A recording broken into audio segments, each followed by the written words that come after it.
Chapter 1. The day after his 14th birthday in July, Peter Pollock still had to do all his usual morning chores on his parents' ranch in Fishtail, Montana. Fishtail was in Stillwater County, in the foothills of the Beartooth Mountains, an hour from Billings, Montana. The closest mountain to them was Granite Peak, with an elevation of 12,807 feet, the highest mountain in Montana and the most challenging to climb. The town itself was at 4,466 feet and had a population of 478 people. Peter had grown up in Fishtail and loved his life there, except for his morning chores. He was a good-looking boy, tall for his age. He looked like his father, Pitt, with straight blonde hair and sky-blue eyes. His mother, Anne, was blonde, too, petite and fine-featured, and a stunning rider. She had won blue ribbons at all the local horse shows and rodeos in her teens. She and Pitt had been high school sweethearts since freshman year, when they were Peter's age. They'd gone to the University of Montana together, and got married in June after they'd graduated. Peter was born in July of the following year, when his parents were 23 years old. They were 37 now, and had always said they wanted 5 or 6 children. Anne was an only child, and had wanted a big family, but she had never gotten pregnant again. They'd gone to see a specialist in Billings, and another one in Denver. The doctors they saw marveled at the fact that they'd even managed to have Peter. A defect in Anne's fallopian tubes made it almost impossible to conceive, and she never had again. So they focused all their love and attention on Peter, and were grateful for the miracle of their only child.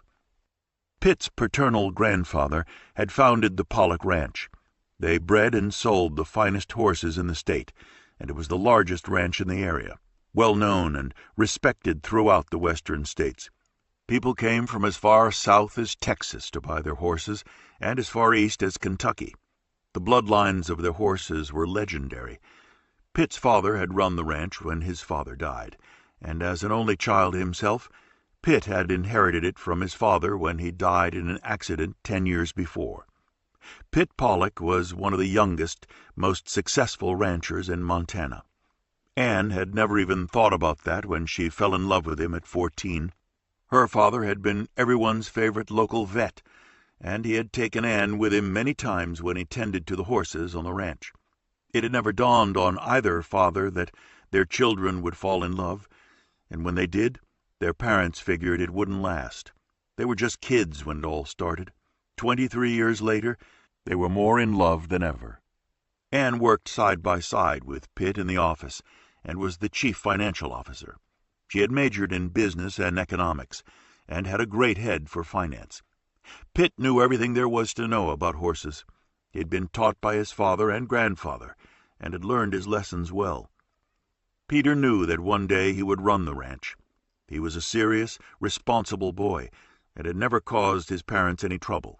He got decent grades in school, but liked to have fun, too. He planned to follow in his parents' footsteps and go to the University of Montana. His mother thought he should go to business school afterwards, to learn everything he could about running a venture as large as theirs. The world had changed since Pitt's grandfather's day. Now it was essential to know everything about the economics involved, not just about horses. It was a flourishing business. Peter was nowhere near thinking about graduate school yet, although his parents talked about it more than he wanted them to. He was starting high school at the end of August, which was as far as he wanted to look for now. He was excited about it. He had grown up with a carefree life on the ranch, and rode some of the finest horses in the country whenever he wanted to. He had ridden in his first rodeo when he was 5, his parents bursting with pride while they watched him. Their open adoration of him was embarrassing at times. For Peter, parents who were crazy about him and madly in love with each other was a given. All he wanted to do was ride, have fun, and spend as much time as he could with his 3 best friends. The boys had grown up together, and they spent all the time they could with each other, riding their bikes to each other's homes and exploring. Anne and Pitt always made the boys feel welcome at the ranch. They had set up a bunk room where they could stay whenever they wanted. They didn't want Peter to suffer from not having siblings, and the four boys spent every possible moment together, although Pitt kept Peter busy doing chores on the ranch. He wanted his son to learn ranching from the bottom up, and didn't hesitate to assign him menial tasks like the ones Pitt had done as a boy. Peter never thought about how successful they were, or what all this would mean to him one day. It was where they lived and what they did. His friends paid no attention to it either.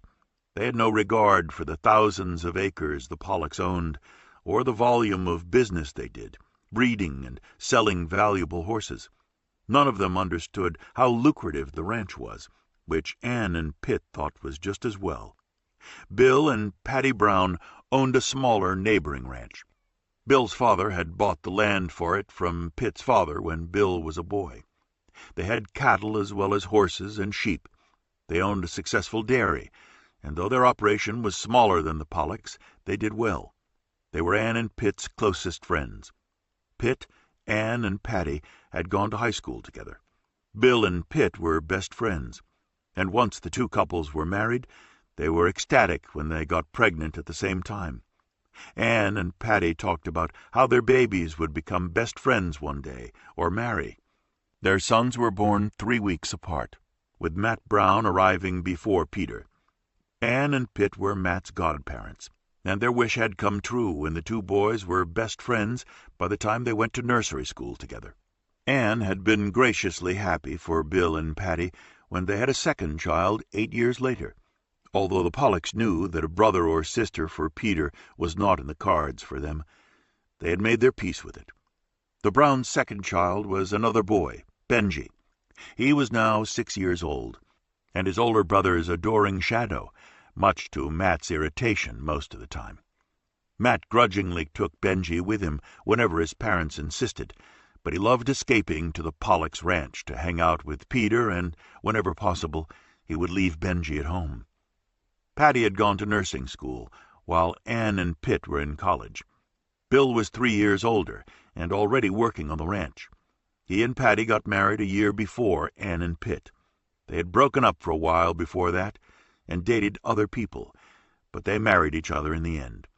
Patty worked as a nurse for 2 years until Matt was born, and then became a stay-at-home mom after that. Her life with Bill was secure. Her family hadn't had the means that Bill's did, so she was grateful for the life he provided her and their 2 boys. She was the envy of her sisters, with a husband who owned a successful ranch, and she didn't have to work. Her sisters' husbands were ranch hands elsewhere in the state, as Patty's father had been. Both Patty's sisters had jobs, one as a teacher and the other as a secretary. Patty was the success story in the family, married to a rancher. Bill and Patty's relationship was occasionally stormy, unlike Anne and Pitt's still romantic relationship. Bill had a hot temper, and she had a fiery nature, but despite the occasional fights, Patty and Bill considered themselves happily married. Patty thought about having a third baby at times, and would have liked to have a girl, but the prospect of ending up with 3 boys made the idea less appealing. She had her hands full with the 2 she had. Matt had been much more mischievous and adventuresome than Peter when they were younger, and Patty was constantly chasing after Benji to make sure that he didn't get hurt in the cattle barn, or chasing after the sheep, or hanging around the bullpen. He wanted to do everything his older brother did, and she spent a good part of her day checking up on him, worried about what he was up to, and often scolding him when she found him. The 2 families went on vacations together every year. One of their favorite pastimes was camping, and the boys loved it. They provided an extended family for each other. Peter and Matt were always at one home or the other, with a slight preference for the Pollocks' place, because Benji wasn't there. Matt's ambitions were very different from Peter Pollocks. Peter's future was set as the sole heir to the ranch. He would be the 4th generation to run it one day. He loved where they lived and the life of a rancher, and he watched his father carefully to learn from him. Matt dreamed of city life. He was considered a computer whiz at school and wanted a job in the tech world one day. He knew who all the big players in tech were, and he was desperate to work for one of them when he graduated from college. He wanted to go to Stanford if he could keep his grades up, and then stay in California to work in Silicon Valley. It sounded abysmal to Peter, who loved the mountains and open spaces of Montana, and wanted to stay in the place where he was born. Matt couldn't wait for high school to be over so he could leave. Benji said he was going to be a rodeo clown and ride the broncos when he grew up. He'd had a narrow escape from one of the bullpens the last time they all went to the rodeo. At 5, he had once followed a clown into the arena, with a bull pawing the ground 20 feet away from him, all in the 2 seconds his mother hadn't been watching him. She never let go of his hand at the rodeo after that. It was easy to believe he'd be a rodeo clown one day. That was not his parents' aspiration for him, but at 6, it was all Benji dreamed of. Tim Taylor was the third musketeer in Peter and Matt's group of inseparable friends. He had faced greater challenges than Matt and Peter. His home life had been less idyllic, and he was happiest when he was at either the Pollock Ranch or the Browns. He was warmly welcomed at both. His parents were both natives of Montana from modest homes. His parents' fathers were both ranch hands, too, like the men in Patty's family. His mother, June, had suffered a case of bacterial meningitis when she was pregnant with him and survived it without losing the baby. But he was born partially deaf as a result of the high fever she'd had for several days. He wore 2 hearing aids, which helped. He had had extensive speech therapy, and although he still spoke with a marked speech defect, he managed well with the hearing aids, and lip-read and signed when necessary. After his mother's diligent work with him and a good speech therapist, he was at the top of his class at school, and nothing slowed him down. He read voraciously and had a passion for horses, as well as great instincts about them. He wanted to go to veterinary school, then come back to Fishtail and work with horses. He was extremely adept at rock climbing, like a mountain goat, his mother said about him. She was proud of the progress he'd made. He'd finished 8th grade at the top of his class, as usual, and wanted to take advanced placement classes in high school to get into a good college. His friends were indifferent to his hearing impairment. He managed so well in spite of it, and he had a great sense of humor. After working closely with him on his speech therapy in his early years, June had gone back to school and became a licensed speech therapist. She worked in the nearby town of Red Lodge and was recommended by several doctors in the area and St. Vincent Healthcare Hospital in Billings. She thoroughly enjoyed her practice. Her marriage to Ted Taylor rapidly became a casualty of Tim's affliction. It had put a huge strain on their relationship, which had been on a bumpy road anyway. Ted was a proud man who had grown up in intense poverty as a young man. His father had been an alcoholic ranch worker who had died young, leaving Ted's mother to struggle to make ends meet. Ted had been unable to accept the fact that his son was less than perfect. He had kept away from Tim at first, then had gone through a period of heavy drinking, which was how he handled most problems, like his father had. He had finally conquered his problem with alcohol through AA, but sought a geographic solution to their marital problems. He had left June and Tim and taken a job in Oklahoma, working in the oil fields. He had done well, but came home seldom, unable to face the problems there. Then he took a job in Texas, which included working on oil rigs in the Gulf of Mexico, and later traveled in the Middle East. After 4 years of it, and his seeming inability to remember that he had a wife and son in Montana, June finally divorced Ted when Tim was 5. He no longer remembered a time when his parents were together. He saw his father once or twice a year now. Ted sent him postcards from exotic places and called him once in a while, but rarely saw him. He still couldn't handle Tim's handicap, no matter how well Tim had mastered it with his mother's help. Ted never told people that he had a deaf son, except in AA meetings, when he blamed his drinking on the divorce, rather than the reverse. He ignored the fact that he had run away from his wife and son to work halfway around the world, so he didn't have to face them. He could afford to send them enough child support so they could live comfortably in a house at the edge of town that June rented. He never stayed longer than a day when he came to visit, and he couldn't leave fast enough. He still couldn't face what he perceived to be Tim's imperfections. He felt guilty for having run out on them, but had never been able to turn it around. He never even tried. He had run away from his problems all his life, just like his father. June tried not to be bitter about it, and refrained from making disparaging comments to Tim about his dad, but she felt cheated by Ted nonetheless. She'd had a few brief affairs in the 9 years since her divorce from Ted, but her only real love was her son. Ted had turned out to be someone they couldn't count on, and Tim had in effect grown up without a father. The life Ted led sounded glamorous, working in foreign places, and Tim made him sound like a hero when he talked about him, but he and June knew he wasn't. Tim had had more fathering from Bill Brown and Pitt Pollock than he had ever had from his own father. Matt and Peter were like his brothers. He and Peter were only children with devoted mothers, the main difference being that, other than in name and occasional brief annual visits, Tim had no father. Tim tried to impress his father with his grades and his athletic accomplishments, none of which seemed to interest Ted in his distant life on the oil rigs. June was well aware that if there were ever an emergency, she wouldn't even know where to reach Ted, but fortunately there had never been one. Tim was not a wild child or prone to high-risk activities, other than his rock climbing, which he was responsible about, as he was in all things, unlike his father. The Browns and Pollocks often included him on their vacations, and they were well aware that he needed a stand-in father. They provided it as best they could, for which June was deeply grateful.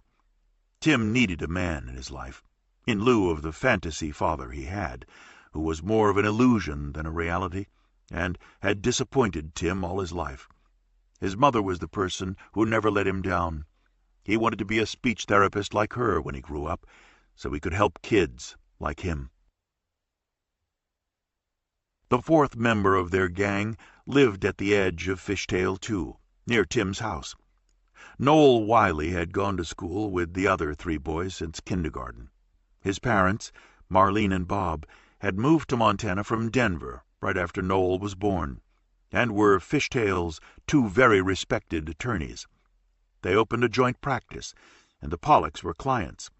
Living in Fishtail was a choice they had made, not an accident of birth, and they loved it. They had wanted to bring up their 2 sons in a healthy, wholesome rural atmosphere, and to get away from cutthroat city lawyering. It had been the answer to their prayers. Fishtail had met all their expectations, and they had a busy, booming practice. They thought Fishtail was the most beautiful place on earth.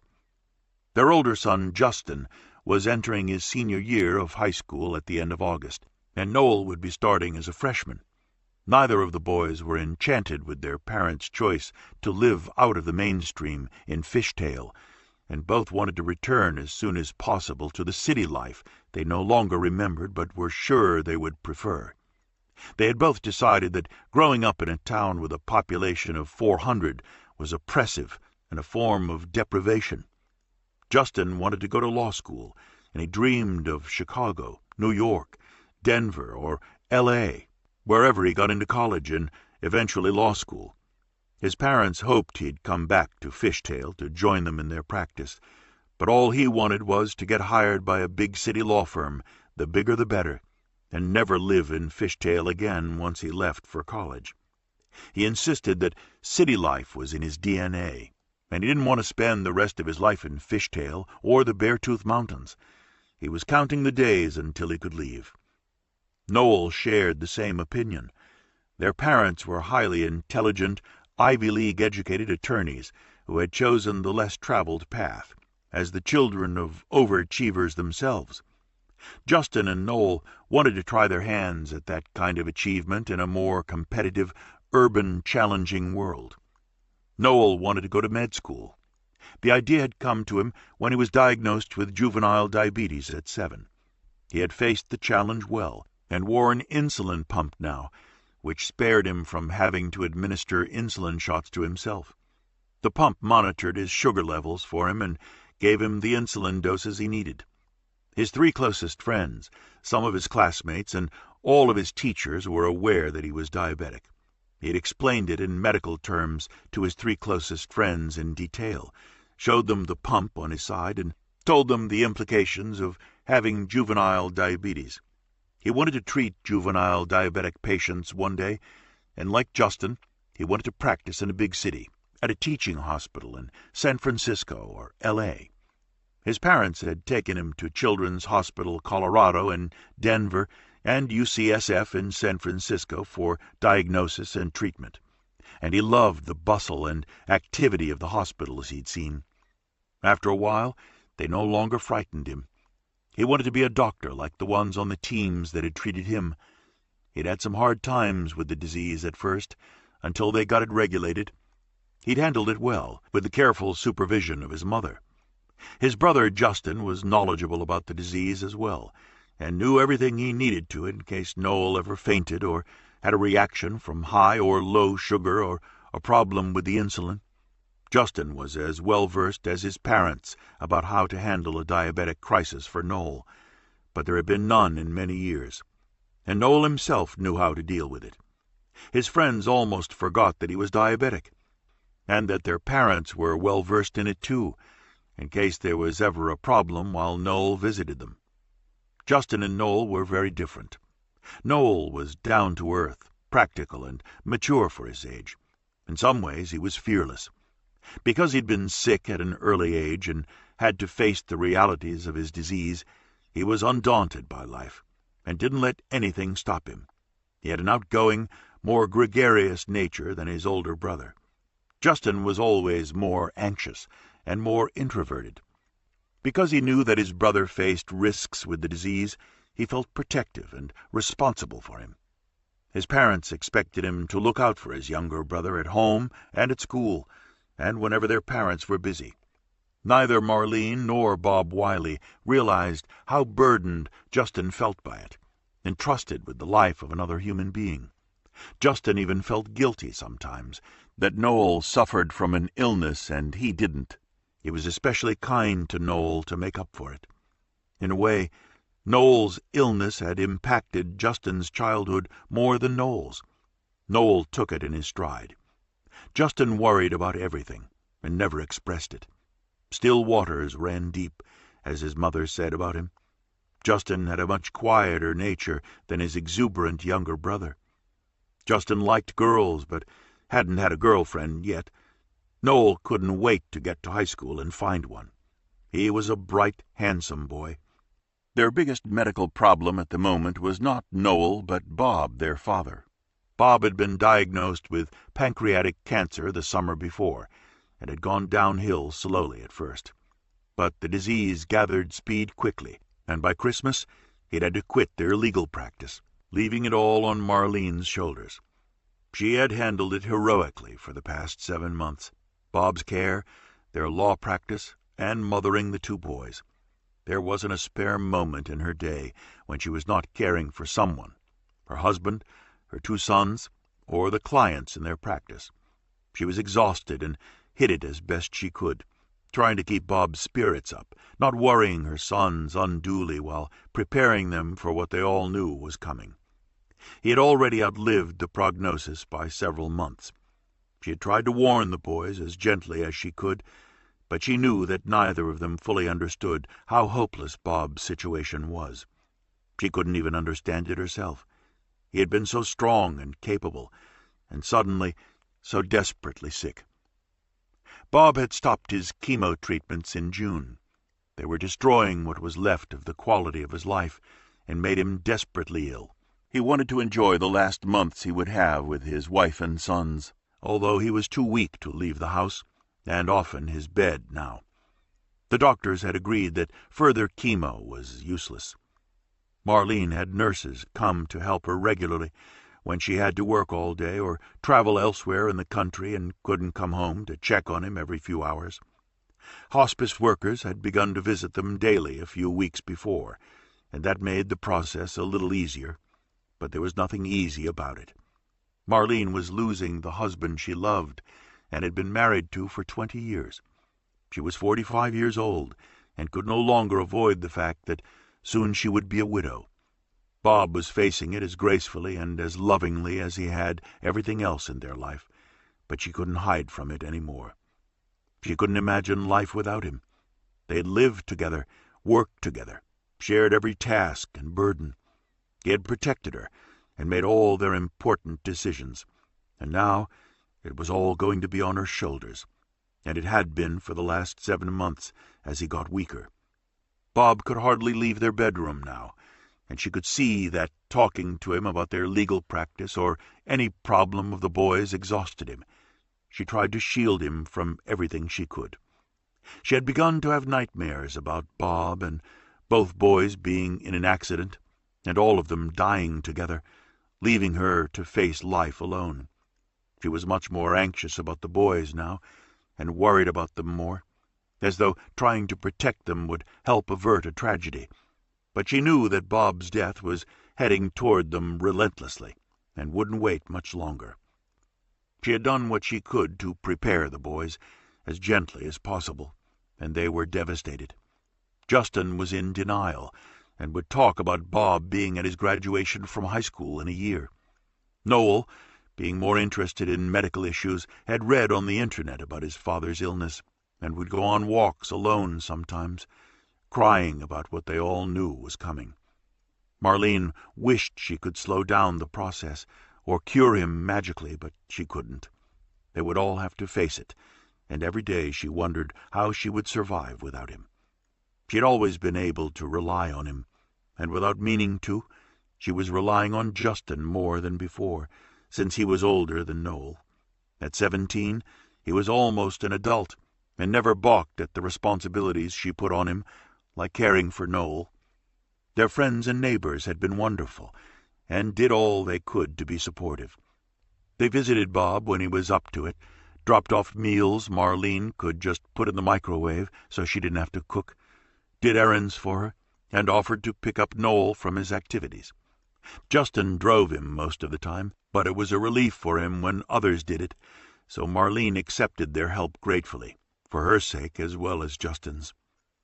The arrival in the past few weeks of hospice workers to care for Bob was an undeniable and ominous sign that they had entered a new phase, and worse times were coming. Marlene hadn't even planned a vacation with the boys that summer. She was afraid to leave Bob, even for a few days. She wanted to be there at the end, whenever it happened. They were living from day to day. She could see Bob fading before her eyes, and the strain was brutal for all of them. All 3 boys, Matt, Tim, and Noel, were heading toward the Pollock Ranch the day after Peter's birthday.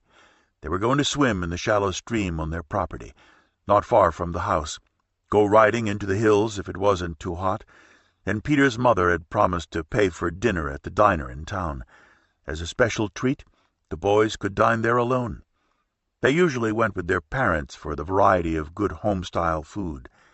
Anne had told Peter that morning that she thought they were old enough at 14 to go there on their own, eat dinner like adults, and behave themselves. She or Pitt would drop them off and pick them up.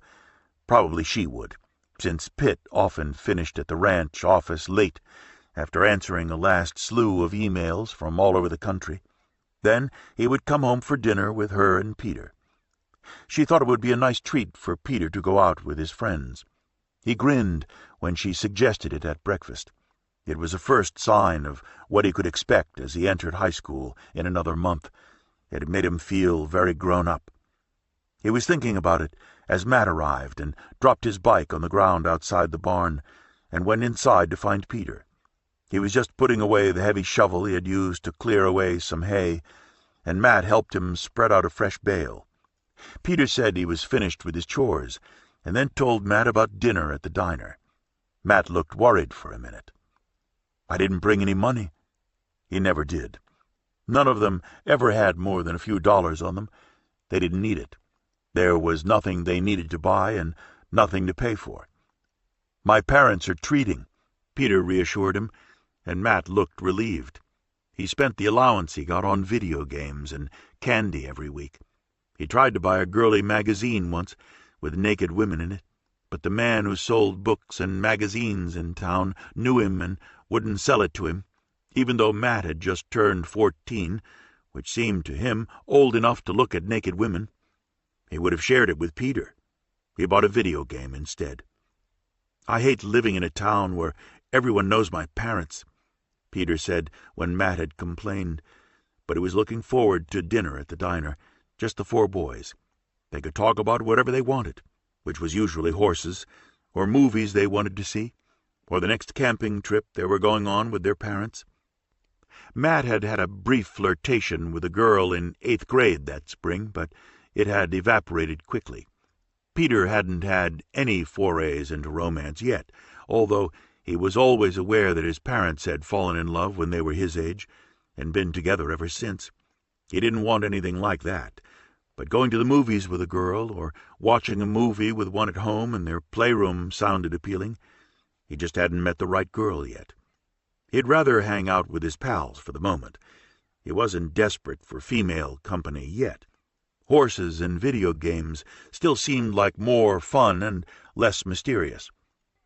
Tim and Noel arrived a short time later, and they helped themselves to the sandwiches Peter's mother had left for them in the fridge, before heading to the stream in their bathing suits.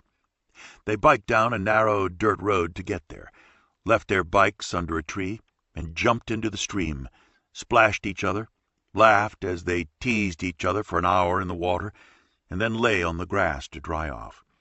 It was a perfect day, hot but not unbearably so. They rode back to the house around 4 o'clock, and agreed to go riding the next day.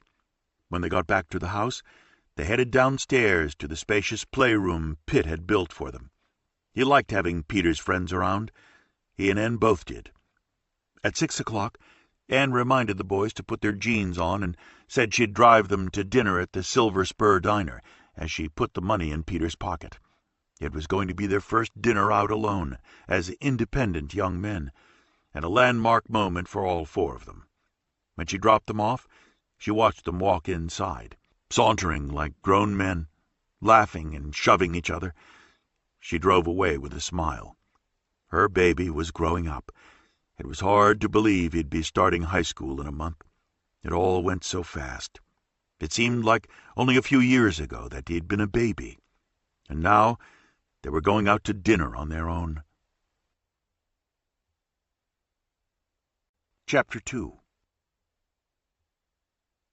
Juliet Marshall had been visiting her father, Tom, for nearly 2 weeks, and had another 4 weeks left in her 6-week visit with him from mid-July until the end of August. Her parents had agreed to it when her father moved from New York to Fishtail in January. Tom had discovered Fishtail when he came to the area on a fishing trip with a group of men from his office. He had fallen in love on the spot with the town and the Beartooth Mountains, and even the 100-year-old historic general store. The town had haunted him when he went back to New York. He had been longing for a change, and realized that Fishtail was it. He was tired of the rat race, the constant stress of his job, and living in New York. His marriage had been showing signs of stress for the last few years. They'd been fighting more than they ever had before. He tried telling his wife, Beth, about Fishtail and the beauty of Montana when he got back. She looked at him like he was nuts. They were inveterate New Yorkers who had grown up there and lived there all their lives. She didn't want to live anywhere else. She was a freelance writer for magazines and highly respected in her field. She loved New York, and she had thought Tom's complaints about New York were just growing pains and temporary, and had paid no attention to them. Beth discounted what he'd said as some kind of midlife crisis or burnout, which she thought was incredibly irresponsible and adolescent of him at 43 years of age, with a great job at a prestigious investment firm on Wall Street. He was highly paid, and suddenly no longer cared. Money and success were the gods that he and Beth had worshipped. Now he wanted to walk out on all of it, and he expected Beth to do the same. He got 6 of his clients to commit their investment portfolios to him, and he was proposing to manage their money for them long distance, from the wilds of Montana. He told Beth he couldn't live in New York anymore. The stress would kill him. He wanted a healthier, more wholesome life, which Beth considered a betrayal of everything they had built together. He thought all of it was meaningless, and they agreed to separate so he could pursue his new life. She was furious with him. He had a great job, a wife, and a 13-year-old daughter, and he was giving it all up to live in Fishtail, Montana. Juliet was heartbroken when they told her. They separated, and he left his job, lined up his clients, and moved to Fishtail 4 months later. When Beth realized he was serious, she filed for divorce. There had been no sign of what she called his insanity before.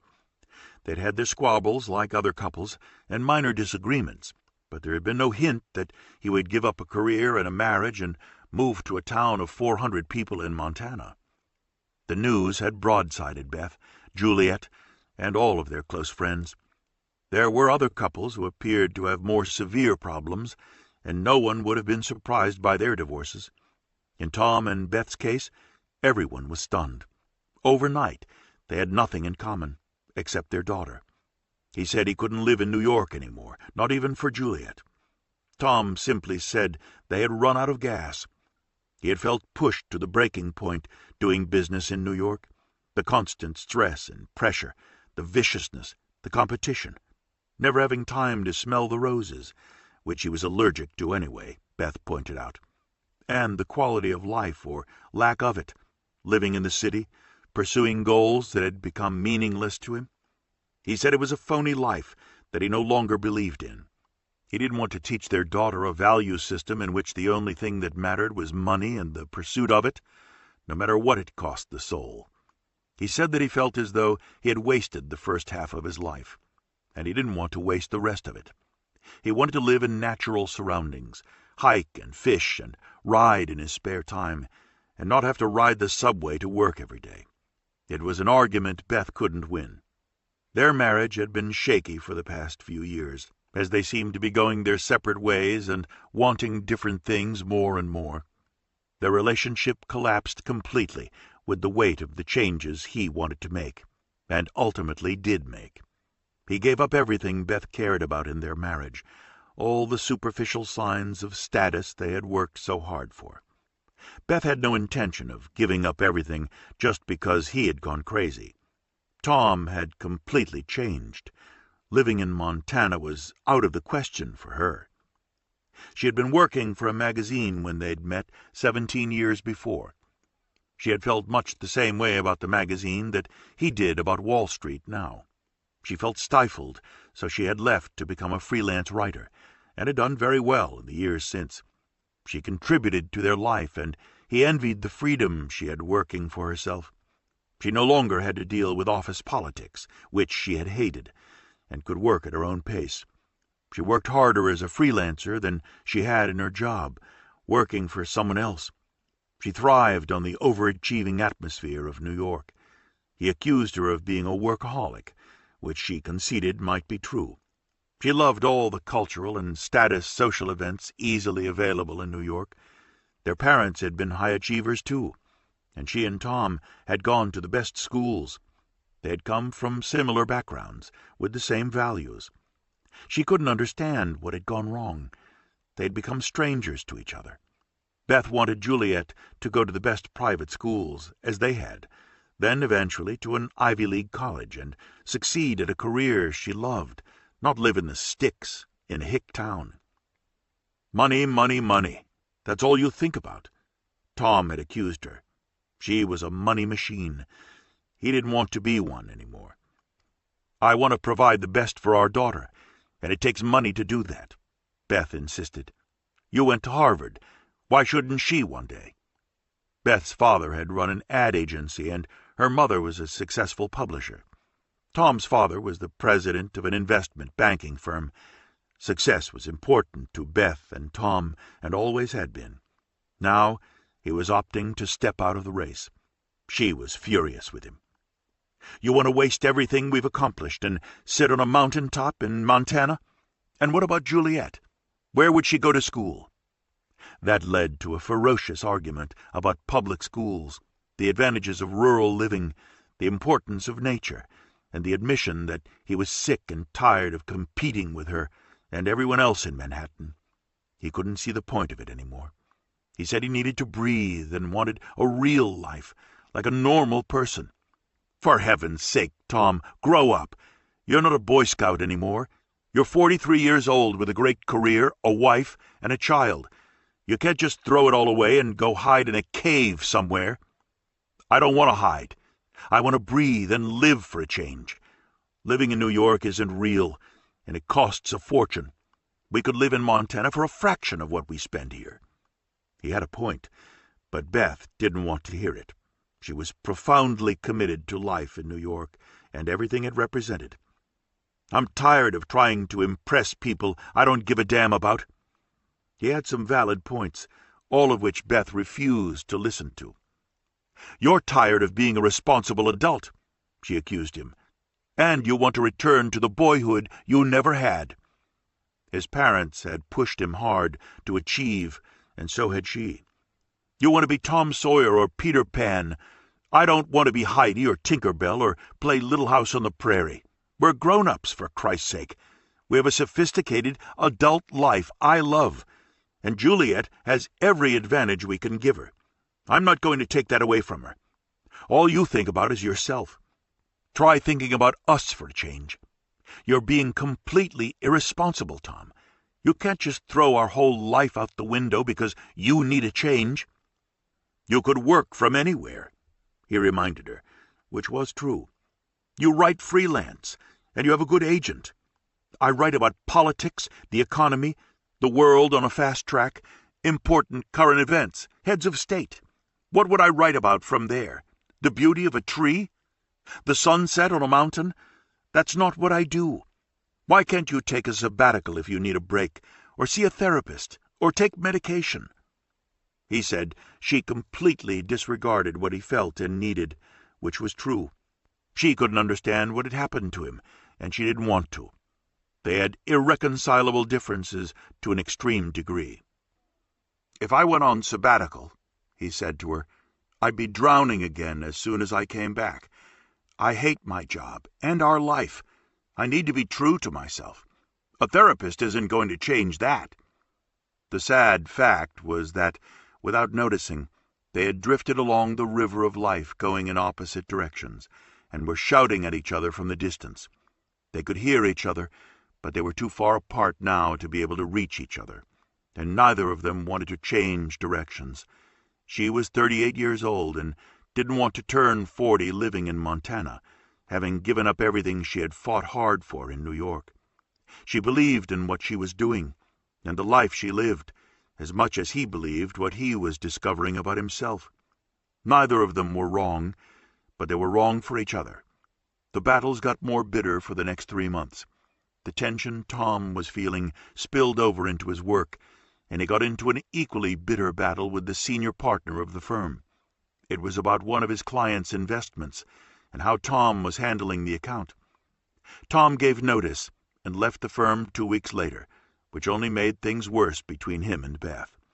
She accused him of creating the fight on purpose. A week later, they separated, and he moved out, while Juliet watched in horror as their home life and her parents' marriage unraveled. Tom moved into a bleak, furnished apartment while he made his plans, and he left for Montana after Christmas in January, and advised Beth that he had found the home of his dreams in Fishtail, Montana. She gave up on the marriage and the hope of his returning to sanity. She filed for divorce when he left, and came to a temporary agreement with him about visitation.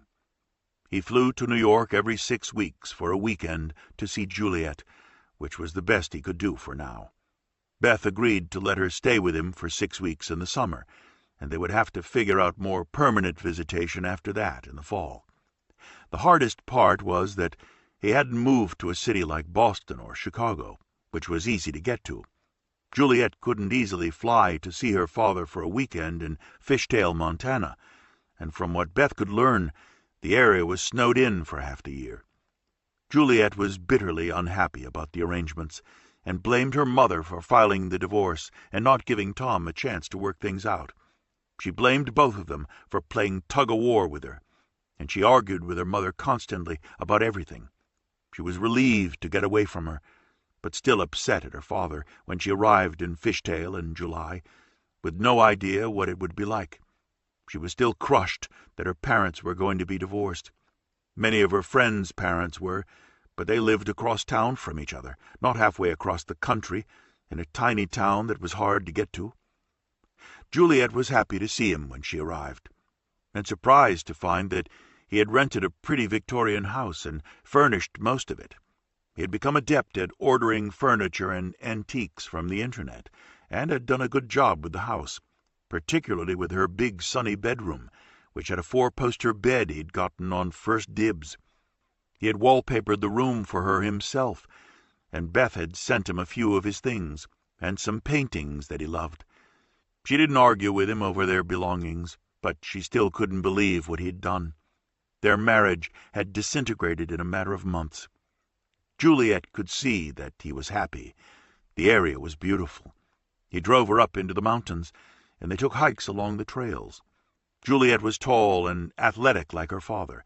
She enjoyed the outdoors more than her mother did, although Beth had been a champion ski racer in college, and she had taught Juliet to ski when she was 5.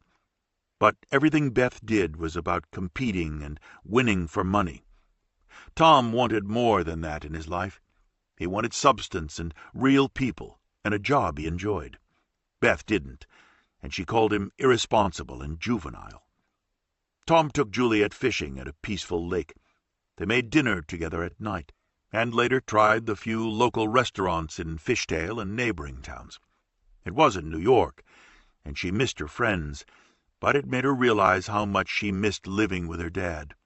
She didn't think his ideas were crazy. They made sense to her, but not to her mother. Juliet didn't want to leave her friends in New York, but she didn't want to leave her father either. She could see that he loved where he was living, the simplicity of it. He was happy there, and she realized that it might be the right choice for him.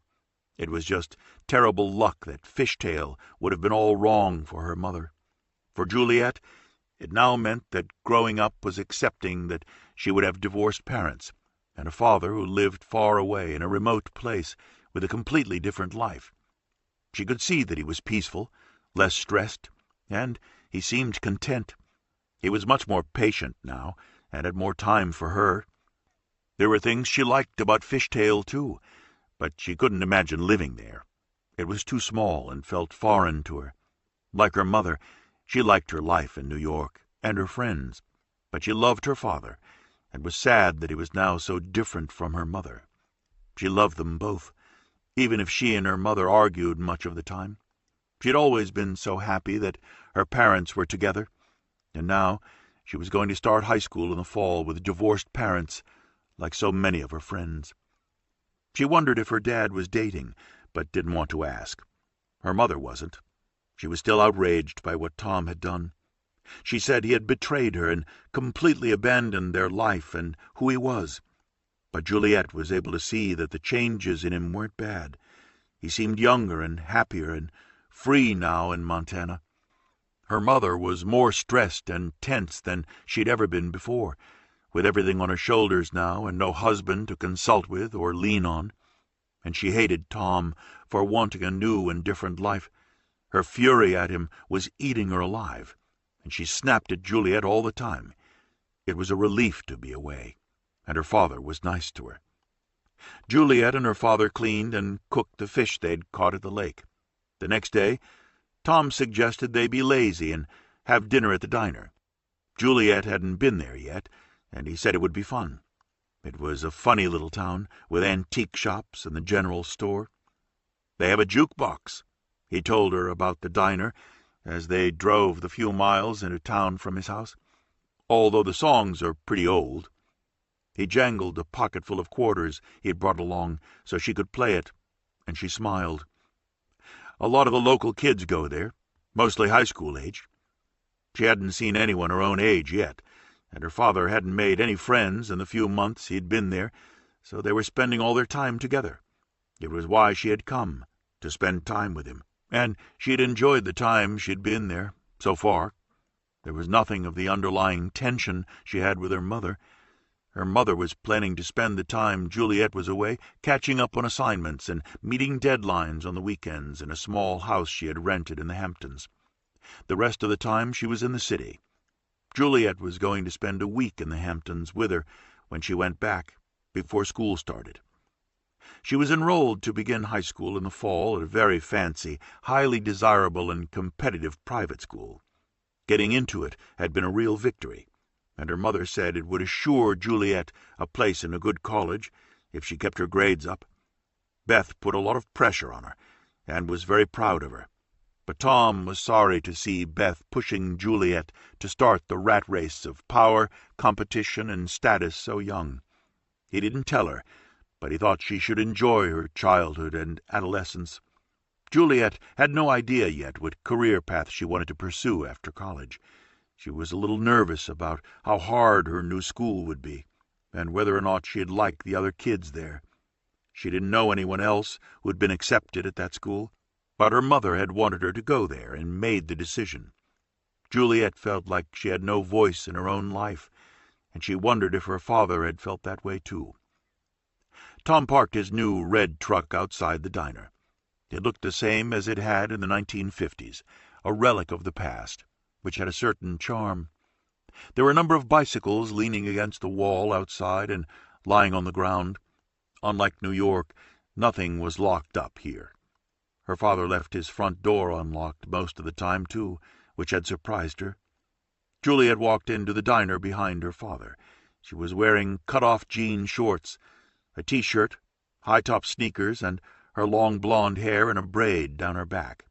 She looked more like 17 than 14, even without makeup or fancy clothes.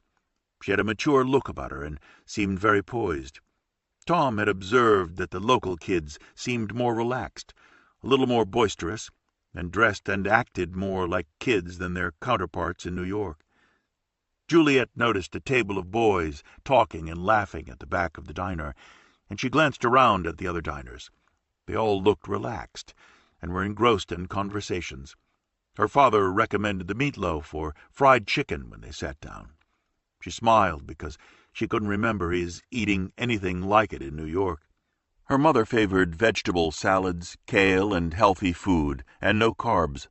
Juliet ordered a cheeseburger with everything on it, while he opted for the meatloaf, put a pile of quarters on the table, and pointed at the jukebox. "Have a ball. Let's have some music." He wasn't even sure if she'd recognize the songs. Some of them were so old. But she took a handful of coins, slid out of the booth, and headed for the jukebox. She carefully read down the list, and only knew a few of the songs. But there were some she liked, too. So she put a quarter in the machine and was pressing buttons when one of the boys from the back table came up to her. He was tall and blond. She could sense that he was looking her over. She glanced up at him with a shy smile. Much to his horror, he blushed as soon as she did. He had his mother's fair skin, which betrayed him every time. "My father says they haven't changed the records here since he was a kid. They're practically prehistoric," he said in a friendly tone. "Some of them are okay, though. Oldies but goodies." He felt awkward talking to her, but she was so pretty. He felt like he had to say something at least, standing next to her. "They're from my dad's day, too." She smiled at him. "Do you want to go?" She pointed at the machine before she put another quarter in. "Thanks," he said. Put a quarter in, played 3 songs, and then let her drop another coin in as they stood smiling shyly at each other. "Where are you from?" he asked her. It was easy to see that she came from somewhere else. She didn't look local, and he would have known her from school if she was. "New York. My dad moved here in January. I'm visiting him." She didn't add that her parents were getting a divorce. It was obvious anyway, if she was no longer living with him. "Are you from here?" "Born and raised," he said, sounding like a cowboy for a minute, and then feeling very bold and taken with her, he added, "Do you ride?" She nodded.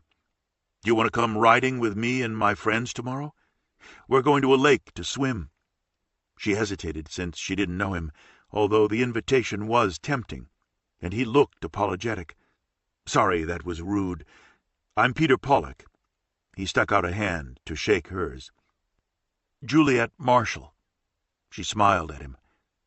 "We live a little way out of town on the main highway. I'll have my dad give you an easy horse to ride. The lake isn't far from our place." He gave her his cell phone number, and she put it in her phone. "Just call if you want to come, or send a text. We're taking a picnic to the lake. My mom's always afraid we'll starve if we don't take food with us." He grinned, and she laughed as her father waved to her. Her burger had arrived, and as she quickly said goodbye to Peter, she noticed that the portion of meatloaf on her father's plate was huge. She was still smiling as she slid back into the booth. "I said to play a few songs, not a whole concert." "Who were you talking to?" he asked, as she dropped the rest of the quarters back onto the table, and the first song started to play. It was an old song, but she liked it. The boy she had been talking to was handsome and looked about her age. He had appeared almost as soon as she got to the jukebox. Tom realized that he was going to see a lot more of that in the coming years. Juliet was a beautiful girl. She stood out, even in cut-off shorts with no makeup and her hair in a braid. The blond boy was wearing jeans and a T-shirt, as she was, and the same high-top sneakers she had on. It was a universal uniform for kids their age, wherever they lived. But as a New Yorker, her hair was a little neater. Her T-shirt was pressed, her sneakers clean, and her nails carefully done. "His name is Peter Pollock. He invited me to ride to a lake with his friends tomorrow, for a picnic. Can I go?" she asked simply, and he thought about it. He didn't know the boy, but she'd be happier visiting him in the future if she made some friends in the area. "Pollock," Tom said thoughtfully. "If it's the Pollock I think it is, they own one of the biggest ranches in the state. They raise horses. He offered to lend me one to get to the lake. He gave me his number to call and let him know if I can come." "Do you want to go?" her father asked her as they ate dinner. Juliet commented that the burger was pretty good as she thought about Peter's invitation. "Maybe. He seems nice. It might be good to know some kids here when I come to visit you." He agreed, but hadn't made any friends yet himself. "I should call his parents and see what the plan is. I don't want you riding off with some bunch of wild kids. Are there any girls going?" The presence of girls usually slowed down boys their age, in his opinion. Juliet knew that wasn't always true. He didn't say. "I'll call his mom tonight," he said, and Juliet rolled her eyes. "Do you have to, Dad? It makes me look like such a dork." He grinned at the look on her face. "Your mother does that when you go to see people we don't know. Yeah, and everyone thinks she's neurotic, and I look like a dweeb with my mom calling. I'm 14, she said, as though it were 40. I don't care if they think I'm neurotic. I don't know them or their son, and I love my daughter. Why can't you trust me? I do. It's everyone else in the world I don't trust. Not with my daughter, anyway. It's always been that way.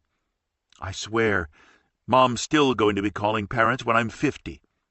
He laughed at the thought, but knowing Beth, it was possible.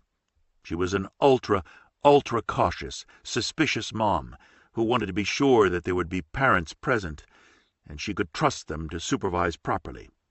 I think she might let up by then, but probably not before. He teased Juliet. They had finished dinner, and he ordered apple pie for dessert. She looked surprised. "You're going to get fat here, Dad. You never ate like this in New York. Your mother wouldn't let me, and the air here makes me hungry." She grinned at his excuse. It was true. Her mother insisted that they eat healthy meals, with lots of vegetables and no desserts. Her father had gained weight since he'd moved to Montana, but he still looked good. He'd been a little too thin before, and stressed out. He was finishing the slice of pie with vanilla ice cream when Peter and his friends walked past their table. Peter stopped to talk to Juliet again, and she introduced her father.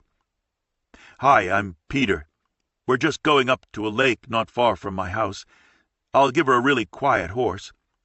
He turned to Juliet then, looking hopeful. "Can you come?" Her father answered for her. "I'll give your mom a call tonight," he said pleasantly. "It's nice of you to invite her. It's been a little dull around here for Juliet with only me for entertainment." "Do you play video games?" Peter asked her. "Sometimes," she said cautiously.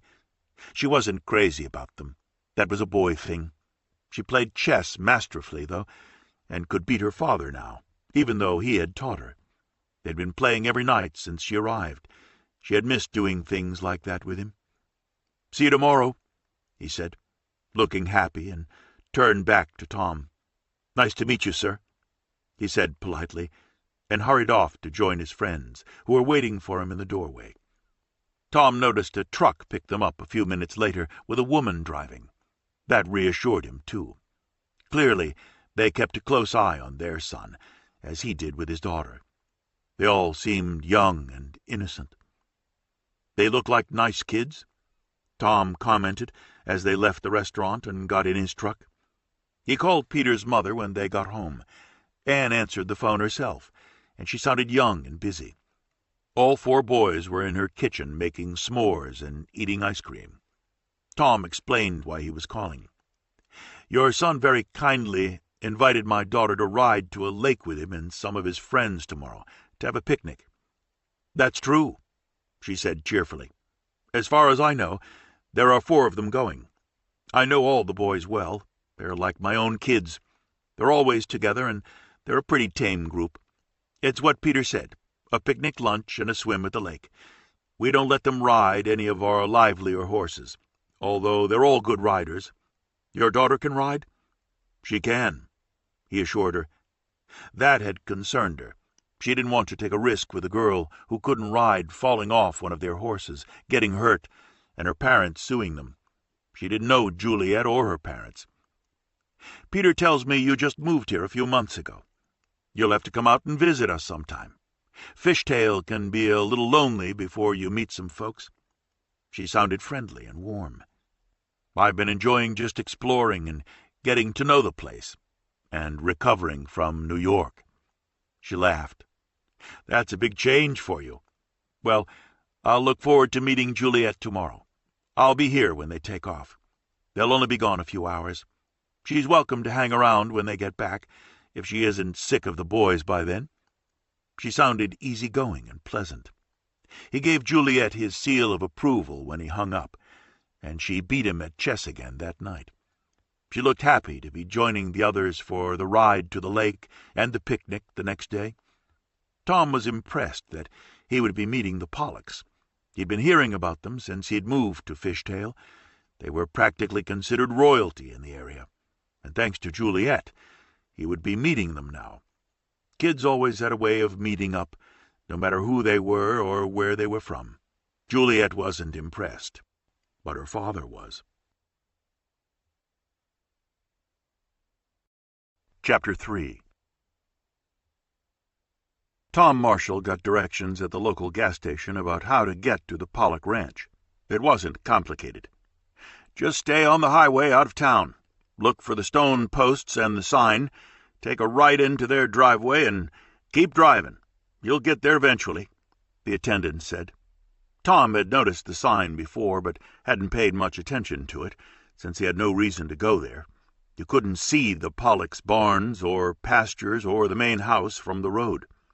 The driveway seemed to go on for several miles, and then he found himself in the middle of a compound with enormous immaculate barns around him, signs to the breeding barns, private roads going in several directions, and a large rambling stone house in a separate area with tall old trees around it. As he approached, he saw a beautiful big pool behind the house, and several small outbuildings. It appeared to be a huge operation. There was an administration building where both Anne and Pitt had their offices. Anne was standing on the front steps of the house, herding the 4 boys when Tom pulled up, and he and Juliet got out of the truck. "You're just in time," she said, smiling at Tom, as Peter introduced Juliet to his friends. They were all talking at once.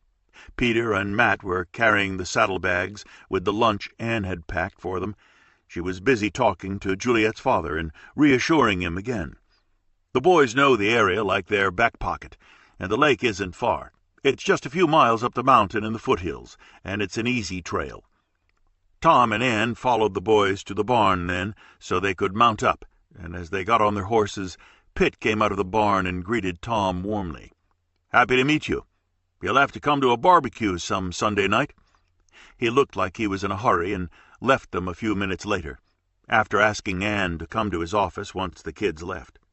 Tom watched Juliet get up on a sleepy-looking horse who was as docile as Peter had promised. "She's one of my old horses," Ann explained, and patted the mare's neck. "She's very polite. She won't give Juliet any trouble," she assured him. "And by the way, I'm glad you called last night.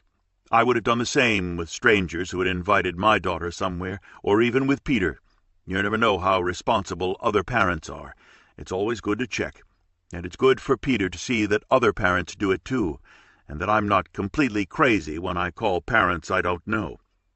He noticed how pretty Ann was.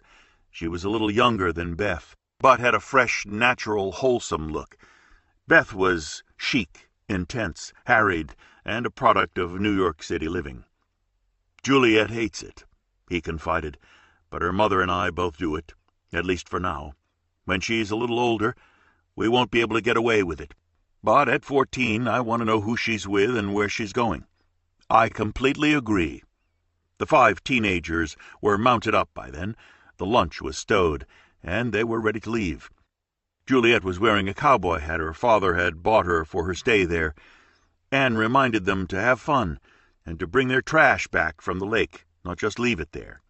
Peter rolled his eyes, and they loped off, following each other on a back road of the property that would lead to the foot of the mountain, and the trail which would take them a short distance up to the lake. Peter rode ahead of Juliet and led the way, and the others chatted easily on the ride up. 20 minutes later, they left the trail they'd been on, went through a clearing in the trees, and suddenly saw the lake.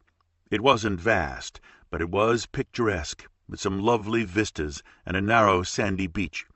Peter and Matt got their supplies down, and they all helped each other spread blankets on the sand, unpacked the lunch, and ate it quickly. It was delicious, with homemade chicken sandwiches, potato chips, cookies, and fresh lemonade Ann had made herself.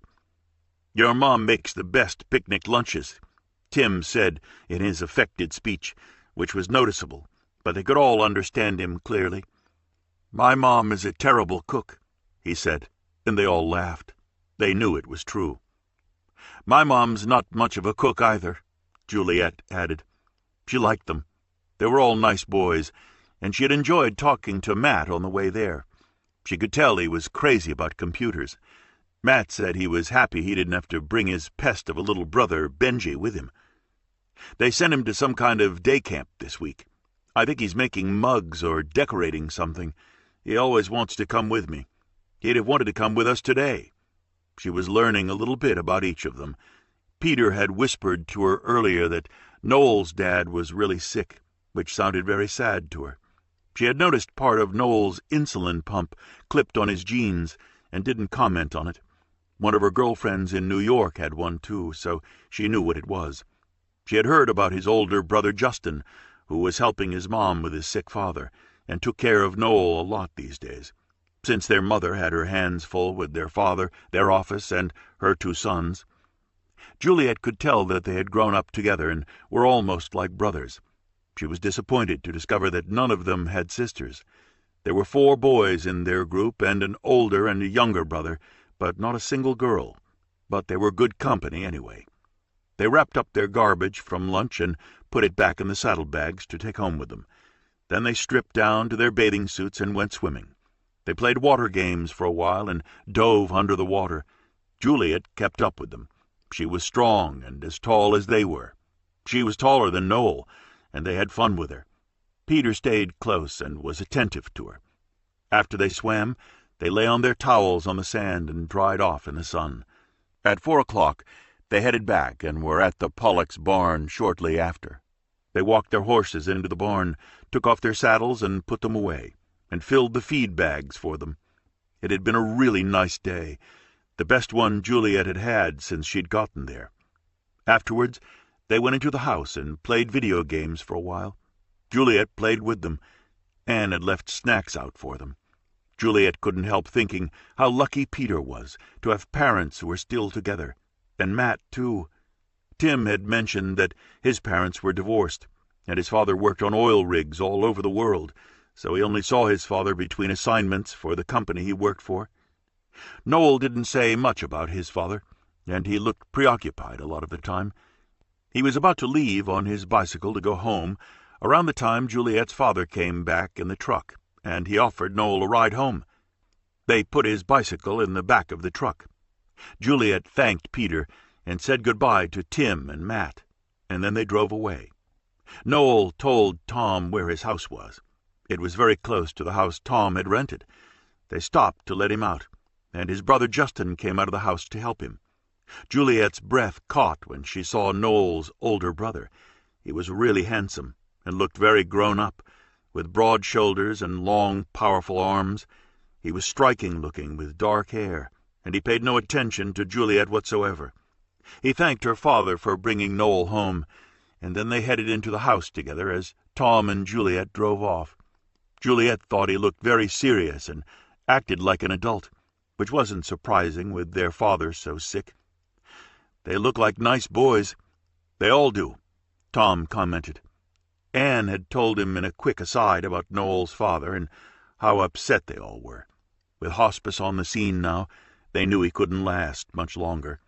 She said that he and Marlene had had a nightmarish year, and they were all worried about how Noel and Justin would weather the last chapter. Tom was quietly thinking about it as they drove away. It was a sad story, and they were clearly a group of very close-knit friends who had some really lovely children, bright, respectful, and well-behaved. They'd all been kind to Juliet all day, and there was a nice spirit of camaraderie between them, even with a pretty girl in their midst. Peter seemed the most interested in her, but hadn't crossed any lines. Mostly, he had been a good host, and saw to it that she had a good time and everyone was nice to her. He even showed her his favorite video game, which was wasted on her. She had proven herself to be a good rider that day, as good as any of the girls they knew who had grown up on horses. They had invited her to go fishing with them in the next few days, and she had invited them to go to the rodeo with her and her father, which was always good fun. Peter had added that his mother had been the rodeo queen 2 years in a row before she married his dad. Juliet liked her. She seemed like a warm, kind, loving woman, and it was obvious that she was crazy about her son and provided a warm welcome to his friends. Tim and Matt were spending the night with Peter that night, as they often did. Noel needed to be home with his dad in case something happened. They were quietly waiting for the end to come now, which could be any time. Marlene had encouraged both boys to go out and see their friends and not sit around the house, which was too depressing. Bob slept most of the time now and was on heavy medications with a nurse to tend to him, while Marlene went back and forth to the office and nursed him herself when she was home. It was the hardest thing she'd ever been through, watching the man she loved slowly slip away, and there was nothing she could do to stop it. They had already lost the fight. It was just a matter of time now. How much time? No one knew. On Saturday, after the picnic at the lake a few days before, Pitt Pollock and Bill Brown took the 4 boys fishing, as they had promised. Peter invited Juliet to join them, and her father let her go. They caught plenty of fish, and Pitt had invited Tom to join them for dinner that night. The Pollocks were going to cook the fish and plenty of other food. Juliet caught 2 fish and was proud of them, and took the hooks off herself. The boys were filled with admiration. She wasn't like most of the girls they knew. She was braver and fun to have around. She didn't squeal and scream at the worms they used as bait, and did everything her father had taught her when she had gone fishing with him earlier. Peter was more and more impressed with her, and Anne smiled and chuckled about it at dinner that night. She sat next to Tom, while the boys and Juliet were playing kickball on the lawn, in the light from the patio. They had a beautifully built home and extensive grounds. "I think my son is having his first serious crush," Anne whispered to Tom as Pitt walked over to join them. He had cooked a delicious dinner, and they had all enjoyed it. "I think she's having fun, too," Tom admitted. "She's never been too interested in boys before. She worked hard on her grades last year, so she could get into the very challenging high school she's going to in the fall. She'll have to work even harder this year. I'd like her to enjoy her childhood, too, but her mother sets the bar pretty high for her." She had for him, too, but he didn't say that. He had run away as a result.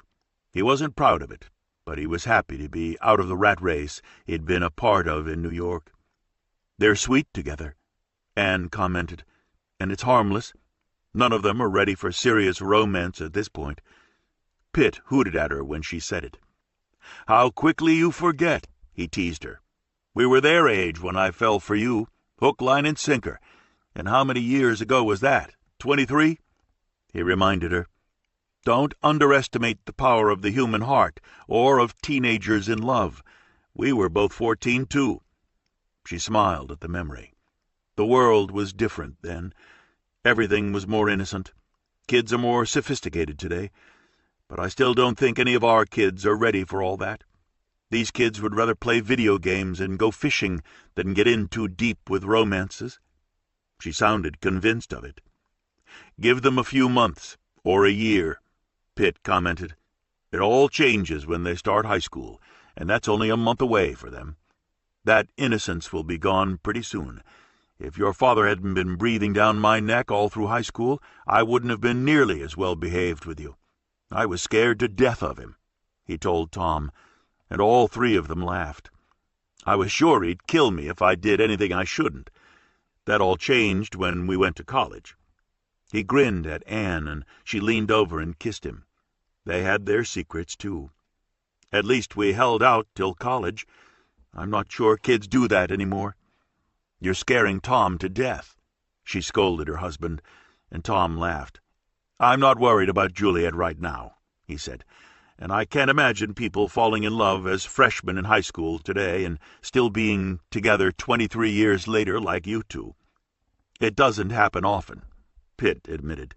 "We were lucky." Tom could see they had a strong marriage and a good relationship. He envied them what they so obviously shared, instead of the hostility he had with Beth now, and the arguments before that. "It didn't happen for me that way in my marriage," Tom said. "It did for a while, and we were both on the same page when we started out 17 years ago, and then it started to come off the rails about 10 years into our marriage. She got more and more ambitious and caught up in her work. I got more and more disenchanted with what I saw going on around me on Wall Street. I saw the sacrifices you have to make to get ahead, and after a while it didn't seem worth it. I felt like I was being strangled by ambition and politics and lies. When I saw a chance to escape and start my own consulting business, I leapt at it. I didn't need to be in New York to do that, and all I wanted was to get the hell out of Dodge. My wife is the queen of Dodge. She couldn't live without it, and I couldn't live with it any more. I wanted to get out before it ate me alive. So here I am," he said quietly. He sounded at peace, but sad about it. He felt like he had lost a war and a marriage in order to save his soul. "It must be confusing for Juliet to have you both leading such different lives, with such different goals and values," Anne said. She realized how lucky she and Pitt had been to stay on the same path after so long, and she was grateful for it. "It is," Tom agreed, "but I don't know what to do about it. Her mother wants Juliet to have all the advantages she has in New York, good schools, Ivy League college, a race for success and a tough job. That whole world nearly destroyed me, and I don't want that for my daughter. But her mother wants to see that she gets on the fast track to success. I don't believe that's what success is anymore. I love my life here, and I want Juliet to see the value of it and make her own choice one day." "We can't make those decisions for them," Pitt said. "We're lucky. Peter wants to stay here and run the ranch one day, after he gets an education. That's what I did, and what he thinks he wants at 14. Bill Brown's son, Matt, can't wait to get out of here. He wants to be in the tech world in Silicon Valley. I don't think they have a chance in hell of keeping him here. This is a special kind of life. It suits some people and feels like a death sentence to others. Some of our kids will stay and some won't." Bill Brown came up and heard the tail end of the conversation and agreed with Pitt. "Matt won't be able to get out of here fast enough. It breaks my heart not to have him take over the ranch one day, but it wouldn't be fair to stop him." Bill agreed. "My youngest, Benji, who just turned 6, swears he's going to live here forever. He says he's going to be a rodeo clown one day and ride the bulls. He just might, but probably neither of them will want to run the ranch when I'm too old to do it. If I'm lucky, one of them will come around. If not, neither of them will, and I'll have to sell when I get too old to run it. There aren't a lot of boys who spend their youth dreaming of being a sheep farmer and running a dairy," he said, and the others laughed. "I never dreamed of it either, but it suits me to a T, and thank God Patty loves it here too. But this is a very different life. It's not for everyone. I don't think any of us can predict what our kids are going to do. It depends on who they wind up with as partners, too. That makes a big difference." The conversation moved on to how Marlene Wiley was going to manage without Bob. They had been a perfect couple, and then he got sick. They were all dreading what would come next for her and their boys. Tom hadn't met the Wileys yet, but it sounded like a sad story to him, for their 2 sons as well, and they seemed like good boys. The evening ended late, and Tom commented to Juliet on the way back to their house how much he liked their new friends, and what nice kids all the boys were. He told her how proud he was of her, too. He was really pleased to have met the Pollocks and their friends, and despite Pitt Pollock's enormous success as a rancher and all that he had inherited, he and his wife were simple, warm, unassuming people who had no interest in showing off. They had no need to, and had good old-fashioned family values. It was night and day compared to the people he had worked with in New York, and the cold-hearted greed and arrogance he had had to fight through every day. He liked the clients he had now. He had hand-picked them when he set up his consulting business. He couldn't understand how Beth could still want to live with that kind of shameless greed and inhumanity all around her in order to say that she was successful. To Tom, it was the epitome of failure as a human being, selling your soul to the devil for monetary success. He might not be setting the world on fire in Fishtail, but he was happier now than he had ever been, even though he didn't like being alone. But he had been alone with Beth anyway. They had become strangers to each other long before he left, and enemies once he did. They weren't even friends anymore. Every contact he had with her was hostile and painful. The only bridge to each other they had now was Juliet, and it was a hard position for her to be in, as Anne had said that night.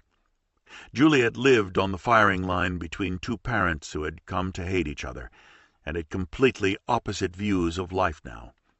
Beth wanted to keep her firmly in her camp, and Tom wanted to show her something different. As Anne had said, it had to be confusing for her, but so far she seemed to be weathering it. Tom felt guilty every time he thought about how hard it must be for Juliet to have parents who were so completely different and opposed to each other. "Did you have fun tonight?" he asked her on the ride home, and she smiled and nodded. "They're nice. I like Peter's mom a lot. Matt's mom, Patty, seems a little more frantic, but Anne seems really happy." He knew now that Anne was happy because she and Pitt loved each other, genuinely and sincerely. It changed everything and blessed everyone around them. He thought it was what marriage should be, but too often wasn't. Juliet went up to bed a few minutes after they got back and was already half asleep as she fell into bed. She liked Peter a lot, and she thought he liked her too, but she didn't want to tell her father, for now it was a secret. She wondered if he was going to kiss her before she left Fishtail, and she hoped he would. Then she drifted off to sleep, smiling. It was nice, having a secret which no one knew. Chapter 4. A few days after dinner at the Pollocks, Tom came downstairs in the morning and found Juliet making stacks of sandwiches, putting them in plastic bags. She added some fruit and cookies and power bars. She looked like she was preparing food for an army. "What's all that for?" he asked, pouring himself a cup of coffee. "We're going swimming again today. I said I'd bring the lunch. It's the least I can do. They've all been so nice to me." She had emptied their fridge and cupboards to do it. She made chicken and peanut butter and jelly sandwiches. She'd asked that no one had a peanut allergy, and they said they liked it. Peter was going to bring some cake. Matt said he'd bring whatever he could. The boys had all been talking about a camping trip they always went on together at the end of the summer, and Juliet wished she could be with them. But she'd be back in New York by then, getting ready to start her new school. She waited until her dad had eaten a piece of toast and finished his coffee, and then he drove her to the Pollocks. "I might stay there for dinner and play video games tonight," she told her father. "I'll call you when I'm ready to come home." He had nothing else to do and was happy to provide chauffeur service. He loved having her around. It gave his life meaning. The house was so empty without her, and so alive now that she was there. "Be careful," he warned her, out of habit, when she got out of his truck and picked up the bags of sandwiches. "We're just going for a swim, Dad." She smiled at him, "like we did before." She'd been on the swim team at school, and she swam as well as the boys did. She was wearing a T-shirt, with a sweatshirt over her shoulders in case it got chilly that night before she came home. She had on a bathing suit and jeans, since they'd be riding to a waterfall in the foothills of Granite Peak that the boys had told her about. They said it was a fantastic place to swim, and she'd love it, and that it was an easy ride to get there, low on the mountain. The water came down from higher up. She could hardly wait. Out of sympathy for what they were going through, Peter had told Noel to bring Justin if he wanted to come. They all loved going to the waterfall. The water was cold on a hot day. Justin accepted readily. He couldn't stand sitting in the house with the hospice nurses any more. They were nice, but they were an outward sign that his father was going to die soon, and he was drained from waiting for it to happen. He didn't even realize it, but he needed some time off to just be a kid again. Marlene had an important meeting at her office with a new client that day. Bob didn't want her to cancel it. She hated to leave Bob alone with the nurses, so Patty Brown agreed to come over to sit with him while Marlene was out. He could talk if he wanted to, or just sleep.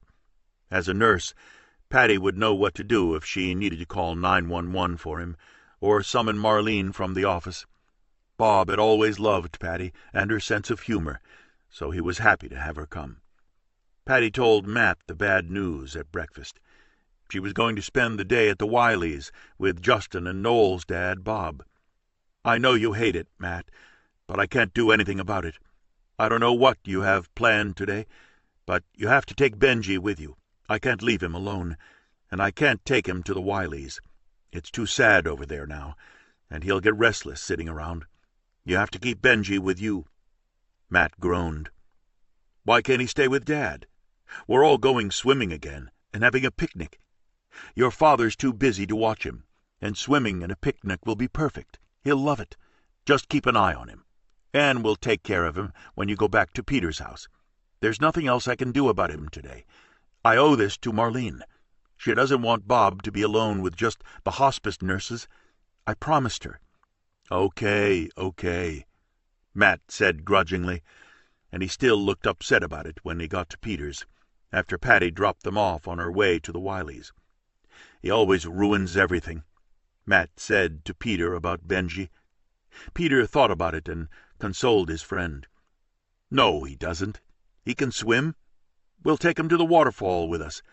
I'll put him on an easy horse on a lead line, and he'll be fine. We'll all help you watch him. We could go another day, but Juliet already made lunch for all of us," Peter said, smiling. Justin and Noel had just arrived, and there was a holiday feeling to the excursion. Peter was excited about showing Juliet the waterfall, since she'd never seen it. Tim was the last to arrive on his bike. Justin and Noel had come by bike too, and were grateful for the outing and the distraction.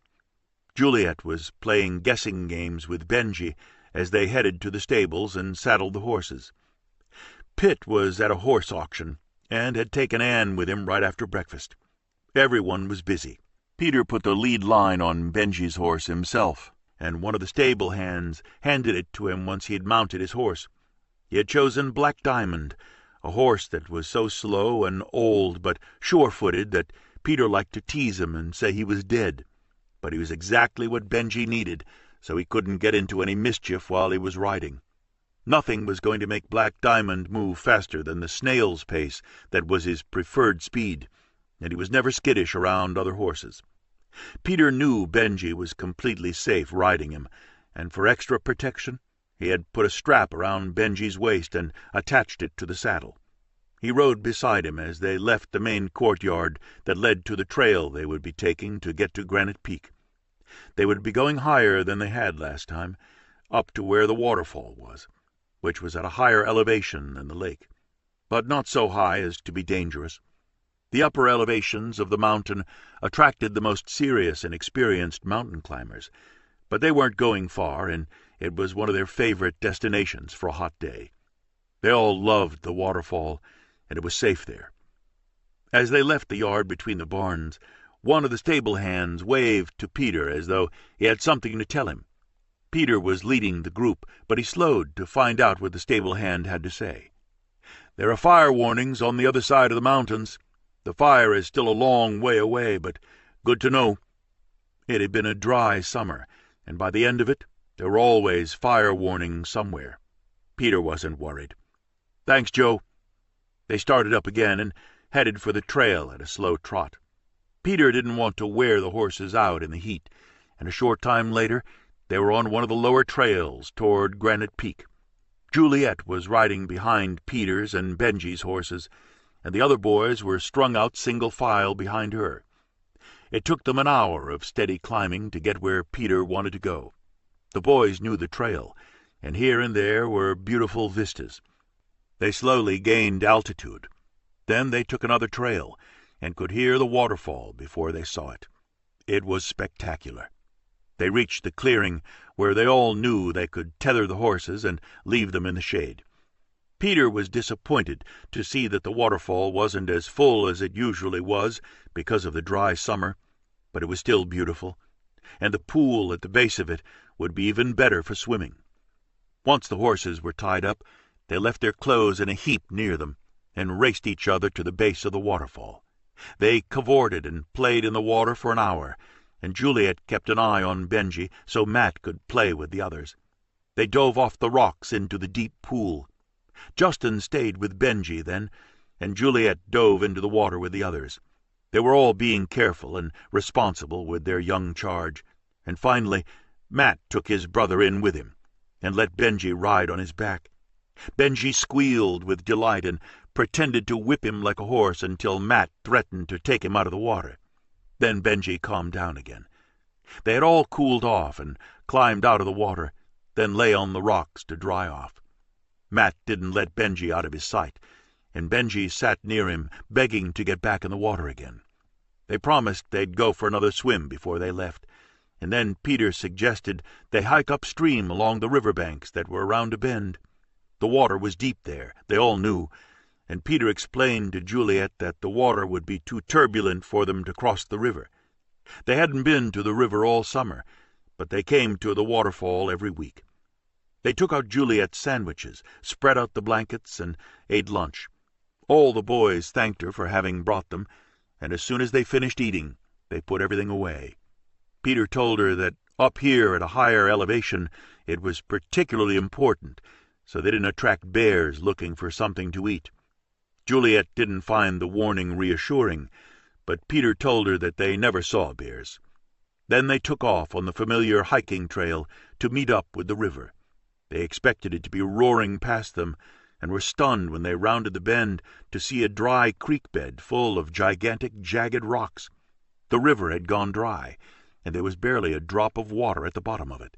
If they could find rocks that were smooth enough to walk across, they could easily get to the other side. They had never been able to do that before. It looked like a landscape on the moon as they all stared at the dry riverbed filled with boulders. After hiking a short distance up the trail, they found a place where they could cautiously let themselves down, lending each other a hand, and make their way across the riverbed to the other side. It was new terrain for them, but they made it with Benji on Justin's back, and a short time later they found a wider trail that headed up the mountain. Since they'd never been on that side of the river before, they were eager to explore. Even Justin looked excited and threw himself into the expedition wholeheartedly, and leading the way, with Peter and Matt right behind him and the others following. Juliet was holding Benji's hand. He skipped along and stumbled occasionally on a loose rock, and Juliet quickly pulled him up to keep him from falling and hurting himself. They'd been walking for half an hour when a bolt of lightning and a clap of thunder exploded over their heads. They all jumped. It looked as though the lightning might strike right next to them. There was no time span at all between the thunder and lightning, and a torrent of rain began to fall. They took refuge under some trees to wait for the rain to stop. They huddled together on some rocks. The clash of thunder and lightning was scary, and Benji started to cry. Juliet held him tightly in her arms and told him that it was exciting, and there was nothing to be afraid of. He looked unconvinced, but his cries dwindled to a whimper as they watched the storm unleash on precisely the area where they had been minutes before. Beyond it, in the distance, they could see blue sky filled with smoke, and Peter realized it was from the fires the stable hand had warned them about. Below them, they could see that there were no rain clouds in the valley. They were only directly over the half of the mountain where they stood. The downpour continued for an hour, and then they heard a roaring sound, like boulders rushing down the mountain. Within seconds, they saw that it was not boulders rushing toward them, it was water. Somewhere on the mountain, a flash flood had started and filled the riverbed that had been dry only an hour before. All the mysteries and calamities of nature were clashing at once. Fire in the distance, a flash flood from an unknown source up the mountain, the sky seeming to fall, and a riverbed they could no longer cross, which had become a torrent between them and the other side. The boys looked at each other, trying to figure out what to do next.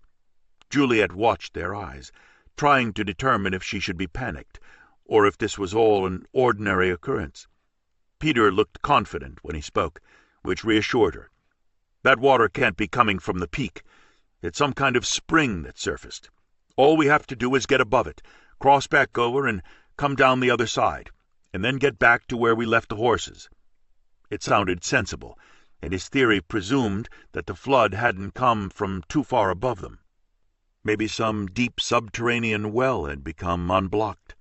The water in the riverbed was getting rapidly deeper, and the rushing currents made the river too treacherous to cross. They couldn't get across the riverbed where they were standing, and it was easy to guess that it would be even more dangerous as the water raced downhill. So the only choice they had was to continue up the mountain and get above the source of the flash flood, which had filled the riverbed so quickly and turned it into a raging body of water. They had their hiking boots on and were dry from standing under the trees, and they continued to head up Granite Peak on the trail that began to narrow and get rougher as they got higher, and it got harder to breathe. Noel was the first who said he needed to sit down for a minute, and his brother was quick to tell him to take it easy. There were more claps of thunder and more flashes of lightning, followed by another deluge, which drenched them as they continued up the steep trail. They could no longer see the patch of blue sky in the distance, or the smoke hovering far away. The trees obscured their vision. The water fell periodically, and they saw fallen trees and debris rushing past them in the river. Peter thought of the horses and was relieved that they were tethered on high ground. None of them were talking as they climbed. They needed the air for their lungs. It was getting chilly. Their clothes were damp, and none of them wanted to admit that they were frightened. It seemed best to say nothing. None of them had the answers to their unspoken questions. They saw a dead deer float down the river. Justin thought it had been struck by lightning or perhaps by a fallen tree. They saw a mangy-looking wolf clinging to a log being swept downstream, and a family of otters clumped together. The logs disappeared quickly, and Peter doubted they would make it to safety if the logs were pulled under by the rapidly swirling currents. One thing was for sure. None of them could have made it across back where they had come from, near the waterfall. They had been hiking for nearly 2 hours by then, and had come a long way up the mountain. The flash flood continued on its path, and the skies opened from time to time. The foliage got thicker around them. There was no sign of where the flash flood had come from, so they couldn't figure out how to get around it. They didn't say a word to each other as they climbed and kept their fears to themselves. They were wet, scared, and cold. It was almost dark when they finally stopped walking. They sat down on a cluster of rocks to figure out a plan. "It's going to be dark soon," Peter said, in the calmest voice he could muster. "I'm not sure we should head up any farther.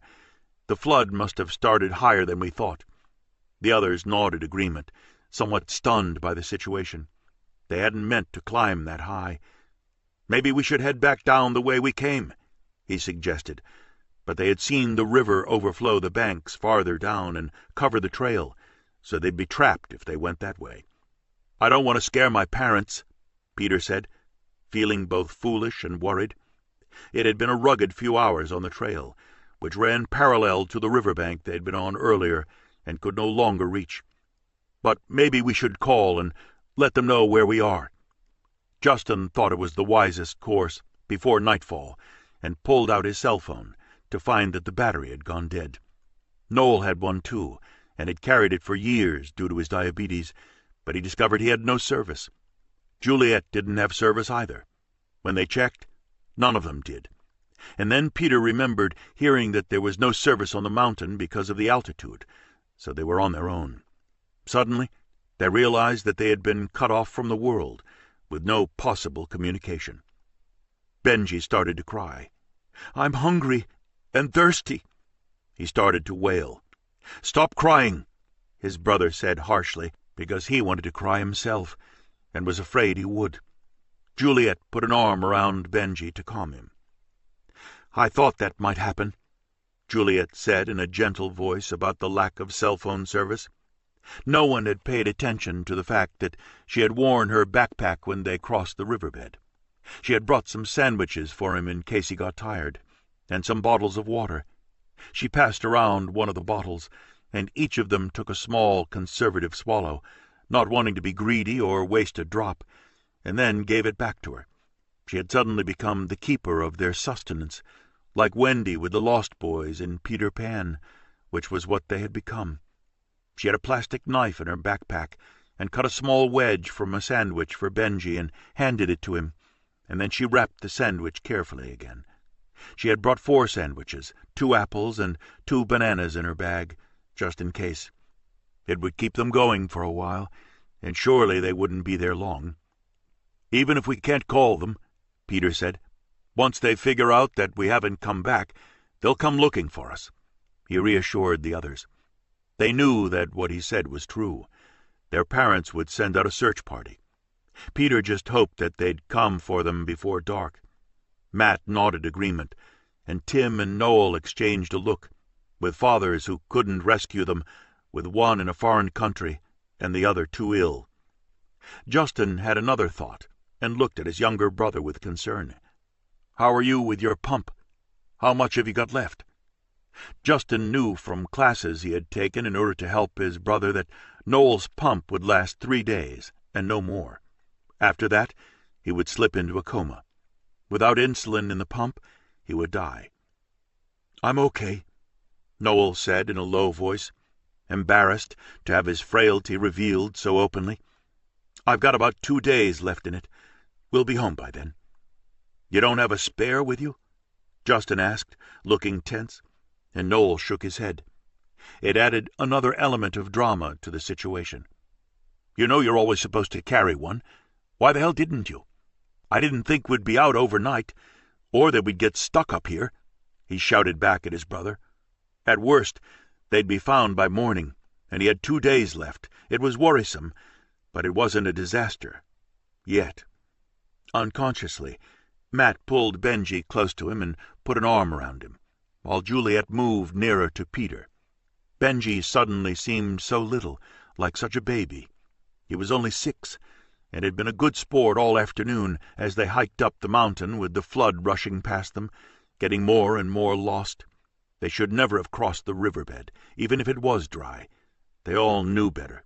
They lived in the mountains. They knew what one should and shouldn't do when hiking, and the risks of Granite Peak at the upper elevations, with unexpected crevasses and sheer drops. They had forgotten all of it that afternoon, in a festive mood, sure that they were safe and excited by the adventure. None of them had hesitated or sensed potential danger. As night fell, they still hadn't decided if it was best to continue up the mountain or head down. Peter and Justin still thought they would get above the flood, but the others were afraid to go up any farther, and heading down, they would run into the overflowing riverbanks, which seemed even worse, especially at night. The rain had started again and was coming down heavily. Juliet found an empty cup in her backpack, which she had brought for Benji, and she set it on a rock to gather rainwater. It started to fill quickly. They passed the water bottle around again, and each took a careful sip. Juliet cut several small pieces out of one of the sandwiches, and everyone took one, and she carefully rewrapped the rest. They needed to take care with the supplies they had, since they had no idea how long they'd be there. They were grateful she had thought to bring anything with her on the hike. Without that, they'd be starving and very thirsty. "What if we get attacked by wolves?" Benji screamed as it got darker. "We won't," Matt said, sounding nervous and trying not to reassure his brother. "They don't attack people." But they all knew wolves did, particularly if they were hungry or desperate themselves, which they would be after a dry summer. And it was cub season. Many of the animals on the mountain would be protecting their young from hunger in the flood. "Or a bear," Benji offered as an alternative, and they all laughed nervously at the way he said it. But that was a distinct possibility if they stumbled on a bear who felt a threat to herself or her cubs. "Or an elephant," Justin added to lighten the moment, and even Benji laughed. "They don't have elephants up here," Benji said with a knowing look. "But tigers, maybe. Or an elk or a moose, even an antelope. There were said to be bison on the mountain, but none of them had ever seen one. Getting charged by one didn't sound too appealing. "What if we try to find a cave to sleep in tonight?" Tim suggested. "Not if there's a bear in it," Peter answered. "I think all we can do is sit under the trees tonight, try and stay as dry as we can, and get moving again in the morning. If we stay on one of the trails, they'll find us tomorrow after first light." But which one? Up, down, or a trail they hadn't found yet? "We should take turns keeping watch. One of us should be awake all night. Let's take it in turns for an hour each, just to make sure we're not all asleep if a bear wanders by." It was Peter's idea, and they all agreed that he was right. Juliet had an alarm on her watch and set it for an hour later. Matt volunteered to take the first watch. They were hungry and tired, and they wanted more water but were afraid to drink too much. The rain had stopped by 8 o'clock, and they huddled together like puppies to keep warm in the chill mountain air. It was going to be a long night, but they all agreed that by morning they would be found. It would be an adventure they would remember forever. The night they could have been eaten by a bear on Granite Peak. "We could call this the Granite Peak Challenge," Matt said, looking excited, and Peter laughed. "Or the Challenge. We could make it an annual event." "I'm not signing up for the next one," Noel said. It had seemed like such a good idea when they decided to have a picnic at the waterfall, and then cross the riverbed when they found it dry. Who knew there would be a flash flood, and they'd get stranded up here? "They'll think we're heroes and call our names out at the rodeo," Benji said, and liked the idea as he cuddled up to his brother. "I'd rather not be a hero and be home in bed," Tim said, wondering if his father would be impressed the next time he called, and Tim told him about spending a night on the mountain. His father always liked demonstrations of manhood. Juliet was hoping her father wasn't worried. She closed her eyes and thought about it, and felt Peter's hand gently take hers. Then he whispered in her ear so the others wouldn't hear. "Don't be scared," he said ever so softly. She nodded, smiled at him, and held his hand tight until she fell asleep. She had her shift to keep watch later. For now, All she wanted to do was sleep and forget how thirsty she was. Chapter 5. Pitt and Anne were working on their accounts that night and stayed late at the office. They had been at an auction, sold 3 breeding mares, and bought 2 very expensive stallions. They were still talking about them, and Pitt's plans for them, when they got home and found the house dark, which Anne thought was strange. They must have gone to the diner for dinner. They probably came home wet and tired and hungry from the flash storms today, Pitt said. Anne always worried more than he did, and he put an arm around her and kissed her. Maybe they went out for a pizza. He always thought of the simple solutions first. Peter would have texted if they went out for dinner, she said, visibly worried. Maybe they went to Bill and Patty's, with no food service here. He smiled at her. You feed them too well. They eat here more often than I do. They'll be back soon. I'm sure they didn't stick around the waterfall for long once it started raining. It was 9 o'clock at night by then. They hadn't had dinner themselves and went to make sandwiches in the kitchen while they waited for the boys. Pitt had calmed her fears. At 10 o'clock, Patty Brown called. What time do you want me to pick up my monsters? You must be sick to death of my family by now, but I appreciate it. I stayed at the Wileys with Marlene till 8 o'clock and made dinner for her. Bob is quietly slipping away. I don't think it will go on much longer. I thought the boys were with you, Anne said, frowning. We got home an hour ago, and they weren't here. Pitt thought they were at your place or that they went to town for dinner. She hadn't thought to look for their bikes at the barn, since she assumed they'd taken their bikes with them. He's probably right, Patty said calmly. Benji is going to be hell on wheels tomorrow if they have him up this late. I hope he's asleep in a booth at the diner or somewhere. If he's still awake, he'll be a mess tomorrow. They'll probably be home in a few minutes. I'll let you know if they show up here first. They can camp out here if they want to. Anne was about to text Peter, and Pitt told her to relax. Tom Marshall called a few minutes later and apologized to Pitt for the late hour when he answered. I'm sorry. My daughter seems to have joined the group of musketeers. She was going to call me, but I guess she's having too much fun at your place. When do you want me to come and get her? I can be there in a few minutes if she's ready. She couldn't sleep over with a bunch of boys, so she'd have to come home. The boys could stay at the Pollocks. We think they're out to dinner. They'll probably be home any minute, Pitt said. He hated to treat them like babies and wanted to give them time to show up. She's not with you? Tom sounded surprised, then worried. Actually, no. We just got home a little while ago ourselves.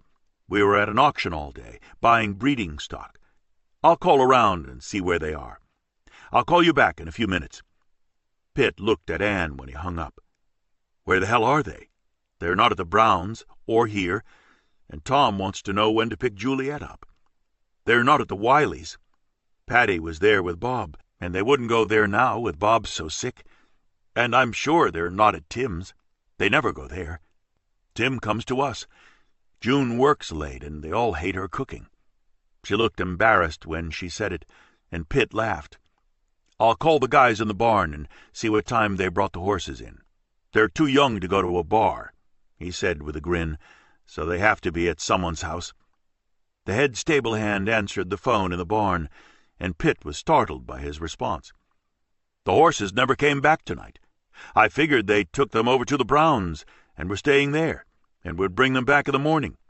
The trails have been pretty slippery tonight. I thought maybe they were afraid to lame one of the horses, and their bikes are still here. Thanks, Jack, Pitt said, then hung up on him and turned to look at Anne. The horses never came back in. Maybe one of them slipped and got lamed in the storm, or one of the kids fell and got injured. Their bikes are at the stables. He went to put on his rough work boots and a heavy rubber raincoat he wore when he rode in bad weather. Where are you going? Anne asked with a look of panic. I'll take some of the guys with me and have a look at the trails and see what we find. They're out there somewhere, and something must have happened, or the horses would be back in the barn, since they're not at Patty and Bill's. He called the Browns and asked Bill if he wanted to come with him. Give me 5 minutes. I'll meet you on the trail. I'll bring a couple of my guys, too."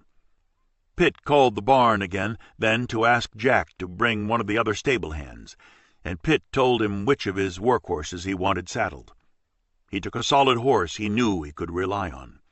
He debated about calling Tom Marshall, but he didn't want to frighten him and tell him that the kids were missing, and so were the horses. The trails were bordered by steep ravines, and even some of the most experienced riders had fatal accidents on Granite Peak every year. He wanted to have a look around first before he called him. "Should I call Harvey?" Anne asked him as he hurried through the front door and put his hat on. He thought about it for a minute and shook his head. "Not yet. Let me take a look first. Bill and I know those trails as well as Harvey does, and we can't have lost 7 of them. They're out there somewhere, probably cold, wet, and scared to death. Maybe one of them is hurt, or some of the horses." Harvey Mack was the chief ranger for the area.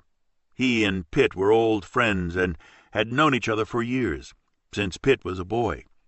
Pitt didn't want to call Harvey this late unless there was a problem. He didn't want to drag him out for nothing, and if there were fires starting on the other side of the mountain, Harvey would have his hands full trying to get that under control. He didn't need to have 7 kids lost in a rainstorm to worry about 2. Pitt was sure that he and Bill could handle it, and if not, they'd call Harvey when they got back. The kids were probably under a tree somewhere waiting to be found. He ran to the stables. It was raining hard again. The stable hands had his horse ready and gave him a leg up. He and 2 ranch hands left at a fast trot, careful not to give the horses their heads, with the ground slippery. Bill and 3 of his men were waiting at the entrance to the main trail to Granite Peak, and all 7 men took off on the trail to the waterfall. It took them twice as long as usual to get there, and the river was a rushing torrent overflowing its banks when they did. "I was up here a few days ago," one of Bill's men shouted in the wind. "The bed was dry. There was a flash flood today. I'll bet the damn fool kids crossed over when it was dry. The flood came, and they couldn't get back." Pitt guessed, and Bill nodded. They had both done things like that when they were kids, but they had never gotten lost on Granite Peak and spent the night. Pitt's stable hands had brought high-beam searchlights with them. They shone them on the water and the opposite bank, into the trees. Bill had a bullhorn, and he shouted the boys' names and Juliet's, then listened for a response. There was none. They either walked up or down the trail. If they did cross over, they wouldn't have just sat there waiting for us to show up. They're on foot now, so God knows which direction they went. They found all 7 horses tethered to the trees where they'd been left. The stable hands tied 3 of them together to lead them back, and Bill's men took the 4 others.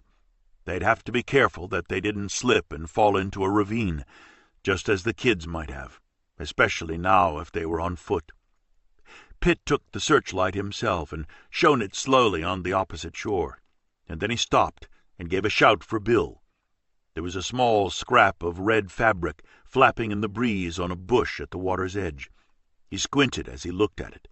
It was a bright red plaid. "Peter has a shirt like that. I'm right." They crossed over and couldn't get back. God knows which direction they went. Hopefully they didn't try to swim back. He said it in a hoarse voice with tears stinging his eyes in the rain. If they had tried to swim across, they would never have survived. That would have been the surest course to disaster, but they knew better. "Harvey has to get his boys out here at first light. The terrain is too rough and the brush too thick to find them now in the dark. It's a hell of a lesson for them." He didn't add, "if they survive." Pitt and Bill rode back in silence as quickly as they could, with their stable hands leading the horses, careful to avoid the slippery places. Twice they nearly slid over the edge into a ravine, but stopped in time. It took them an hour and a half to get back, even longer than it took to get there. Bill went home with Pitt. It was 1 a.m. by then. As soon as Anne saw their faces, she assumed the worst, but Pitt was quick to reassure her as best he could. "We don't know where they are, but I think they crossed the river and couldn't get back. We found the horses. The kids are probably huddled under a tree somewhere along the trail. miserable and scared. Or fighting off a bear, Anne said, clutching Pitt. Oh, my God, Pitt, what if something happens to them? We'll find them tomorrow. I'm going to call Harvey right now. You call Marlene and June. I'll call Tom Marshall as soon as I get hold of Harvey. Pitt had the chief ranger's private cell number, and he answered immediately in a deep, gruff voice. But he didn't sound as though he'd been asleep. He told Harvey what had happened, as much as he knew, and what he could guess. We had a bad flash flood up there today, Harvey told him, and it's raining at the midline tonight. But on the backside of the mountain, they didn't get a drop of rain, and we've got a hell of a fire growing and coming around to the south side. I want to meet with all the parents at your place at 6 o'clock in the morning. We can't do anything until then. I'll get my boys out in the choppers after that. And Pitt, I'm sorry. We'll bring them home. Don't worry. That mountain is nothing to mess with. I imagine they've figured that out by now.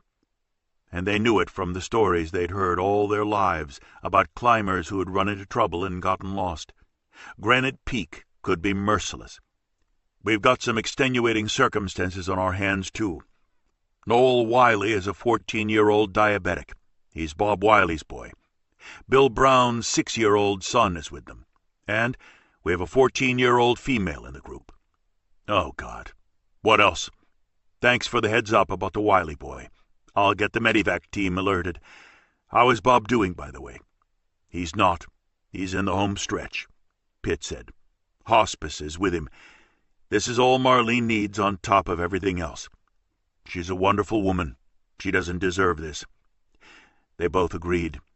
We'll get the kids home tomorrow.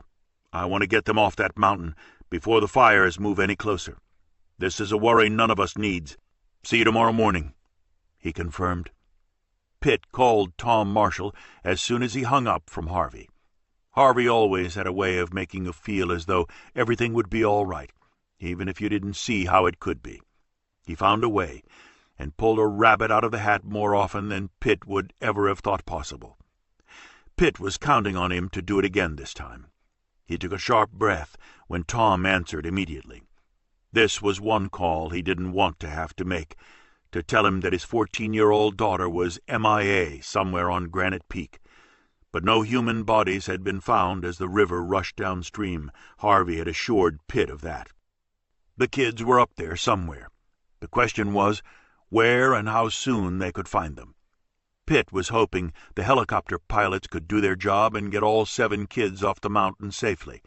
They had done some remarkable rescue missions before, in worse weather. He just hoped that none of the kids were at the bottom of a ravine or severely injured. He was praying that his son was alive, that they all were.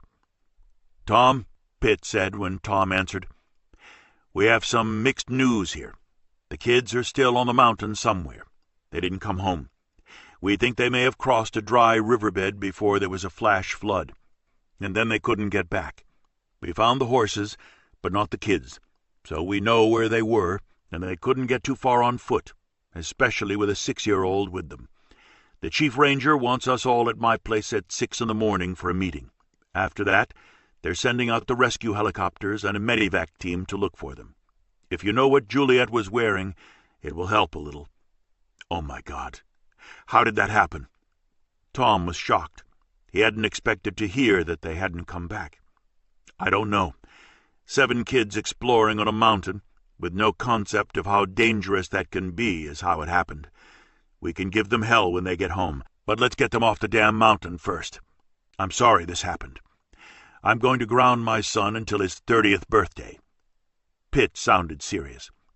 I'm sure with 7 of them, they all contributed some foolhardy ideas. Tom commented, I'd better call Juliet's mother. She'll give me hell for not calling her sooner, and not keeping an eye on Juliet well enough before this. I was hoping you'd call me to tell me they turned up at your place. I wish I had. The chief ranger is a good man. He'll find them. I just hope none of them are hurt.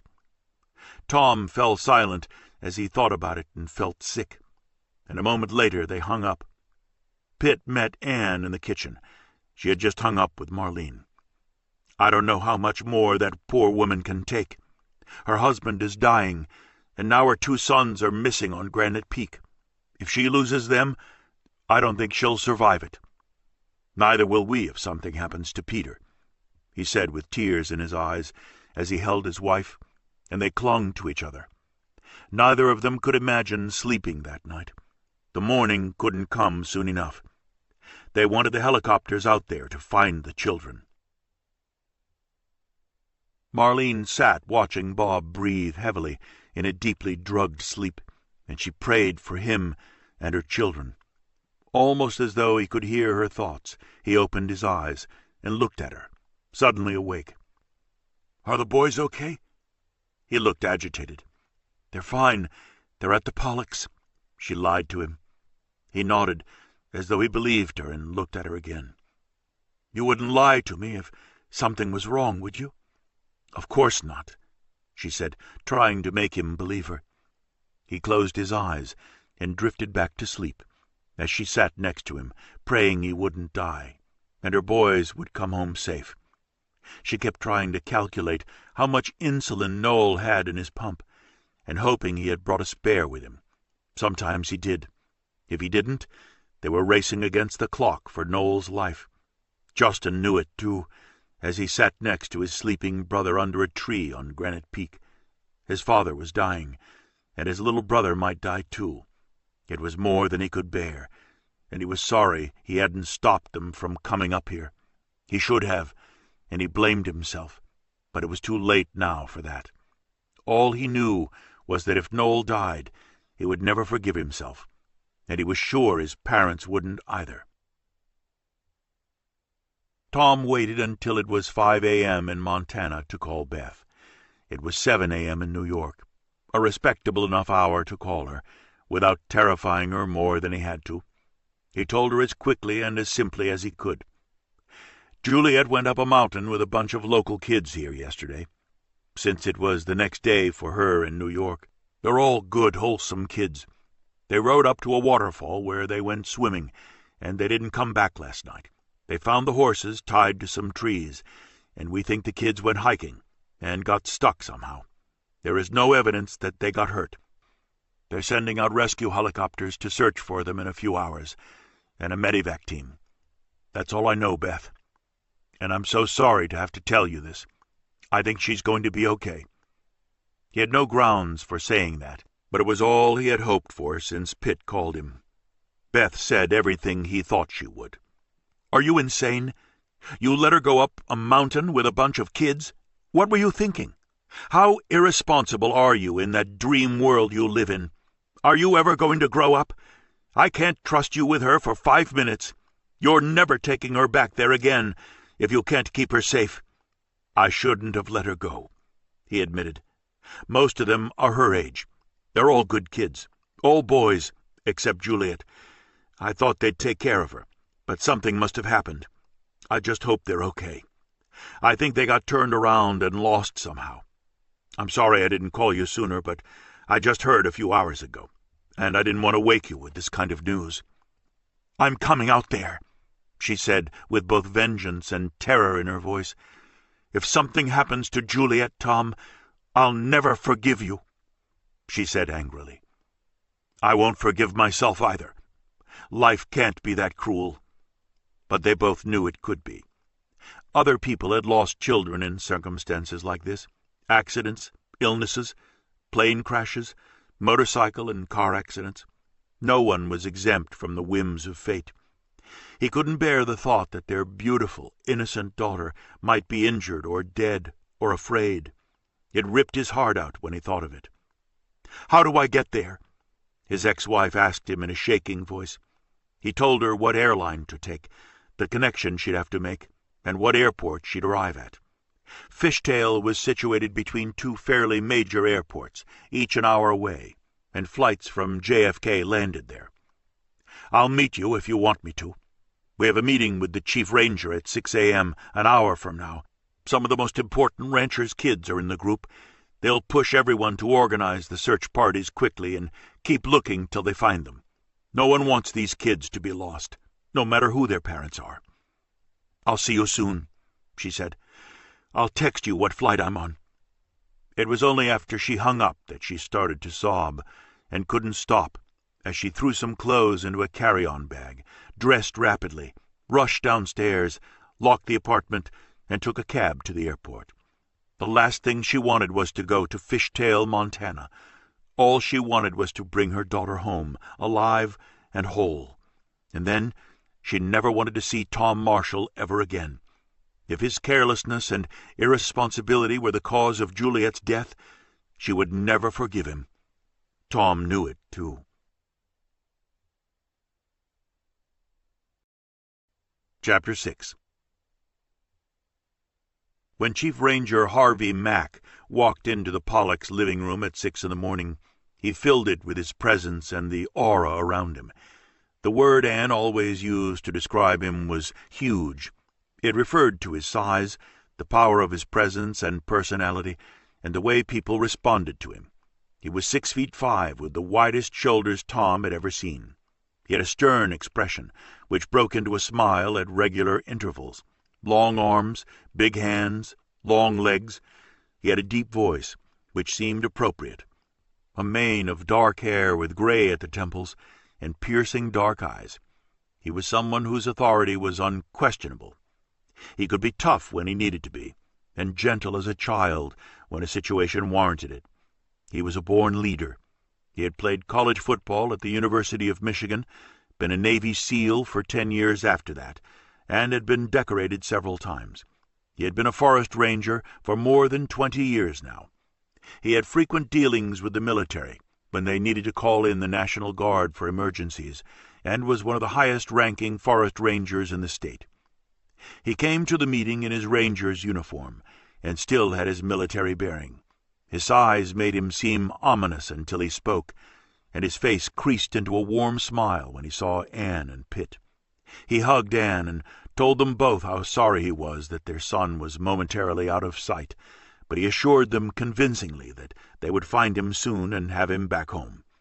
Harvey was someone you immediately believed in and knew you could count on. He spent most of his time on horseback, but had flown a reconnaissance and rescue plane early in his career as a ranger, and had come up through the ranks quickly and steadily over the past 2 decades. He lived nearby in Big Sky. Fishtail and the Beartooth Mountains and Granite Peak were all part of his territory. He knew the area, and particularly the mountains, like his own backyard. When he walked into the Pollocks' living room, the parents gathered there, stopped talking, and stood up to greet him. Anne had put a basket of muffins and pastries on the table, and had handed each of them a cup of coffee when they came in. Most of them had been awake all night worrying about their children. Harvey knew all of the local residents, and made it his business to know the people in his district. Pitt introduced him to Tom, whom Harvey had spotted immediately, and explained that he was Juliet's father. Pitt had given him all 7 names of the missing children the night before. Harvey knew each of the children, too, except for Juliet. He appeared frequently at community events and spoke at the local schools about responsible use of the national and state parks, how not to cause forest fires by careless camping procedures, and the potentially dangerous animals that lived in the mountains. They had several injured tourists every year who fed the bears or did other foolish things. The locals knew better, but kids sometimes tried to show off their bravery or taunted the animals with disastrous results. He stopped to speak to Marlene for a minute and asked about Bob. She had left him sleeping with a hospice nurse watching him so she could come to the meeting about her sons. She told him briefly about Noel's insulin. He already knew about it since Pitt had mentioned it to him the night before. Harvey was acutely aware of the dangers the 7 kids were facing, and he had a medevac team in place, ready to take off in a helicopter within the hour. He explained to them that they would have 2 rescue helicopters in the air all day, combing the area. They knew the point the kids had started from, where the horses had been tethered. They had a map of all the trails, and had calculated how far the children could have gotten on foot within 24 hours. There were a number of trails they could have taken. Some were blocked by the flash flood now. There were also red zones, which presented the greatest risks to the kids because of the sharp drops, dangerous ledges, and ravines and crevasses. One or several of them could have fallen, and might be trapped now. while the others tried to extricate them. This could be why they hadn't come home. "Are they likely to have any tools with them, or camping equipment? Could they have been planning to spend the night and just didn't tell you? Kids don't always share their plans with us," Harvey said with a smile, and they all shook their heads. "I think they would have told us," Anne volunteered. He asked what kind of food and water supplies they had, and who had been responsible for it. Tom answered that Juliet had been making a stack of sandwiches that she took with her, and Anne guessed that they probably had about 6 large bottles of water and maybe some canteens. So they would have been all right for food and water last night, Harvey estimated. Marlene guessed that Noel would have about 2 days of insulin left in his pump, or maybe less, and she didn't believe he had a spare on him, although he should have. She said that Justin was well versed in emergency procedures for problems with Noel's diabetes. Most of them knew what their children had been wearing. Pitt told Harvey about the little scrap of red plaid fabric he'd seen snagged on a branch, and Anne confirmed it was the shirt their son was wearing. He asked Tom some details about Juliet. What was she wearing? Her height and weight, how strong and athletic she was, and if she'd done any rock or mountain climbing previously. Harvey jotted down a few notes, but committed most of it to memory. All 7 of them were his highest priority at the moment, and he knew everything he needed to know about them. All of the parents were adamant that neither drugs nor alcohol would have been part of their plan. "We think they just started hiking up a trail to check things out, went farther than they meant to, and got stuck somewhere," Pitt said simply. "One of them could be injured, and the others are trying to help, which would slow them all down," Harvey explained to them. "And if they crossed the riverbed, which the fragment of plaid fabric suggests, then their return by the same route would have been impossible after the flash flood when the riverbed filled. We've got fires burning on the other side of Granite Peak, but they couldn't have gone far enough for that to be a problem. The fires are moving slowly and are contained at the moment. Unfortunately, the rainfall didn't happen on that side of the mountain, so it didn't help us with the fires, but I don't think that's our prime risk at the moment. I'm more concerned about the ravines, or something untoward, like they're disturbing a mother bear and a cub in a cave. We're going to be looking very closely with our recon planes. I think it's very unlikely we won't have them home by tonight. With a whole new respect for wandering around the mountains without adult supervision, adequate supplies, and a plan." He smiled at them. "We'll be going up the mountain on horseback, too. I'll be with them, and we'll all be connected by radios, so we'll be in constant contact with you. I'm going to leave a radio with each of you today, set to our frequency. You'll hear the folks in the recon planes, too, so you'll know as much as we do at all times." "Could Bill and I ride up with you?" Pitt asked, and Harvey hesitated. He knew what excellent riders they were, but it could be emotional for them if any or all of the 7 were severely injured or worse. He couldn't rule that out. "I think you'd be better off here," he said, "but I won't stop you if that's what you want to do." Pitt nodded and looked at Bill, who nodded too. They wanted to be on the ground, helping with the search. Maybe they would recognize some scrap of something that one of the rangers and rescuers might miss. The chief ranger spent 3/4 of an hour with them, and then he glanced at his watch and stood up. "We want to get on the road as soon as we can, and in the air. We're set to start in half an hour." He signaled to his driver from the kitchen door, and he came in with a box of radios, one for each of them, and showed them how to operate them. They were already on the frequency, listening to communications about preparations.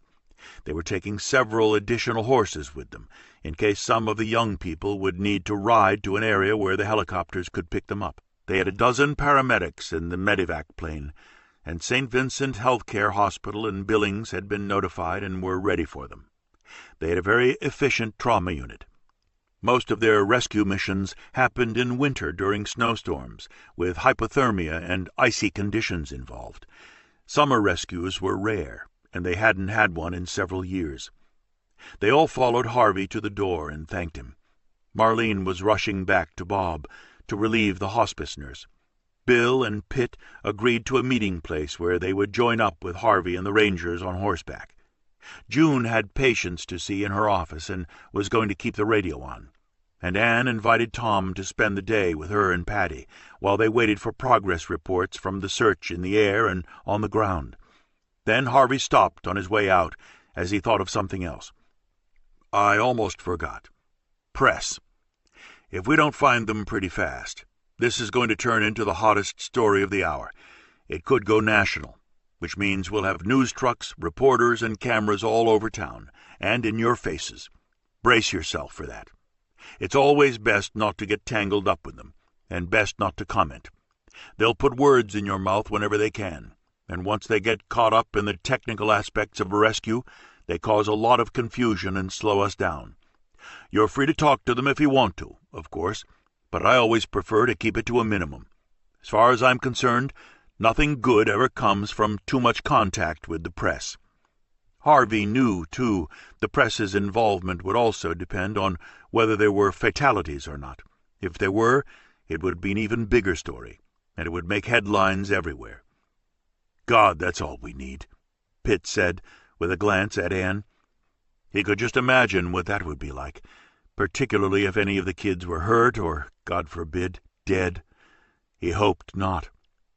"If we don't solve this very soon, it is going to be very big news. Brace yourselves. The press makes it all a lot harder. They want anything sensational, and they love rescue stories. We'll be hearing from them soon. They'll want an update on our progress every hour. Press conferences are not my favorite in situations like this. A lot of misinformation gets passed around, so you won't be seeing a lot of me on TV. We have a press aide for that." Harvey took off a minute later, talking into his radio, as his assistant ranger drove the car. They were sending 40 rangers on horseback into the mountains, and the planes were taking off 20 minutes after he left. Anne offered them all another cup of coffee before they took off. Bill and Pitt had already gone to the barn to saddle up. They didn't want to waste any time. Marlene was right behind Harvey in her car, on her way back to Bob. She was normally a pretty blonde, and he thought she had aged 10 years in the past few months. He knew what those days were like. The kids woke up having slept fitfully through the night. They had spelled each other off hour by hour so that one of them was always awake in case of an animal attack or any other untoward experience. They had heard coyotes the night before, howling and obviously in a pack. An owl had hooted at them from above. Only Benji had slept well because he didn't have to do a shift. Juliet had a spare sweater in her backpack, so it was dry, and she put it on him. He'd been shivering. And Matt took him to attend to his needs in the bushes, as they all did. They started the day with a small square of the remaining peanut butter and jelly sandwiches, and a good swallow of water for each of them. "I never knew water could taste so good," Peter said with a sigh. "I could drink a gallon of it." They had gathered 2 full cups of water from the rain the night before to add to their supply, and Juliet put the cups back in her backpack after they poured the rainwater carefully into the 2 big bottles. They heard the helicopters in the distance a short time later, but they were still far in the distance, flying a set path. The children could hear them, but barely see them. Peter frowned. "Why don't they bring them closer? They'll never find us from there," he said, worried, as Justin watched the sky, too. The helicopters headed in the wrong direction then, farther up the mountain and farther away from where they were. "Shit! They have no idea where we are," Matt said, looking disheartened. "I hope we don't have another night out here." He had worried about the bears all night, but there had been no sign of any. They had kept out of caves, though. "Or a lot of nights," Justin added. They all looked tired. It had been a long night, and they were hungry and uncomfortable, and chilled from the night air on the mountain. Their damp clothes had dried by morning. Tim suggested they pick berries then, which cheered everyone up. He knew which berries to pick from a Boy Scout camping course he had taken. They didn't have any receptacles, so they used their hands and their T-shirts to hold them. They were less hungry after that. Then they conferred about which way to go. In daylight, A small, narrow trail was visible past some trees they were sitting near. It went neither up nor down, but appeared to go around the mountain, and they decided to try that for a while. There were plenty of berries on the new trail as well, so they ate those too, until Benji said he had a stomachache. "Are you sure you know which kind we can eat?" Justin asked Tim, who assured them he did. Otherwise, Justin was quiet and pensive, trying to think of creative ways to get down the mountain, and worried about his brother. As the oldest member of the group, he felt responsible for all of them, and even more so for his brother. He should never have let him come, or at least he should have thought to ask Noel if he had a spare pump with him, but they'd been planning to ride back after lunch and had gotten carried away. There was no reason to think he'd need another pump. Justin was thinking about his father, too, and wondering how he was doing. He felt terrible about the worry they were causing their father, who was in no condition to weather more stress, even if he knew what was happening. Justin wondered if their mother would tell him. He somehow had a feeling she wouldn't. She always protected Bob so carefully, and he got more upset now than he used to, and cried over things he never would have before. Justin hated worrying his mother, too, when she had so much on her plate. He felt like he had failed them both, letting Noel get into a situation where he was now at risk. He told himself he should have stopped him before they crossed the riverbed. They'd been walking for almost 2 hours when they came back into a small clearing that looked familiar, and they realized that it was where they had spent the night. They'd been going in a circle for the last 2 hours. "I vote that we head down," Matt said. "That makes the most sense." But every path they tried to take was blocked, and the trees and bushes got thicker and thicker.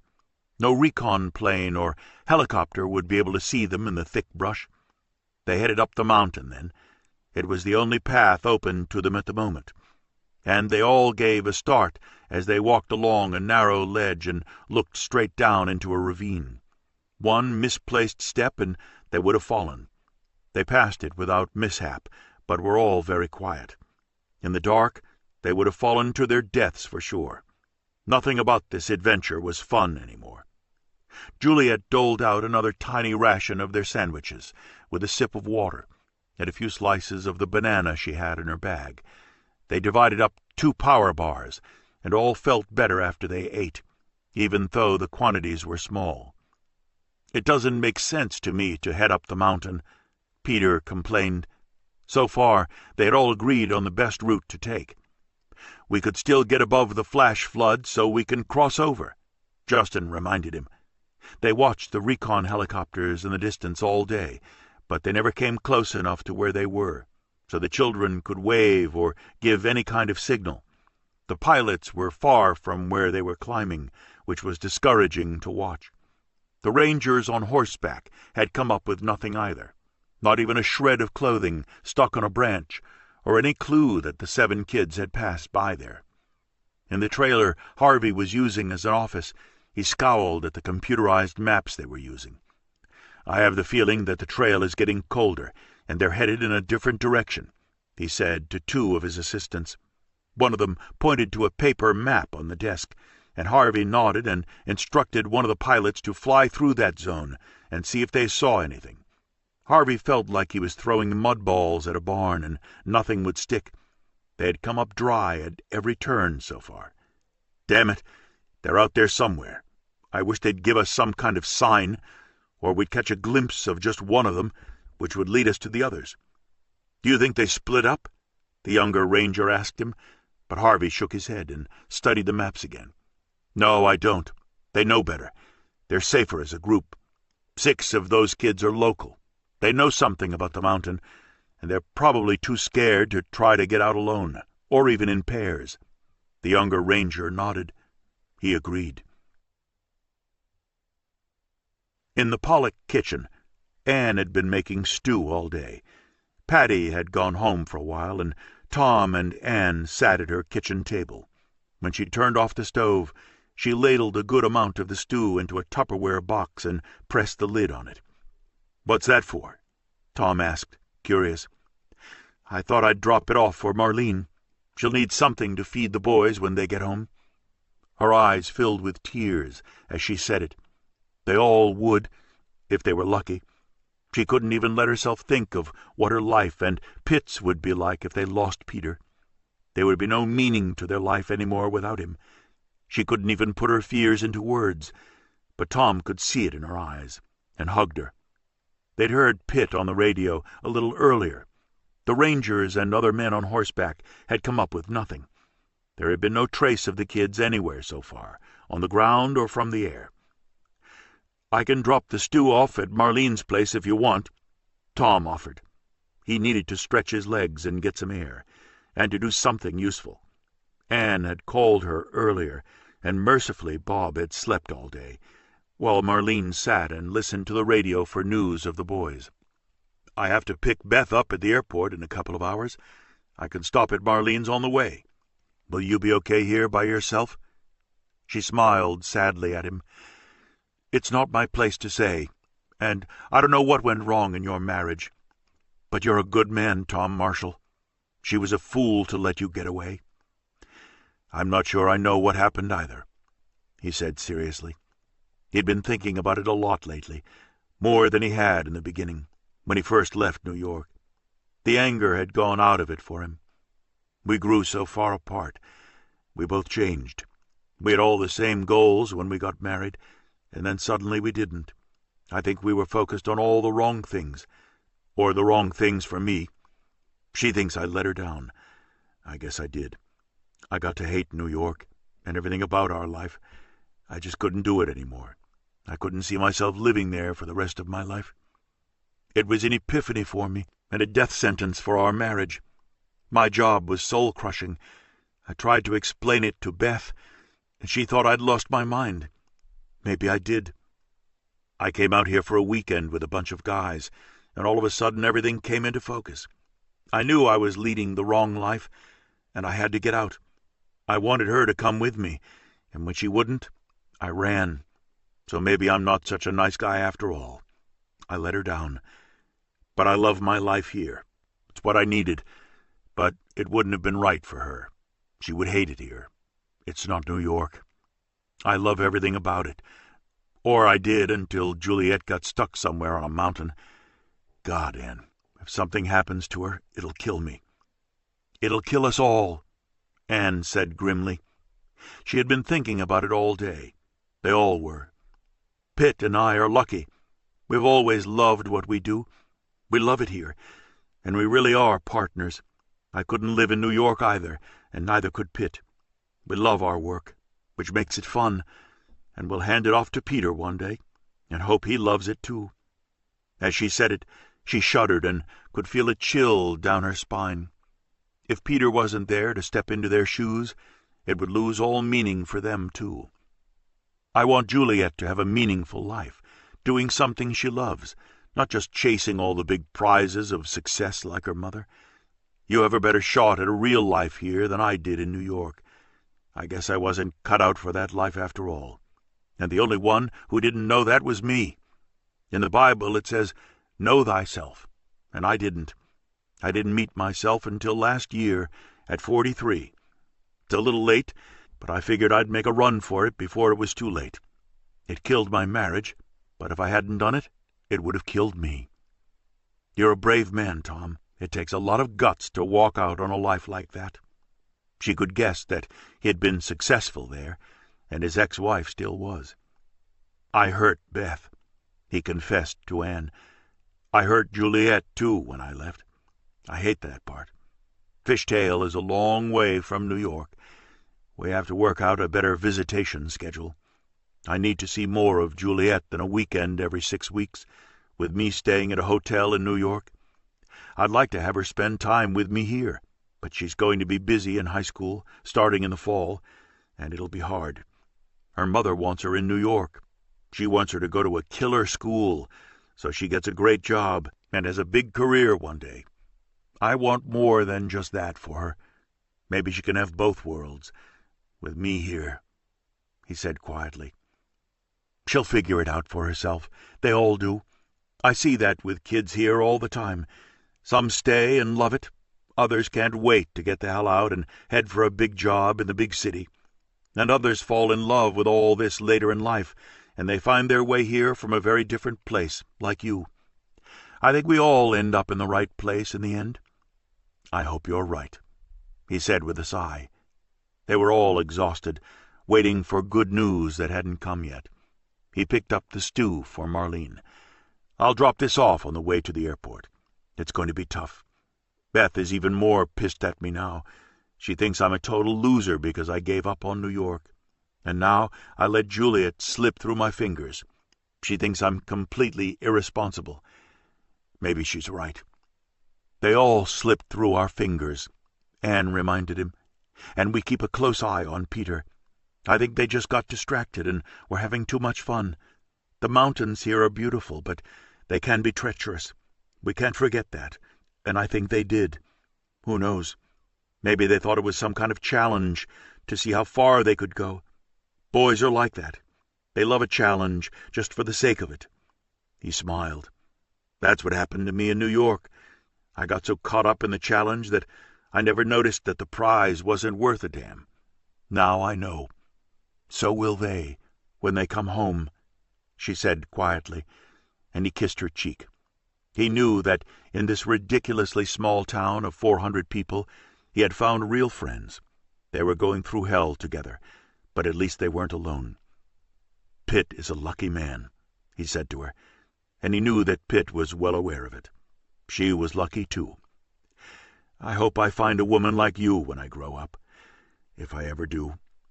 "You are grown up, Tom. You just need a woman who wants the same things you do, now that you know what you want. And good luck with your ex-wife." She smiled at him, and he nodded. "She's going to beat me to death when I pick her up at the airport." He was expecting it. And maybe she's right. I hope we get good news by tonight. So do I. Give my love to Marlene. He took the stew and waved as he went out the door, and put the Ranger radio in his pocket so he could keep listening. "See you later." Patty was just arriving at the Pollocks as he left, and they waved at each other. It was comforting, sharing the experience with friends. They all had so much at stake, but at least he knew for sure now that Fishtail was home. Marlene was grateful for the stew when he dropped it off. There was a sign on the door not to ring the doorbell, so he knocked gently, and she came to the door and smiled when she saw him. "Thanks," she whispered, and beckoned him in. "I didn't want to wake Bob," she explained. "I figured. Anne said to give you her love. No news so far." She echoed what he already knew. "They're tucked in somewhere. They'll find them sooner or later." He tried to reassure her, but they were all afraid that it might be too late when they did. The mountain could be cruel. "After tonight, Noel will have about another 24 hours left in his pump, and I don't know what kind of food they have with them. That makes a difference for him, too. Thank God Justin is with him. He knows what to do, if they can't get help." She had even more to worry about than the rest of them, with Noel's diabetes putting him at greater risk. "How's Bob?" he whispered. "The same." They had been through hell for the last year, and now her sons were lost on a mountain. It was one of those times when you just had to keep going. There was no other choice. "Do you need anything?" he asked her, and she shook her head. "Why don't you try to get a little rest, while he is? When was the last time you got some sleep?" He was genuinely concerned. "Last year," she said with a grin. "At least lie down until he wakes up. I'm heading to the airport to pick up my ex-wife. She's ready to kill me. She blames me for letting Juliet go up the mountain with the boys. You'll let them go to the waterfall. None of us knew they'd head up the mountain. They've been to the waterfall 1,000,000 times before. You can only control so much with kids. In the end, they do what they want, and most of the time they survive it." She'd been telling herself that all day. "I hope you're right." He gave her a hug and told her he'd be back in town in a couple of hours, and if she needed anything she should just call. Then he hurried down the steps and headed to the airport to pick up Beth. Chapter 7. Tom picked Beth up at Bozeman Yellowstone International Airport, which was less than 2 hours from Fishtail. It was the only flight she could get. Beth had had to change planes in Chicago and had a long layover. She looked exhausted when she got there, with her dark hair pulled back tightly in a ponytail, in jeans and a safari jacket, and Chanel loafers. Beth always looked stylish, whatever the occasion. "Any news?" she asked Tom as soon as she saw him, before she'd even said hello. He didn't blame her. She had been on planes all day. He had kept her informed by text, but she had been in the air most of the time. It had taken her 9 hours to get there in all. "Not yet." "For Christ's sake, what are they doing?" "They've got 40 Rangers on the ground on horseback, covering all the trails, and 2 recon helicopters in the air. The area is heavily wooded. It's not easy to see them if they're there, and it's a big mountain." He didn't say that they could be at the bottom of a ravine, but that was a possibility too. "I've been listening to the radio all day, between the rescue teams. They're covering as much ground as they can." He led her to the garage to get his truck while they talked. "I still don't understand how you could have let her go." Her face was taut as she said it, with barely concealed fury. "They went to a waterfall, pretty low on the mountain. The boys have been there 1,000,000 times before. No one thought they'd head up the mountain, if that's what they did. Apparently there was a dry riverbed, and everyone seems to think they crossed it, and a flash flood blocked them from coming back. You couldn't keep her with you? What were you doing?" The reproach in her voice was glaring, like the look in her eyes. "I can't keep her locked in the house, Beth. She met some nice kids her age. They invited her on a picnic." "All boys?" She sounded skeptical. He was on the carpet, and he had expected it. "All boys. Good kids from nice families. You'll meet the parents. Oddly enough, none of them have daughters. There's a 6-year-old with them, and one boy's older brother. He's 17. That may be a good thing. One of the boys Juliet's age is diabetic, which is a serious problem." She calmed down a little when she heard a 6-year-old had been allowed to go, although it didn't change anything. "I'm hoping to hear good news any minute. I was hoping it would be all over by the time I landed in this godforsaken place. It takes less time to get to Europe. It's pretty country, but I still don't understand what you're doing here. I never will." He suspected that was true. "You were born in New York. Your father was successful in investments. Your mother was from a fancy family, and you want to be a hick and live like a mountain man when you grow up. I guess that's the whole point. You haven't grown up yet." He expected her to bash him, and she did, but given the fact that their daughter was missing on his watch, he let it go. They got in his truck then and headed for Fishtail. He had reserved a room for her at a small guest lodge near the famous general store. She wasn't going to love the hotel, but there was nothing in town up to her standards. They had both gotten spoiled over the years. Comfort no longer mattered to him, and in the circumstances he was sure she wouldn't care about that either. All she cared about was Juliet. They both did. "When can I talk to the head ranger?" she asked him. "He's probably still on the mountain with the others. You can reach him when he comes down. They can't search after dark." It was still light, but wouldn't be for long. He handed her the radio then. "You can listen to the radio. The pilots in the rescue and recon helicopters are on the same frequency, too." She listened for a long time as they drove to Fishtail.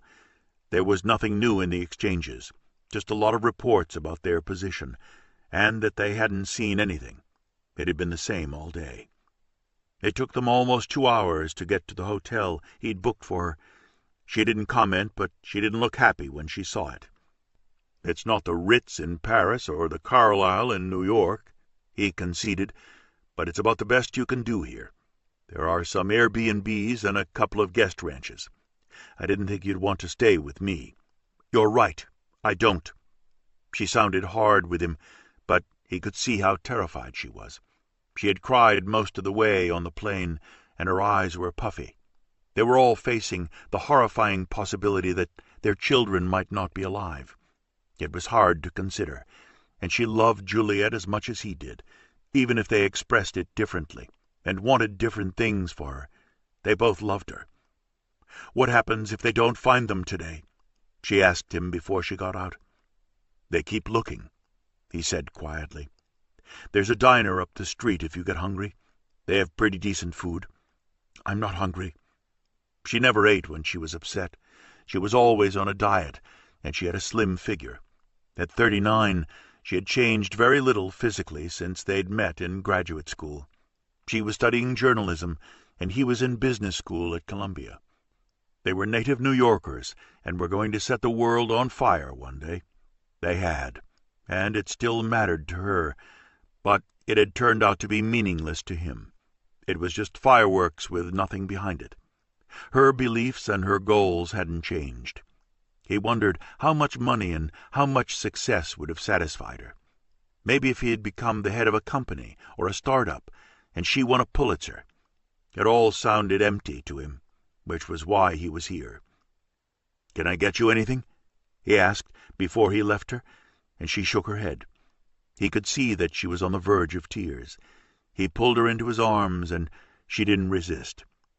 They needed each other now, even if she hated him and he had disappointed her. They no longer loved each other. Of that he was sure. But they loved their daughter. It was the only bond they still had, and a strong one. He stroked Beth's hair as he held her, and wished he could promise her it would be okay. He hoped it would be.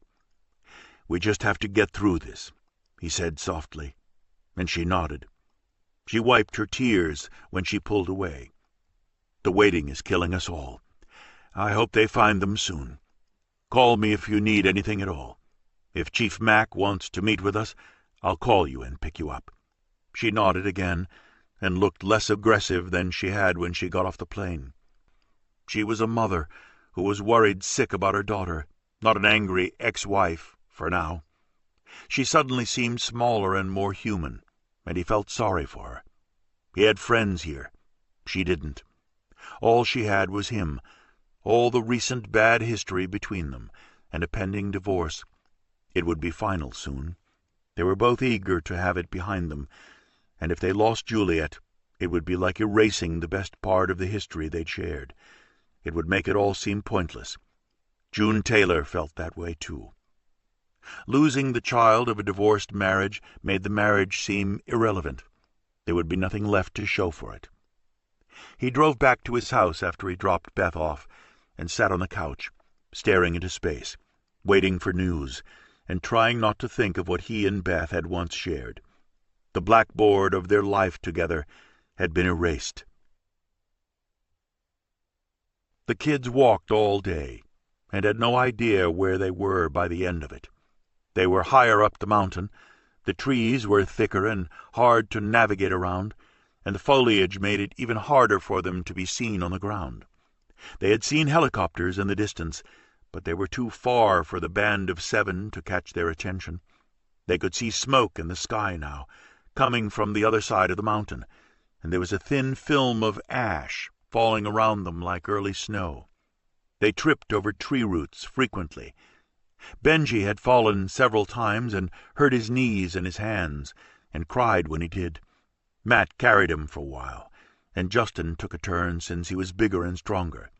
Noel was looking pale, and all of them were hungry and tired by the end of their second day on the mountain. All sense of adventure had gone out of it, if there had ever been any. This was no longer a challenge. It was only about survival. Their food had almost run out. Juliet had no power bars left and only a few mouthfuls of the sandwiches, and they could only take small sips of the water from what was left. They still found berries along the way, but if they ate too many it gave them a stomachache. They looked exhausted, but they had agreed to keep moving all day, hoping that rescuers would see them. But none of the helicopters even came close. They had somehow guessed the young people's position to be entirely different from what it was, and the kids had no way of getting to the area the rescue planes kept flying over. 2 deep ravines separated them from the low-flying zones of the plains. The ravines were entirely unnavigable without risking serious injury or death. So they just kept walking up the mountain, around to the side, and as close as they could get to the helicopters that were much too far away to even catch a glimpse of them between the trees. It seemed too late to head down the mountain now. "Maybe we should try that tomorrow," Peter suggested to Justin when they stopped for the day. They had thought that the trees would thin out if they went up the mountain, but the foliage had gotten thicker, and it was getting harder to breathe, especially for Noel, who was slowing down noticeably. He was well aware, as was Justin, that he had another 24 hours of insulin left in his pump, and after that he would slip into a coma. He bitterly regretted not having brought a spare pump, and swore he would from now on. But this time he hadn't, and it might cost him his life. They were sitting, catching their breath and taking small sips of water, discouraged by how far the helicopters had been from them all day. They had all disappeared from the sky just after 7, with the day still bright. The sun would set soon. The kids were talking about their plan for the next day, sitting in front of a small cave, when suddenly a giant brown ball emerged from the cave and stood on its haunches. It was a bear, with a cub right behind her, and all 7 of them shrank in terror as the mother bear showed her teeth and almost danced in front of them. The very small cub ran into a clearing and looked confused. Its mother stayed standing to protect it as they all watched in terrified silence. "Don't touch the baby!" Juliet shouted at all of them. It looked adorable and very scared. The mother seemed to be deciding between whether to attack them or remove her cub from the scene she obviously considered dangerous. "Holy shit!" Justin said out loud as the bear gave a roar, and they tried to figure out what to do. There was nowhere for her to run to. "What do we do? Do we throw rocks at it?" Peter asked in a terrified voice, as Justin spotted a boulder and leapt onto it, which made him considerably taller than the bear. He made no sound, but towered over her, as he had read to do if one encountered a bear. The bear dropped to all fours, nudged the cub with her muzzle to push it forward. They disappeared into the forest a minute later. Justin tried to jump from the rock on shaking legs and fell backwards. He narrowly missed hitting his head, and the others rushed toward him. "You saved us," Juliet said, as he tried to stand up and winced.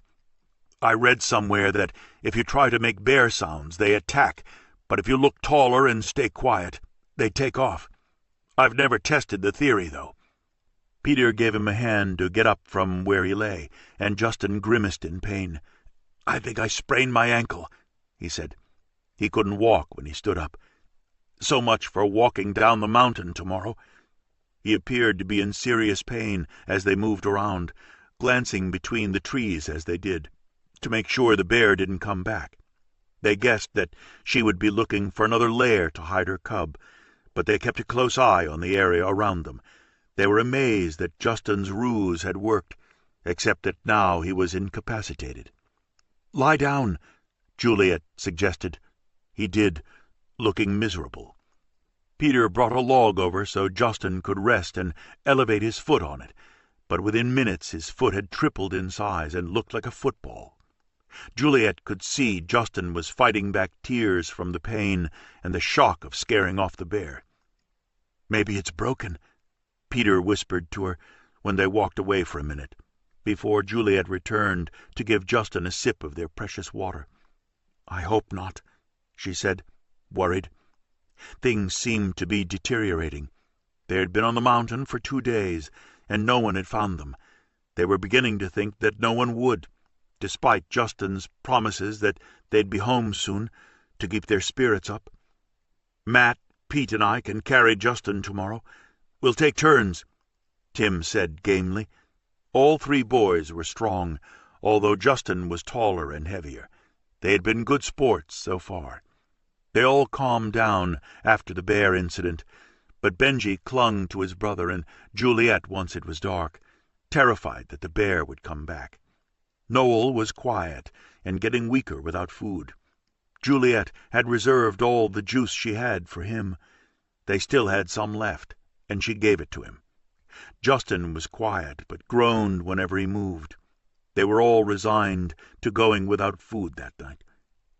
"I think we definitely win the challenge," Peter said when they settled down for the night. "The bear wins it. Justin wins first prize." He grinned, and they all took turns again, watching for predators at night. But the bear didn't return. She was protecting her cub somewhere, hopefully far away. Chief Ranger Harvey Mack called the Pollocks at 8 o'clock that night and asked them to round up the parents so he could explain the next day's strategy. He was discouraged at the lack of results that day, but by no means felt defeated. He didn't intend to lose the 7 children. Tom called Beth on her cell phone and told her he'd pick her up in a few minutes. She was dressed and waiting for him when he drove by her hotel, and she jumped into his truck. "What did he say?" she asked nervously about Chief Mack. Tom noticed she had her fighting face on, which wasn't a good sign. "He's just bringing us up to date on the plan for tomorrow. You wanted to meet him, so now you will. I don't understand what's taking them so long. For God's sake, there are 7 of them on a mountain. How hard can it be to find them?" Tom didn't like the sound of her tone, but he knew better than to lock horns with her, and he reminded himself that he wasn't responsible for her behavior. She was no longer his wife, and he knew what a bitch she could be if she was angry. He had experienced it often enough in the last year. They were the last to arrive at the Pollocks. All the others were there. Tom introduced Beth to them, and they all told her how sorry they were that they were in this boat together. Beth was polite to them, but not warm, as though she blamed them for the situation, along with Tom. He could tell she was gunning for Chief Mack, too, when he arrived. He looked calm, but Tom could see a muscle tighten in his jaw. He'd obviously had a hard day, and made it clear that he wasn't happy with the results so far either. "Neither are we," Beth said harshly, and spoke for them all. The other parents looked startled when she spoke up. Harvey Mack looked exceptionally calm. "This is where we are now," the Chief Ranger said, ignoring her for a moment and pointing to a map. Tom was embarrassed by her outburst and was trying not to be. "We're moving to a different area tomorrow. It would have made sense to find them where we've been looking all day, but on the chance that they've gone seriously off course and don't know where they are, we're going to try another sector tomorrow." "Are your pilots competent?" Beth asked loudly, and Tom winced, with an apologetic look at the Chief Ranger, who looked unimpressed. "Extremely, Mrs. Marshall." She was no longer using Tom's name, and had reverted to her maiden name, Turner, but she didn't correct him. "And they'll be well accompanied tomorrow. The fires on the back side of the mountain are creeping up on us and coming around the sides of Granite Peak. The National Guard is sending us planes and rescue pilots for tomorrow. They're arriving at midnight. We'll have 6 recon planes in the air tomorrow, and 100 people on the ground. It's the largest rescue operation we've had in the area, ever. I want to get your kids home, or at least locate them, tomorrow if we can. We can drop them supplies if we can't get them out when we first spot them, and we'll have a pump for Noel and those supplies," he said pointedly to Marlene, and tears filled her eyes as she nodded gratefully. "We'll parachute some men and paramedics in to wait with them if we can clear the trees, depending on where they are. We start at dawn tomorrow," he told them. There were subdued nods and tears of gratitude among the parents. The tension was wearing on them all. "And what if you don't find them?" Beth said in a sharp voice, and Tom wanted to strangle her to shut her up. They were doing everything they could with the National Guard and 100 men on the ground and 6 planes in the air. They couldn't do more. "If they're on that mountain, we'll find them, if I have to go up there myself every day until we do." Harvey answered her. He had spent 12 hours on horseback that day on the mountain with his team, directing all aspects of the rescue mission. He fixed Beth with a look that surprised her. It wasn't anger, it was pity, and she suddenly realized that she had met her match. He wasn't cowed by her. He felt sorry for her. "I realize that you're frightened, Mrs. Marshall. We all are. So am I. I don't want to lose a single one of your children. This is taking too long, but it's hard terrain to negotiate. I'm going to ask you to trust me. I'm going to do everything in my power to bring those kids home. Do whatever you can to stay calm. You don't need anger to convince me. I have the kids' best interests at heart, and I want to see Juliet in your arms this time tomorrow." He had totally disarmed her, and she was crying when he finished. He walked over to speak to her after he spoke to the other parents. She had melted like so much ice cream and could no longer conceal her terror. Harvey gently touched her arm when he spoke to her. "I'm sorry if I was hard on you. I know how frightening this is. We know it, too. I'm not going to let you down, or the kids. They're coming home," he promised, and she believed him. "Thank you," she said in a shaken voice. "I'm sorry if I was rude." "Anger is just a cover for fear," he said kindly. "I'm so afraid she'll die up there, or is already dead," she said in a whisper, and he gave her a hug. He was like a mountain himself, and it was comforting being in his arms. "I don't think she is," he said. "If they were, I think we'd already have found them. I think they're a bunch of bright kids who got themselves in a mess, and they're trying to figure it out the way we are, so they're moving around, which makes them harder to locate. I'm just guessing, but I think they're a moving target. If they just sit still for a minute, we'll find them. They'll wear out before we do, and they'll slow down. I'm counting on that tomorrow. The mountain will be swarming with troops, too. We need to outsmart them and outrun them to catch them. They're younger than we are, so they can keep moving, but we outnumber them, and we're smarter." He smiled at her, and she smiled back. "I'll see you tomorrow, Mrs. Marshall. Try to get some rest." Tom marveled at the way he handled her. It was exactly what Beth had needed to calm down. A strong man to take charge. Tom knew that he hadn't been strong enough for her. Maybe that was what had gone wrong. The chief ranger saw right through her and didn't let her attack him. Beth was as docile as a lamb when he left. They were all encouraged by what he had said. Tom couldn't sleep when he got home, thinking about the operation that would begin at dawn to save his daughter. It was like a war, perfectly planned with precision, and 100 rescuers to find 7 children and bring them home. June Taylor was thinking about it too when she made herself a cup of warm milk and her phone rang. She didn't even recognize his voice at first.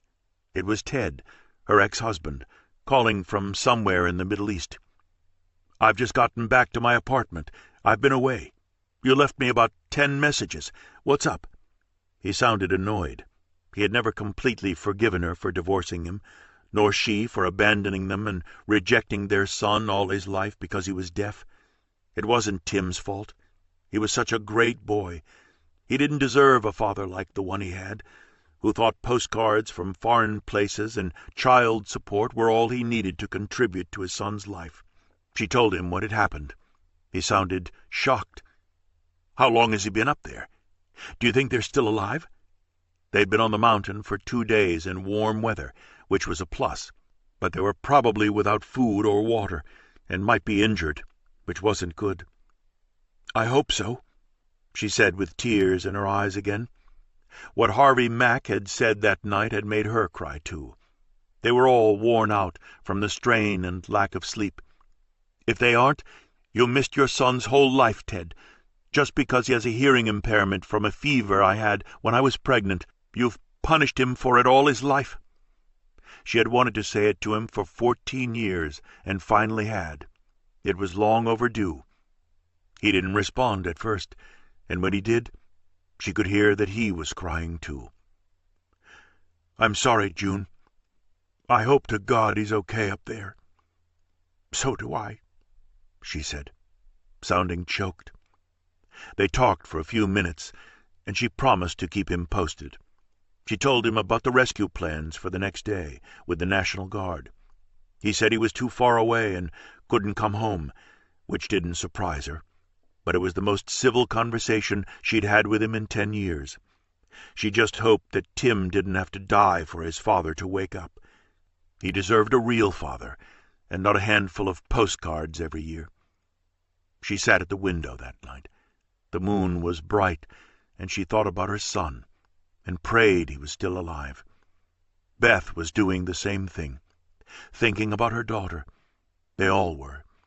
There was no way any of them could sleep that night, waiting for the rescue operations to begin again at dawn. Chapter 8.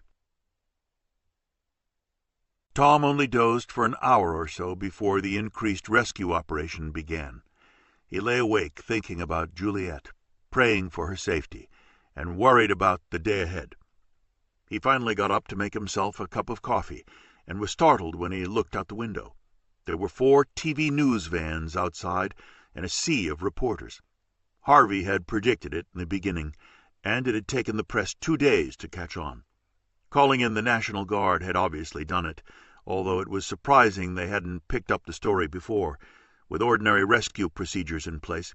But now, as Harvey said, it had become the biggest rescue operation in the history of the area, even in snow season, which was theoretically more dangerous. But there were plenty of potential dangers now, too.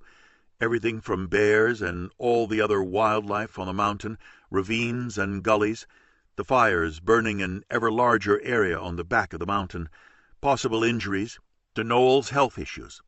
There was plenty to worry about. Tom had no desire to talk to the press. He just wanted to get the kids home. He waited until 8 in the morning, and then called Pitt and Ann. They had been up since 5 and already seen news trucks and reporters at their house, too. "I don't see what it adds to the story," Tom said, annoyed. "To stalk us when we're already so worried."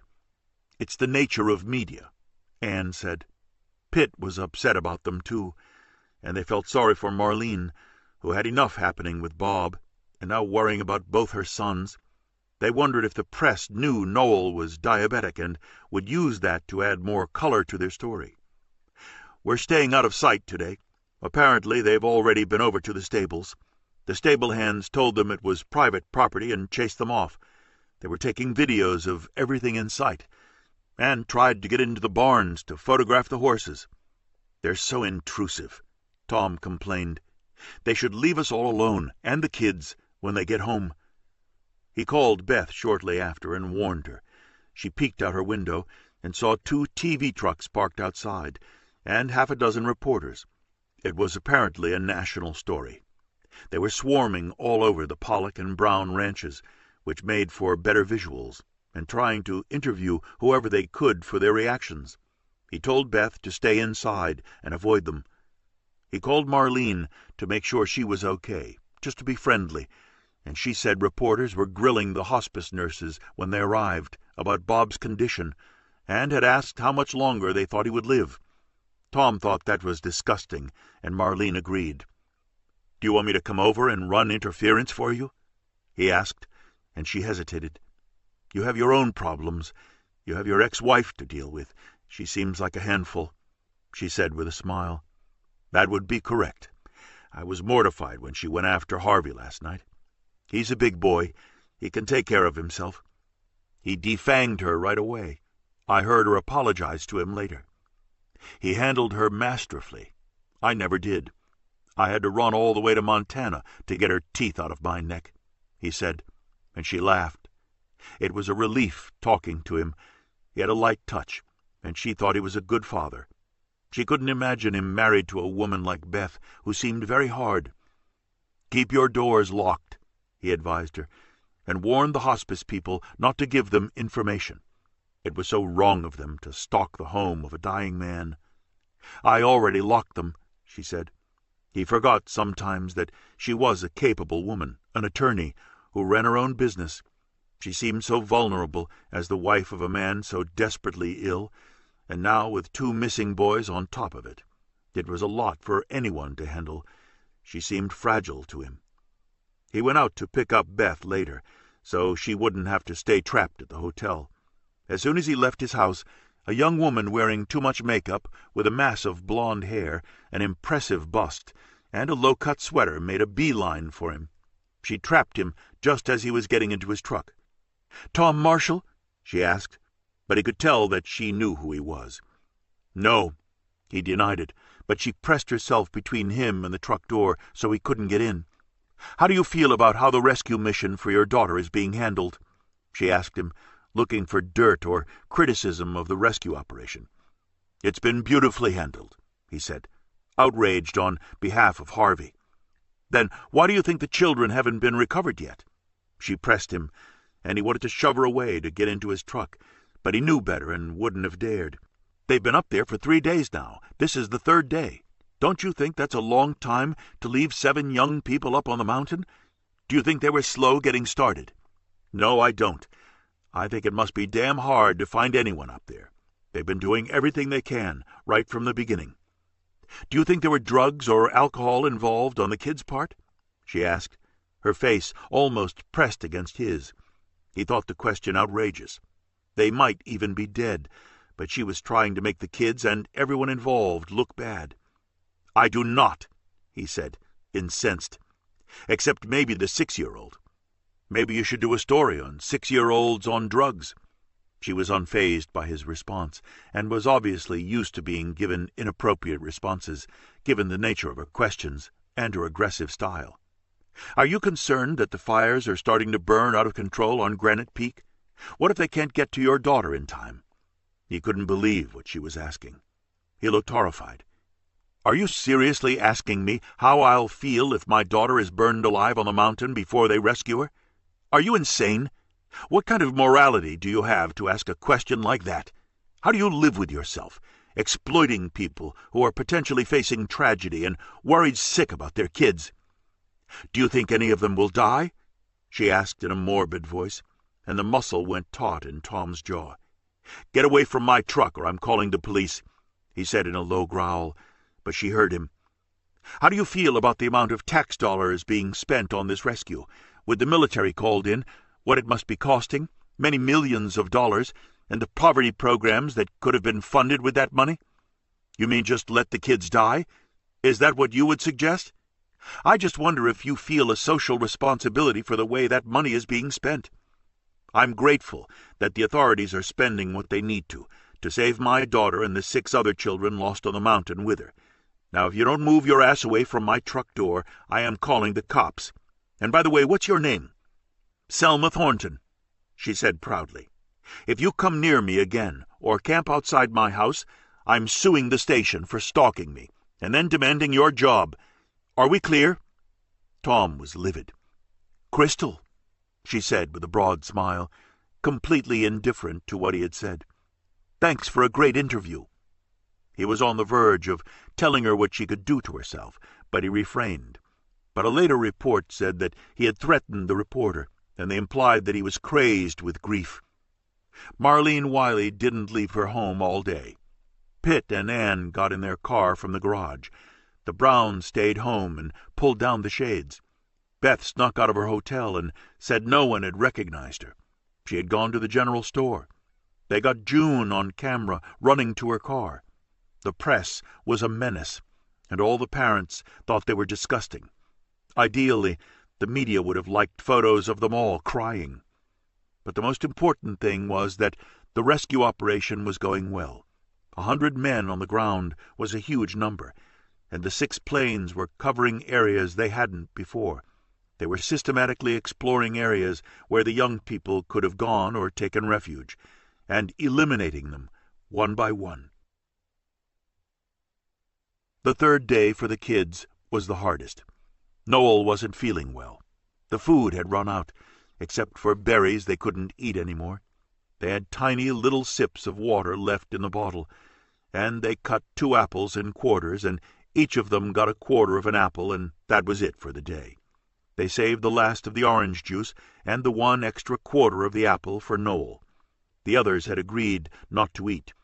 They walked downhill instead of uphill this time, looking for new trails, but the ones they found all stopped at dead ends. They were stumbling and falling from weakness and rough ground as they wended their way downhill.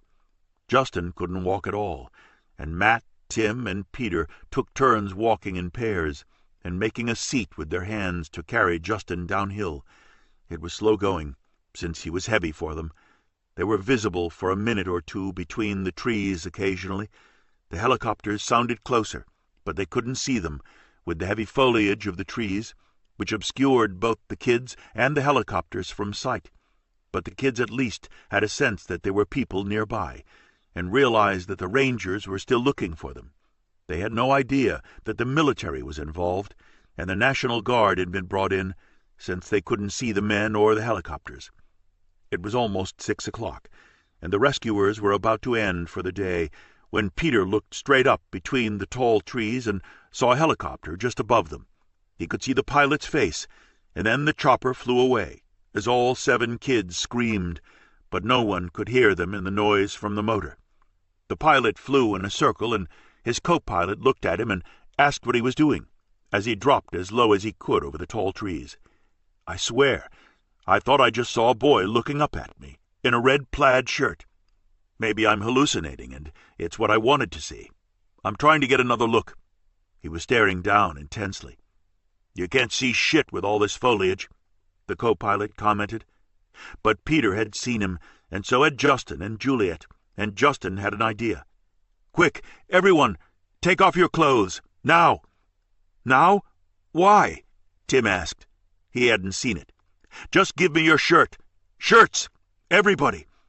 Juliet pulled hers off without hesitating, and so did the others, and she and Justin tied them together as long as they could, tying the sleeves to each other until they had a long rope of shirts and sweatshirts and a makeshift flag of sorts in bright colors. "Go to that rock over there and wave it," he shouted to Peter, who dragged the rope of shirts onto a high rock and started waving it like a lasso over his head. It snaked up between the trees, just as the helicopter flew overhead. The pilot and co-pilot saw it flying up through the trees and gave a shout.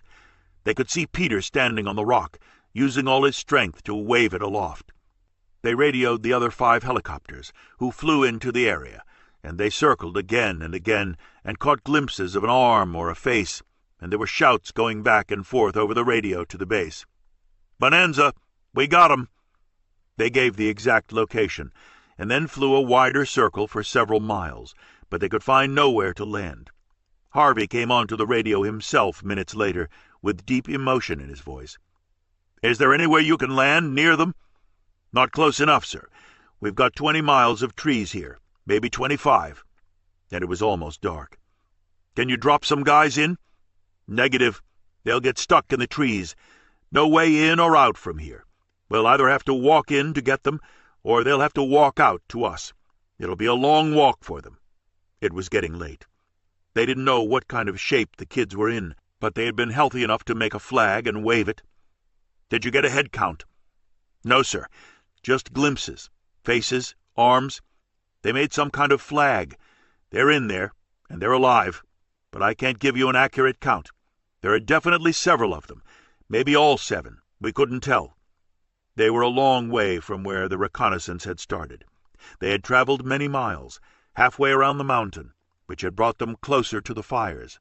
Ash was still falling like snow where they were.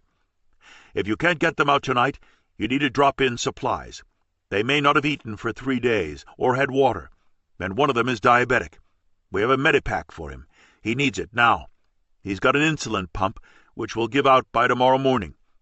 Harvey gave orders after that for ground troops and first responders to start walking toward their location, even if it took all night.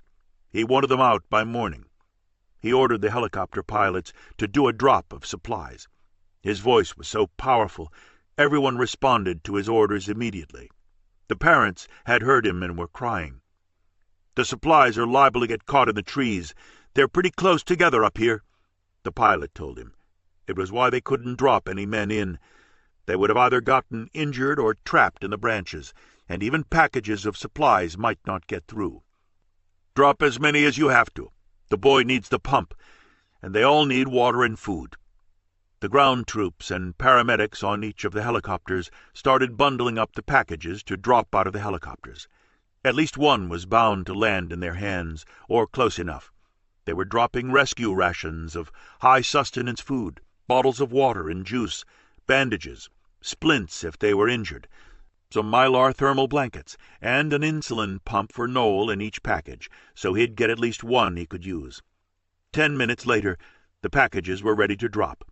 Each of the helicopters circled the trees as narrowly as they could and dropped their load, as the supplies rained down on the waiting group below.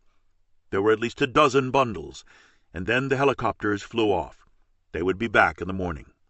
They had put a note in some of the packages explaining the plan, that ground troops were walking in to meet them and carry them out of the forest if necessary.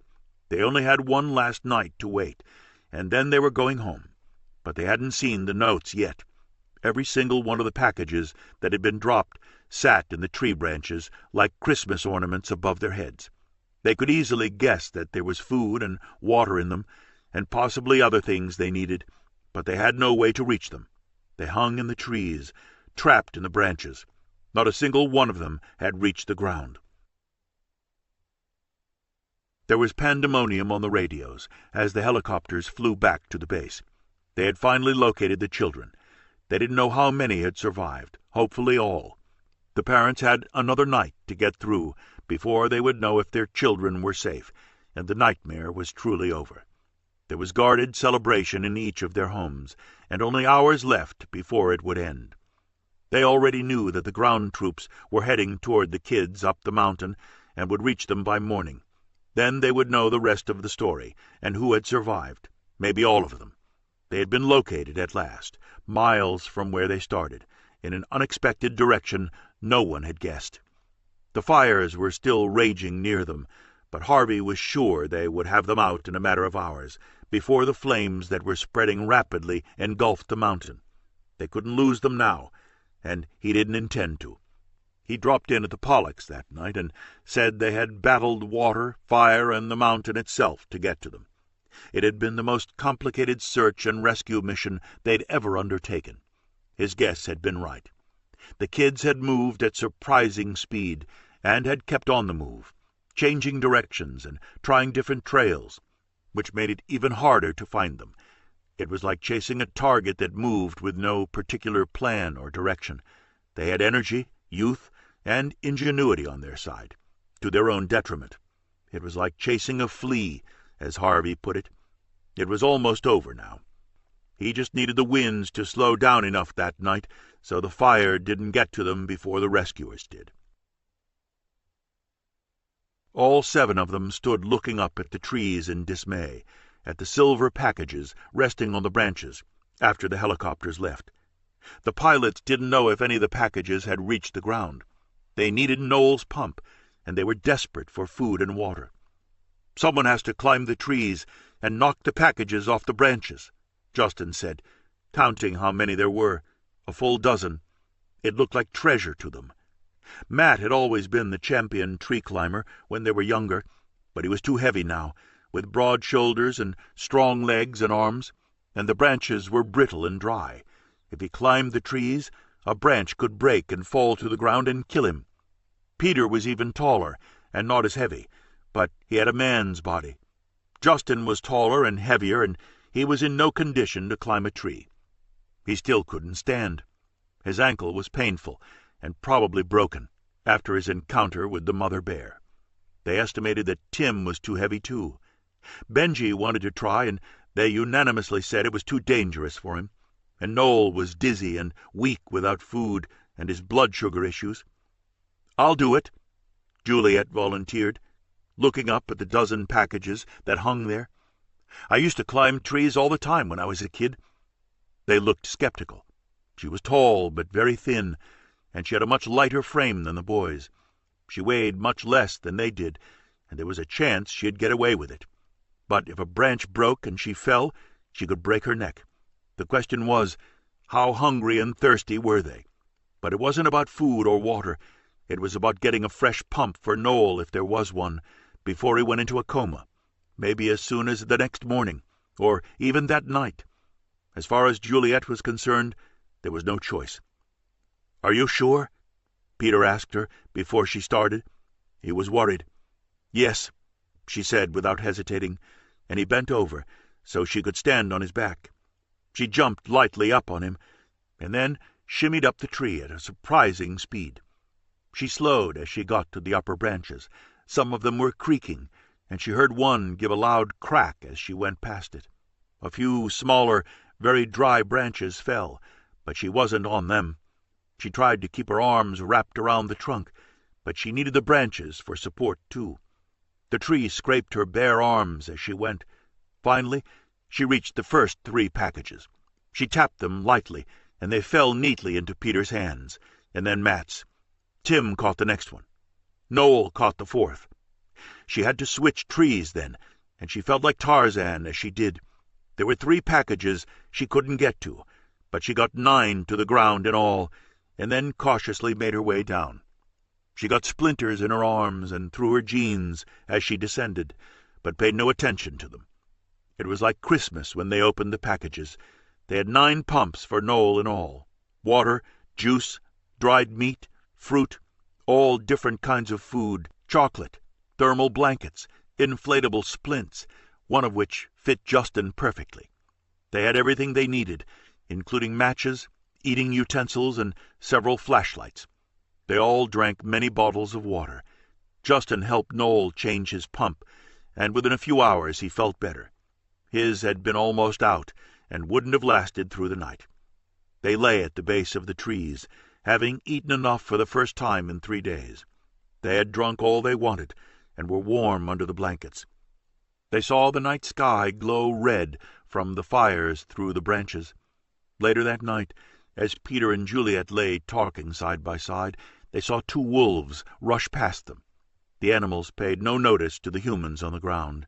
They were fleeing the fires, and they saw several deer run past them too. There was a herd of bison grazing near them when they woke in the morning. They took off quickly. The children had found the diagram of where they were supposed to go to meet their rescuers, and they headed straight downhill, through the thick trees.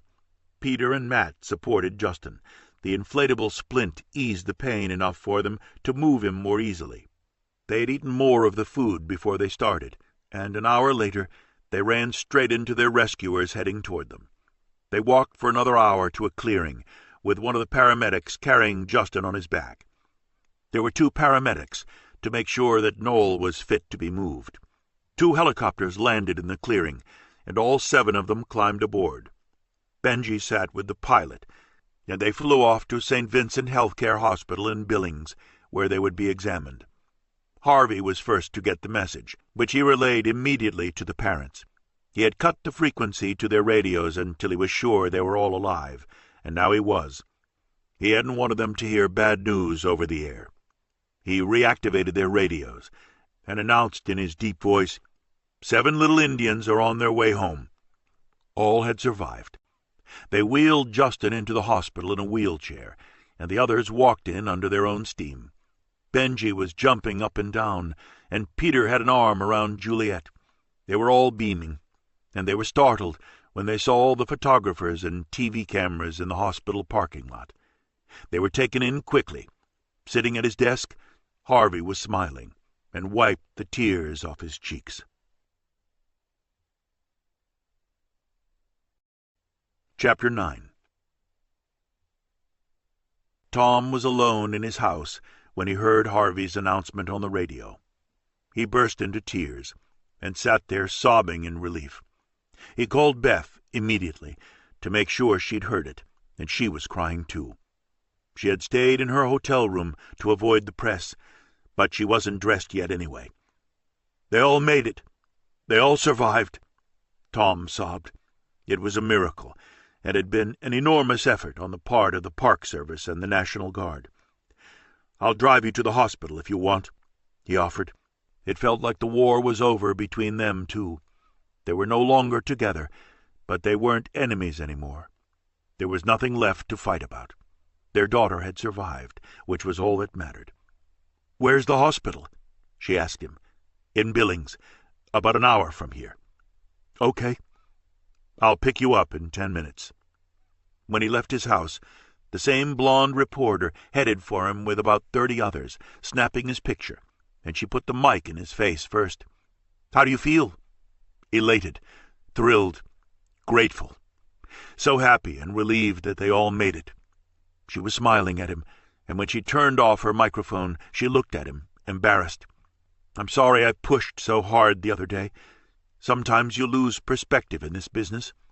I listened to the recording of our interview after, and I felt like an idiot. I'm so happy it all worked out, for all of them. And fuck what it cost the taxpayers." She smiled at him. "That's what we pay taxes for. Better that than nuclear arms. What else matters except kids' lives?" He was smiling at her and leaned over and kissed her cheek. "Thank you. It's a reminder to us all about what does matter. I've got to go pick my daughter up now." She nodded and waved as he walked away and got in his truck, and she went back to the van from her TV station. She still had some wrap-up interviews to get, but he could tell she wouldn't be harassing him again with dumb, offensive questions. Beth was waiting for him outside her hotel, and there were no TV vans there. "You took 20 minutes, not 10, she said tartly, and he smiled. Same old Beth. "I got waylaid by a reporter whom I insulted the other day. She apologized." "You insulted her, and she apologized?" Beth laughed. "Something like that," he said, looking amused. "She must want to sleep with you," Beth said. While they drove to Billings, Harvey was giving a press conference in his office about the recovery of the 7 young people who had been recovered from the mountain that morning, after having been lost for 3 days. In winter, they would never have survived it, and in summer they might not have either, for a number of reasons: the treacherous mountain, the ravines, hostile wildlife, their health, but all had ended well. He wrapped up with the press, consulted a bulletin about the progress of the fire, and headed to Billings himself. All the parents were on their way there to be reunited with their children. Benji was jumping up and down on his hospital bed when Bill and Patty walked into the room. "Justin scared away a big bear," he screamed, and then gave a terrifying rendition of it. Matt confirmed that it was true and hugged his parents. Bill and Patty hugged them until the boys could hardly breathe, and they were all crying. Justin had broken his ankle when he fell off the rock and was already in surgery to put pins in it when his mother got there. Marlene looked worn to a nub, and the doctors were keeping Noel at St. Vincent's for a few days to make sure that his blood sugar levels had stabilized. He hadn't eaten properly in days. "How's Dad?" was the first thing Noel asked his mother, and Justin when he returned in a cast. "About the same," she said quietly to both of them. She didn't tell them that he had a sixth sense that something was wrong with them. The Pollocks had their arms around Peter, and he told them about Juliet climbing the tree to get the supplies, and the flag they had made. They had reclaimed their shirts that morning. Peter was wearing the plaid shirt his father had remembered, with a piece torn out of the elbow. Tom and Beth were alternately hugging Juliet. A nurse had been working on removing her splinters from when she had climbed the trees. She had dozens of them in her arms and legs. None of the kids looked as bad as their parents thought they would. The food they'd eaten the night before had helped. Harvey Mack appeared a little while later and toured all their rooms. He talked with each of the children and their parents. The police had cordoned off the end of the hallway for them, so they'd have privacy. The parking lot was full of photographers and journalists. Harvey stopped to talk to Beth for a few minutes, while Tom talked to Pitt, with ecstatic grins on their faces. "I told you we'd get her back," Harvey said to her in a low voice so no one would hear him. "You didn't believe me." "You were right. I was scared. She's my everything. Especially now with Tom out of her life." "You should spend some time here and relax," he suggested. "It's a good place to think and to write." She nodded, but didn't know what to say to him. He was an overwhelming presence, and not just because of his size. She had the feeling that he could see right into her soul and know what she was thinking. It made her feel safe, just standing near him. He patted her shoulder and then moved on to the other parents. He was sure she'd be leaving soon. He couldn't imagine her spending time in Fishtail, Montana. She looked so typically New York. The thought of it amused him as she watched him move on to another room. He and Marlene were old friends, and he wanted to ask her how Bob was. He hated the fact that he was dying, and she had so much on her shoulders now. But, thank God, at least she hadn't lost the boys. The return of all 7 children was a miracle and a blessing for them all. Tom and Beth waited while they examined Juliet at St. Vincent's and said that she could go home. Tom drove them back from Billings, and Juliet was excited to be back at her father's house, take a shower, wash her hair, and see her room. "I thought I'd never see this place again," she said with a look of wonder when she first walked in. "I thought I'd never see any place again. The nights were terrifying, wondering if we'd be attacked by something. I thought we were dead when the bear came out of the cave and stood there roaring at us to protect her cub, and the days were exhausting. We just kept walking with no idea where we were going, and then we'd look over the edge of a trail and see a ravine we could have fallen into. I thought we were going to starve to death at the end. Luckily, I'd brought some sandwiches with me in my backpack when we went for a walk after the waterfall. We lived on them for 3 days." Listening to her made Beth shudder, and Tom feel grateful all over again. "Do you want to stay for dinner?" Tom asked Beth. He hadn't asked her when she was going back to New York. He didn't want her to feel he was pressing her. He was afraid that, after her whole misadventure, she'd want to take Juliet with her, since she had called him irresponsible. Beth had calmed down markedly just in the few hours since Juliet had returned. "I'd like to stay for dinner, if that's okay." They both wanted to be with Juliet, just to revel in the joy and relief of having her back with them. The whole experience seemed surreal now. Beth had been so terrified that Juliet was dead. Now it all seemed almost normal again. She wanted to touch her daughter and hug her and hold her to make sure it was real and she wasn't dreaming.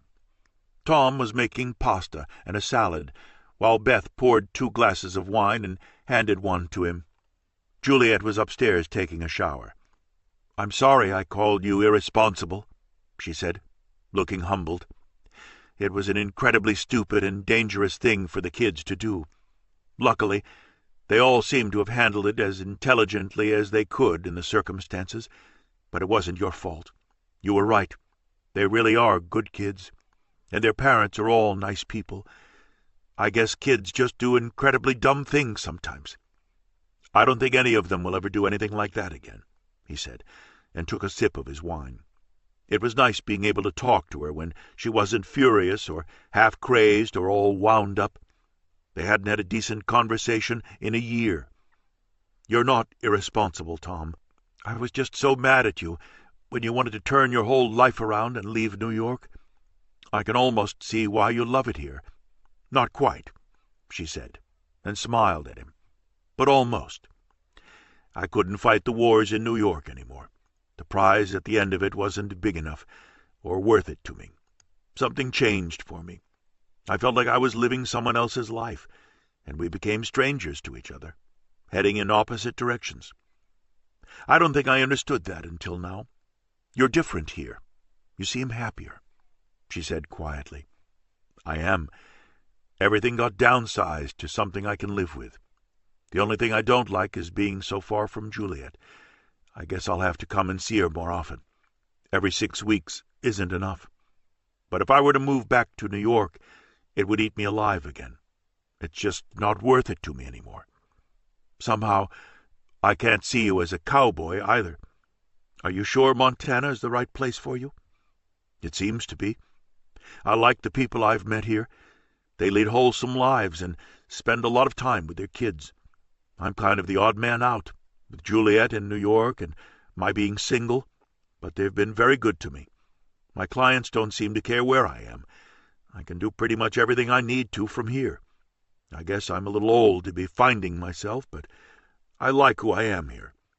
I felt like a robot in New York, and I was coming apart." "You don't miss it?" she asked him with a wistful look, and he shook his head. "No, I don't." "How do we end up so different?" she asked, looking mystified. "We didn't used to be." "I don't know. We lost each other somehow. I'm sad we did. You're still happy with your life in New York?" He looked hard at her. "I still want to win at the end of the day. But you were right. Sometimes I think I pay too high a price for it. If we had lost Juliet on that mountain, my life and everything I've built would have meant nothing to me." He nodded. He had felt the same way, but he realized now that Beth had always been more ambitious than he was. It just got more obvious as they got older. Her career meant more to her than his meant to him. "I'm sorry everything got so screwed up for the last year. It was a hard transition to make, and I didn't handle it gracefully. I panicked and left," he said seriously. "I felt like you had betrayed me, just because you didn't want to do things my way anymore," she confessed. She had gotten away with that for a long time. They both knew it now. He had cashed in his chips and refused to play the game after a while. "I think you need a tougher guy than I am," he said, "or someone who wants to play the same game." "Maybe so." It was a huge admission coming from her. She didn't hate him anymore. She wasn't even angry at him. The man who lived in Montana wasn't one she'd have chosen now. She had no idea what kind of man would suit her, but she could see now that it wasn't Tom. They both loved their daughter, but it was the only bond they had left. Juliet appeared in the kitchen a few minutes later in a fluffy pink bathrobe, with freshly washed hair. She had charged her cell phone, and it rang as soon as she walked into the room, and she disappeared for a few minutes. They guessed that it was Peter, asking how she was. Beth and Tom exchanged a look. "Do I smell romance in the air?" Beth whispered. "You might. I suspect it's Peter Pollock. He's a sweet kid." Juliet breezed back into the room a minute later, with a mysterious smile at her parents. "Peter says hi." "Your point," Beth said to Tom under her breath, and he laughed. They had a nice dinner together, savoring the joy of having Juliet back. It had been the worst 3 days of their lives. "Can Peter come over tomorrow?" Juliet asked her father, and Beth raised an eyebrow again. "Sure. For dinner?" he answered, and she shook her head. "No, just to hang out." Her parents exchanged a look. "You're not tired of seeing him after 3 days on the mountain together?" "No," Juliet said primly. Then, out of nowhere, she said, "His mom and dad were together from the time they were 14. And her mother nearly choked. "What about boarding school?" she teased her. "Doesn't that sound like a good idea?" All three of them laughed. "You'll be back in New York soon anyway, so I guess it doesn't matter." Juliet didn't say anything, and she went back to her room a short time later. "Should I be panicking?" Beth asked Tom, once Juliet had gone upstairs. "I don't think so. It looks pretty tame, and they keep a close eye on him." "Yeah, a great eye as of a few days ago," she said, and Tom grinned at her. "I get the feeling I'm not going to love these teenage years. It's so easy when they're babies. I'm not sure I'm up to the next chapters." "We'll figure it out," Tom reassured her. He was happy that the war was over, or it appeared to be for now. What he had said to her earlier was true. She needed a tougher man than he was, or wanted to be. She had always been in competition with him, and he didn't want to live that way. He wanted a woman he could be equals with, and share things with, not one who wanted to compete with him and be the winner every time. Beth couldn't help herself. It was who she was. Bob was sleeping, as he did almost all the time now, when Marlene brought Justin home. Justin's ankle was hurting him less now that it was in a cast, and the stress of the last 3 days was over. As the oldest in the group, he had felt responsible for all of them, and was so relieved that they were home and everyone had survived. He limped in to see if his father was awake, and Bob opened his eyes and smiled at his oldest son. Justin had been so afraid that his father would die before he got home, but he hadn't. Justin knew that Noel had been worried about it too. "You okay?" he asked in a whisper. "I'm fine, Dad. What about you?" "I'm okay. You weren't fine for a while. I could feel it. You and Noel. Your mom said you were, but I knew it wasn't true." It was eerie listening to him. As sick as he was, his father had sensed that something was wrong while they were lost on the mountain. Justin would have told him about the bear, but he knew that it would worry him now. His father was just a shadow of his former self. He was barely recognizable, with no hair, and he had lost so much weight. "Is Noel okay?" "He's fine, Dad. They're just checking his sugar levels. We're both fine. Except for this." He held up his cast so they'd have something to talk about. It was hard finding subjects now that seemed safe and wouldn't upset him. "How'd you do that?" Bob frowned when he saw it. "I fell off a rock." Bob grinned. It was the kind of thing boys did. Justin didn't tell him that he had fallen off a rock scaring away a bear. "No broncos at the rodeo for you," Bob teased him, and then he looked at his son seriously. "Take care of your mom for me." It brought tears to Justin's eyes. "I will, Dad," he promised. He didn't want to talk about that now, but he could see that the end was coming soon. No matter how much they didn't want to face it, it was happening, and Bob knew it. His eyes drifted slowly closed then, and he went back to sleep. Even a few minutes of conversation wore him out, but he had been happy to see Justin, and Justin was glad he was still alive when he got back. He left the room with tears streaming down his cheeks. The press continued to hound them even once the kids were back. They wanted follow-up pictures and lay in wait outside their homes. They tried to get brief interviews with the boys and Juliet, asking them what it was like, what they had been afraid of, how they felt about each other after being stranded together for 3 days. They wanted to know how Justin had hurt his ankle, why Noel was still in the hospital, if Benji had been traumatized after being lost in the mountains for 3 days, and if their parents had punished them for getting lost. They all sounded like stupid questions to the kids, who didn't sense the malice behind them. Eventually, the reporters started to lose interest in the story and drift away. They had milked it for all it was worth, and the fishtail kids were old news now. The fires on the mountain were the biggest news of the hour.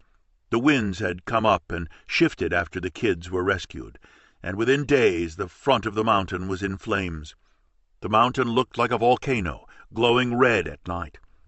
Harvey had his hands full. He was sleeping in his office, coordinating firefighters from other counties and states. He gave a daily press conference at the local TV station, and journalists from all over the state were camping out with camera crews to take dramatic photos of the fires. There had been no loss of human life yet, but it was a challenging time for him. Anne had sent a basket of food to his office, grateful to him for bringing Peter and the others home. Beth was watching him on the news one night, a few days after Juliet got back, grateful that the fire hadn't been raging to that degree while the kids were trapped on the mountain. She sat listening to his deep voice and was impressed by how efficiently and graciously he handled the press. There was something about his voice that was reassuring. She smiled at the idea of being attracted to a forest ranger. She could see herself with the head of a corporation, a famous writer, a publisher, a venture capitalist, but there was something about Harvey that intrigued her. His imposing height, his wise eyes, his deep voice, his grace under fire. He looked like a man you could trust. She realized that she'd probably never see him again, but he had saved her daughter, and she owed him a huge debt. She decided to send him an email before she left, thanking him again. She didn't expect a response, particularly given what he was dealing with, the fires burning out of control on the mountain. She was surprised when he called her at her hotel. "You haven't gone back to New York yet?" he asked her, surprised. "I'm enjoying a few days with my daughter. I'm leaving soon," she said vaguely as his voice resonated. He filled the room with his presence, even on the phone. He was a charismatic man with a powerful personality, a figure of authority, a person who was used to commanding. "I hope you come back and see us again," he said warmly. "Maybe I can show you around next time. I've got my hands full right now." That's an understatement. They were the worst fires in the state in a century, and he had the press breathing down his neck all the time about how it was being handled. "How are you holding up?" she asked him. "It's part of the job. I've been doing this for a long time. We'll get the fires under control eventually, just like we brought the kids back." He was a man who got things done. She couldn't imagine him running away from anything. She wondered if he had ever been married. He didn't seem to be now. She didn't have that impression. She didn't even know if he had children. She didn't know anything about him, except that he was an interesting man, and he had saved Juliet's life. "Maybe I should write a profile of you," she suggested. "I'm not someone who likes to be in the spotlight," he told her. "It gets in my way. I get more done when I'm behind the scenes than when I'm center stage." "That's a fabulous opening quote," she said, smiling as she thought about it. "I've written about presidents, foreign heads of state, royalty, movie stars. When I star in a movie, I'll let you know," he said, and she laughed. "Take care of yourself, Beth. That's all I wanted to tell you. Watch out for New York. Make sure it doesn't eat you alive." She thrived on it, which was the main difference between her and Tom. He had run away. Beth had never run away from anything in her life. She realized now that when Tom had left, it had been a blow to her ego more than to her heart. Neither of them had noticed, but somewhere along the way, she and Tom had fallen out of love. She knew that now without a doubt. "You take care of yourself, too, when the fire gets too hot." She meant it in all senses of the phrase. "I'm not afraid of the heat, Beth. I work better when I'm under fire." "So do I," she said softly, thinking about him and listening to his voice. He remembered the way she had confronted him the night he met her. She wasn't afraid of anything, and it was easy to see why she and Tom weren't a match. Tom was a gentle man, and Harvey guessed that she must have eaten him alive. There were so many facets to her, all of which intrigued him. "I hope you come back," he said in his deep, powerful voice. "Maybe I will," she said, sounding mysterious for a minute. As soon as she said it, they both knew she would. A minute later, they hung up. They had both said enough for now. Chapter 10.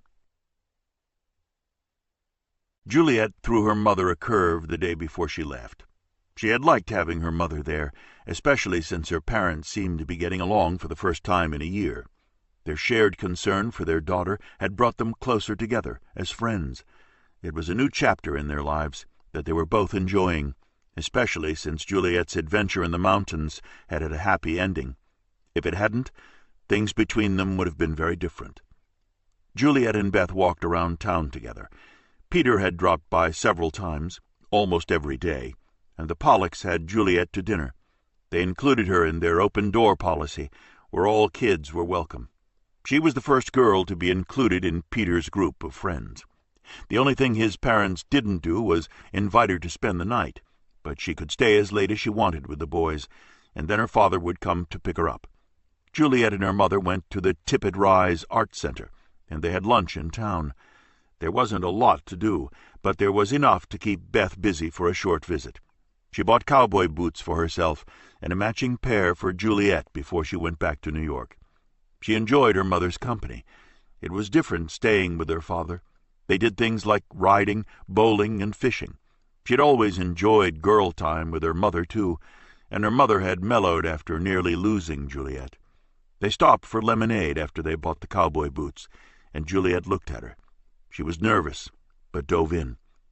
"I want to ask you something." Beth was suddenly panicked that it might be about birth control. She didn't want her getting serious about a boy at her age.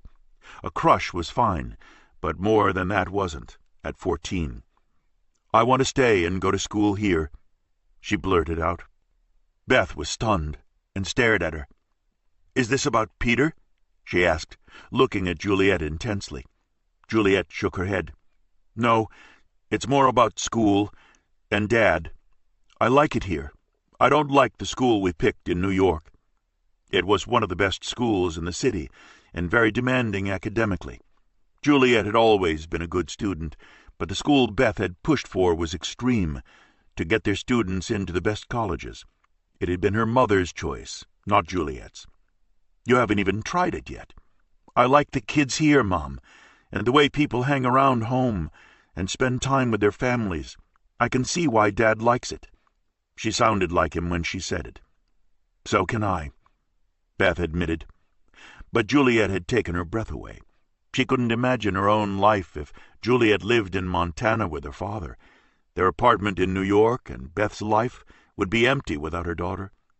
Would you ever consider spending time here? You could work from here, too?" She pointed out to her mother. It sounded like her arguments with Tom a year before. "Did your father put you up to this?" Juliet shook her head again. "I didn't tell him I was going to ask you. I have friends here now." She felt a special kinship with the boys she had survived the mountain with, but Beth knew that might dissipate in time. It had just happened. "You might not get into the same kind of college if you go to school here." "I will if I take AP classes and get good grades. I'd just like to try it. I like the way people live here. New York is so tough sometimes. That school felt more like college than high school when we visited it. I want to have some fun, too." "I don't know." Beth was too shocked to make a decision. "I have to think about it, and I have to talk to your dad. It would be a big decision to let you stay here." For all three of them. Suddenly, Beth was about to lose a husband and a daughter, all in the same year, and she wasn't ready for that. She realized now that the divorce had been the right move, but letting Juliet stay in Montana would be a huge change for her, too. "We have to decide soon. You start school in 4 weeks.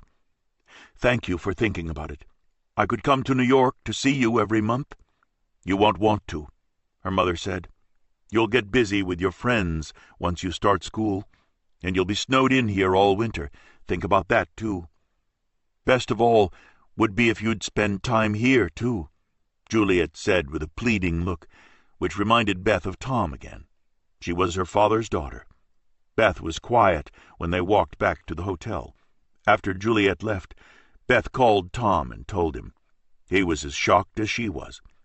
"She hasn't said anything to me. I don't know if that would be the right decision for her. Do you think it's about Peter?" He sounded more worried than pleased. "No, she likes it here. He's probably part of it, but not the whole thing. I think getting stuck on the mountain and surviving it with her friends affected her. They feel related to each other now." "I don't know, Beth. I'm not sure it's such a great idea. It's one thing for me to decide to get off the merry-go-round. She hasn't even gotten on it yet. It's a little soon for her to be giving up New York." "A year ago, you wanted all of us to move here," she reminded him. "I know, but that was crazy. I realize that now. I can't see you living here, and I don't want to take her away from you. That was never what I had in mind." "Me neither." "Well, let's both think about it and talk in a few days. Maybe she'll change her mind," he suggested, but Beth doubted that she would. That's not how she operates. Once she gets an idea, she hangs on to it. "I wonder who she gets that from," he teased her. "Both of us," Beth said, and he laughed. "That could be true. I have to admit, I'm stunned. She hasn't said a word to me about it. I think it's a new idea. All those boys she's hanging out with are starting high school in a few weeks. She wants to go with them. It would be fun for her, but I don't know if it would be the right thing academically or in any other way. She has a lot of opportunities in New York she wouldn't have here." It was part of the reason Beth had fought so hard against their moving there. "Let's see how it develops," he said. Beth could tell he wasn't sold on the idea, and she wasn't ready to let her daughter go at 14. It had never occurred to her that Juliet might want to stay. She and Juliet said a tearful goodbye the next day, and Beth left for the airport. She had time to kill once she got there, so she called Anne and asked her what she thought, and if the local high school was any good. She liked Anne and respected her as a mother. "It's as good as the effort the kids put into it. If she's a good student, she'll be fine. If she's lazy, she'll get lost. That's true at any school. She's always been a good student. It would be fun for her, and we'd love to have her, but she's young to leave you, Beth. It won't be the same living with her dad. Girls need their mothers, even if they hate them for a while." They both laughed, but it was true. "Wow, I don't know what I'd do in your shoes. I think I'd want her in New York with me. You don't want to miss out on these years with her. It's too soon to let her go." "That's how I feel about boarding school at her age," Beth said. "I'd never consider it. I don't want some 25-year-old teacher telling her about his values instead of ours." "I agree. I want to keep a tight grip on Peter until college. After that, there's not much you can do." They called Beth's flight then, and she had to go. Let me know what you decide, and if there's anything I can do. It's a good school. I just don't know if it's for her. Tom and I are going to talk in a few days. He doesn't seem too keen on it either. Having her with him full time would be a big commitment for him. That's a lot different from a weekend once a month and 6 weeks in the summer. Beth thought about it on the 2 long flights back to New York and for several days after. It was a harder decision than when Tom told her he wanted to move to Montana. Given the state of their marriage, she had been willing to lose him, but not her daughter. Juliet didn't press her for an answer, but they had to decide soon. They were down to the wire. Beth was glad she had taken out tuition insurance, though it seemed redundant when she did it. Now it suddenly seemed like a good idea. She made the decision while she was alone in the apartment over the weekend. The decision she made was a sacrifice she had been unwilling to make for Tom, but she was willing to make for her daughter. She couldn't see it any other way. It would have to be an experiment for a year, and then they'd see if it was working. She called Tom a week later and asked him to put Juliet on the phone with them. It had to be a joint decision between the 3 of them. "I'd be willing to let you go to school in Montana under one condition," Beth said. "I don't want to be away from you most of the time. It wasn't what I had planned for myself, and I have no idea how it would work. But I could do it for a year, if I rent a small place in Fishtail myself, like 2 bedrooms, so you have a room there too, and you could go back and forth between me and Dad. I would work there some of the time. I need to be in New York too, but I can do some of my writing in Fishtail and keep an apartment in both places for when I need to work there. How does that sound to both of you?" "You weren't willing to do that a year ago," he reminded her. "You said you'd rather die than live in Montana." "That's true," she admitted. "But I would definitely rather die than not live close to my daughter for the next 4 years. You'll have to kick me out of your life when you go to college, but I'm not willing to let you go when you're 14, she said to Juliet. "How would both of you feel about my living in Fishtail, part-time? It's a small town, and, Tom, I don't want you to feel that I'm encroaching on your turf. To tell you the truth, I'd love it, and I think it would be great for Juliet," he said.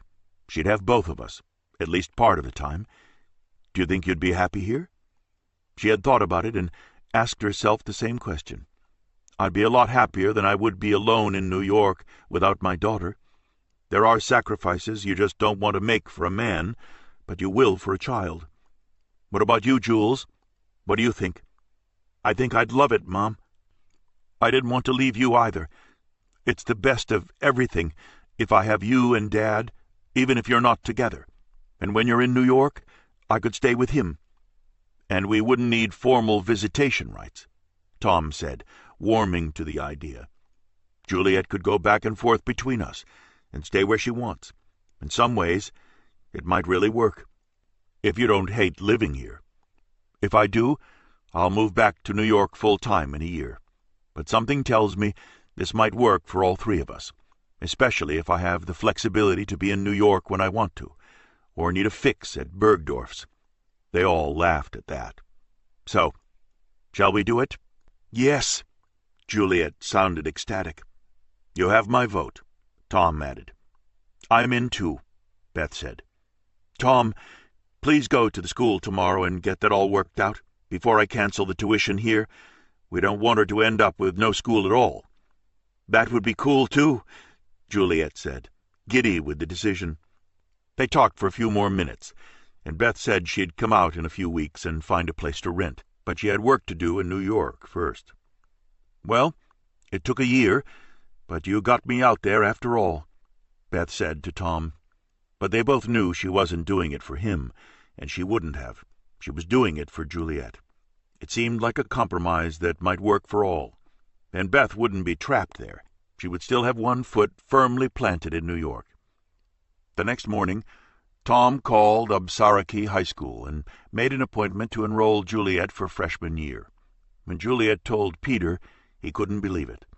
The weird thing was that she and her mother hadn't gotten along for the past year, but ever since Juliet had gotten lost on the mountain, everything had changed. She and her mother were enjoying spending time with each other again. Beth had changed after those 3 fateful days and almost losing her. They appreciated each other more than they had before, and Tom and Beth had made peace at last. Beth still couldn't believe she was moving to Montana part-time a week later when she told her agent, but she wasn't sorry. "You're moving to a place called Fishtail?" he said, sounding horrified. "How does that compute?" "It computes just fine, because I love my daughter." So she was moving to a tiny town called Fishtail, Montana. It made perfect sense to her, and with any luck, she'd have the best of both worlds. The excitement she thrived on in New York, and time with Juliet in Montana before she grew up and flew away. It was worth a try, and she was hopeful it would work. It was a bold move for Beth. Before she left New York, Beth had lunch with a friend she'd known since her magazine days, before she'd married Tom, and told her that she was moving to Montana part-time. Her friend, Natalie Wyndham, looked at her like she was crazy. "You? Montana? Have you lost your mind? Or are you having an affair with a handsome cowboy who ties you to the bed?" Natalie asked her. She ran a small publishing house now, and she knew Beth well, although they didn't see each other often. They were both busy, and Beth hadn't seen many people during the year her marriage unraveled. She was too upset when Tom threw their whole life out the window to move to Montana. "The cowboy idea sounds interesting, but actually, no, I'm not. I'm trying to be grown-up and open-minded and a good mother." "That sounds awful." Natalie winced at the thought. She didn't have children. She had lived with the same man for 13 years and was happy with their life that way, committed but unmarried. She said it gave her the illusion of being free and independent, and the idea of children had always terrified her, after an unhappy childhood herself. "Why Montana?" "Tom had some sort of personal crisis last year. He quit his job, went back to nature, decided he hated everything we had worked our asses off for and that our life stood for, fell in love with your best friend's brother and discovered he'd been born to be a woman?" Natalie asked as they ate their salads, and Beth laughed. "No, not that. But our marriage had died while we weren't looking. Or maybe we knew and just didn't have the guts to say it.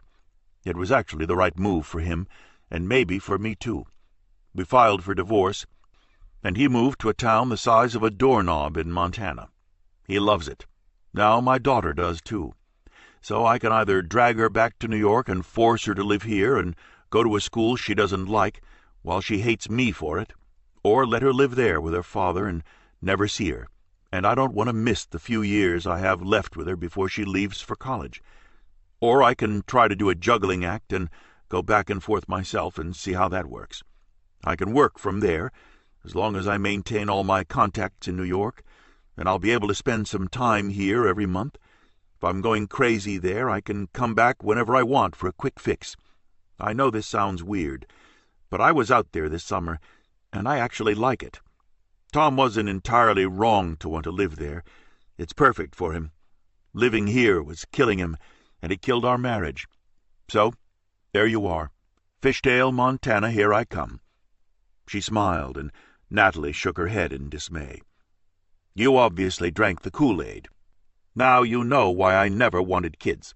They make you crazy and force you to give up everything you love, like New York City. I'd rather commit suicide than live in the suburbs for a kid, let alone move to Montana.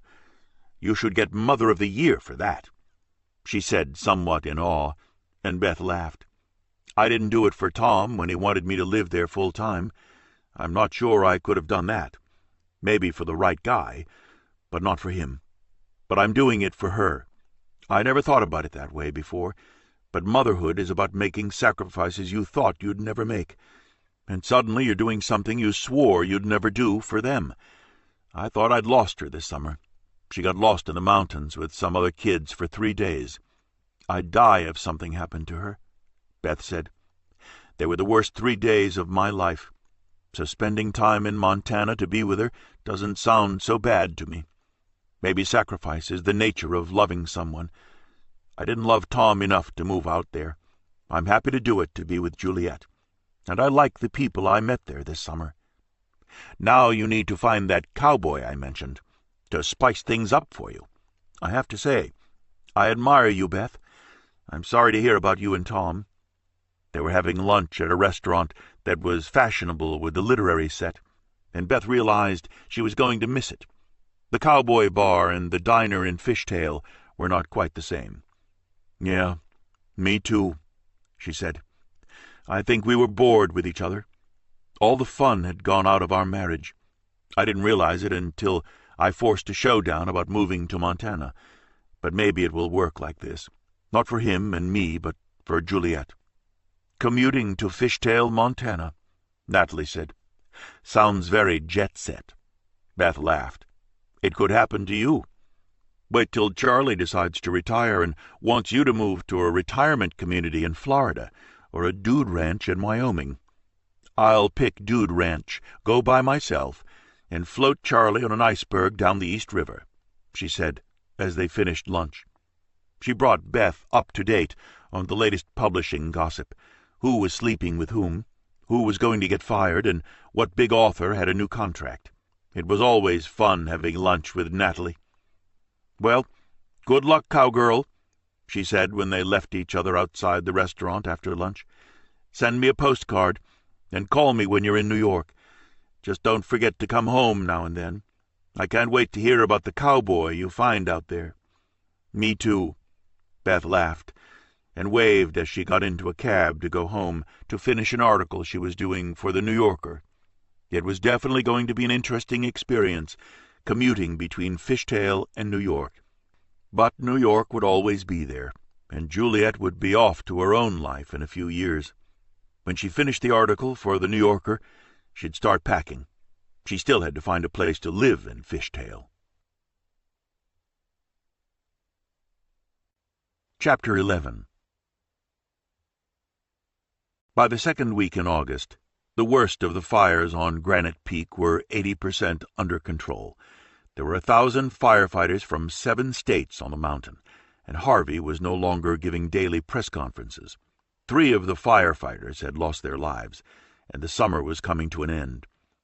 Juliet was spending most of her time at the Pollocks, with a dozen other kids in their swimming pool. Fishtail felt more like home to her now, knowing that she would be going to school with them. Her friends were excited about it. The boys she had been lost on the mountain with were protective of her, and talked about how brave she had been, and how she had climbed the tree to get the supplies the night before they were rescued. She had met a few of the girls she'd be going to Absariki High School with, but she wasn't close to any of them yet. She was closer to the boys she had been spending time with, and when she wasn't at the Pollocks, Peter was at her house with her dad. He had taught her to play video games. She was getting good at it, and beat him some of the time, enough to satisfy her ego and not bruise his unduly. They saw the others from their mountain adventure nearly every day. Justin's ankle was still in a cast and would be for another month. Noel was feeling fine, and their father was still alive. He slept almost all the time now, heavily medicated to ease the pain. Patty had called Anne to see how Peter was sleeping, and she said he was fine. Patty was worried because Benji was having night terrors and recurring nightmares about the bear that had nearly attacked them. He was sure he could hear it outside their house at night, and he was afraid the bear would show up on the ranch and find him. Anne suggested Patty take him to a therapist and told her to call June and ask her for recommendations, since she was dating a pediatrician from St. Vincent's and knew a lot of doctors in Billings. It sounded like a good idea, although she said Bill didn't like shrinks and didn't think Benji needed one. "The poor kid hasn't had a decent night's sleep since they got back, and neither have we," Patty said, worried. She thought the therapist was a good idea, and had thought of it, too. She called June, who gave her the names of 2 child psychiatrists she had worked with who had needed speech therapy for their patients. When Patty called, the first one offered her an appointment in September, and she took it. The Pollocks gave their annual end-of-summer barbecue, and Anne could see that Patty was worried. Benji was quieter than usual and less exuberant. She noticed that Justin seemed withdrawn, too, but he and Noel were going through a hard time as their father slipped away by inches. Marlene was rail-thin and had dark circles under her eyes. Bob was hanging on to life by a thread. He was like a candle that was flickering before it went out. The Pollocks felt sorry for them, and had the kids over all the time, but there wasn't much anyone could do. Tom Marshall made a point of checking in with Marlene whenever he could, and offered to do chores and errands for her. He often had the boys over to dinner. Justin seemed to have become a man over the summer, between their 3 days in the mountains and his experience with his father. He had told Tom, too, that he had felt responsible for the others when they were lost, because he was older. The incident with the mother bear had marked him, too.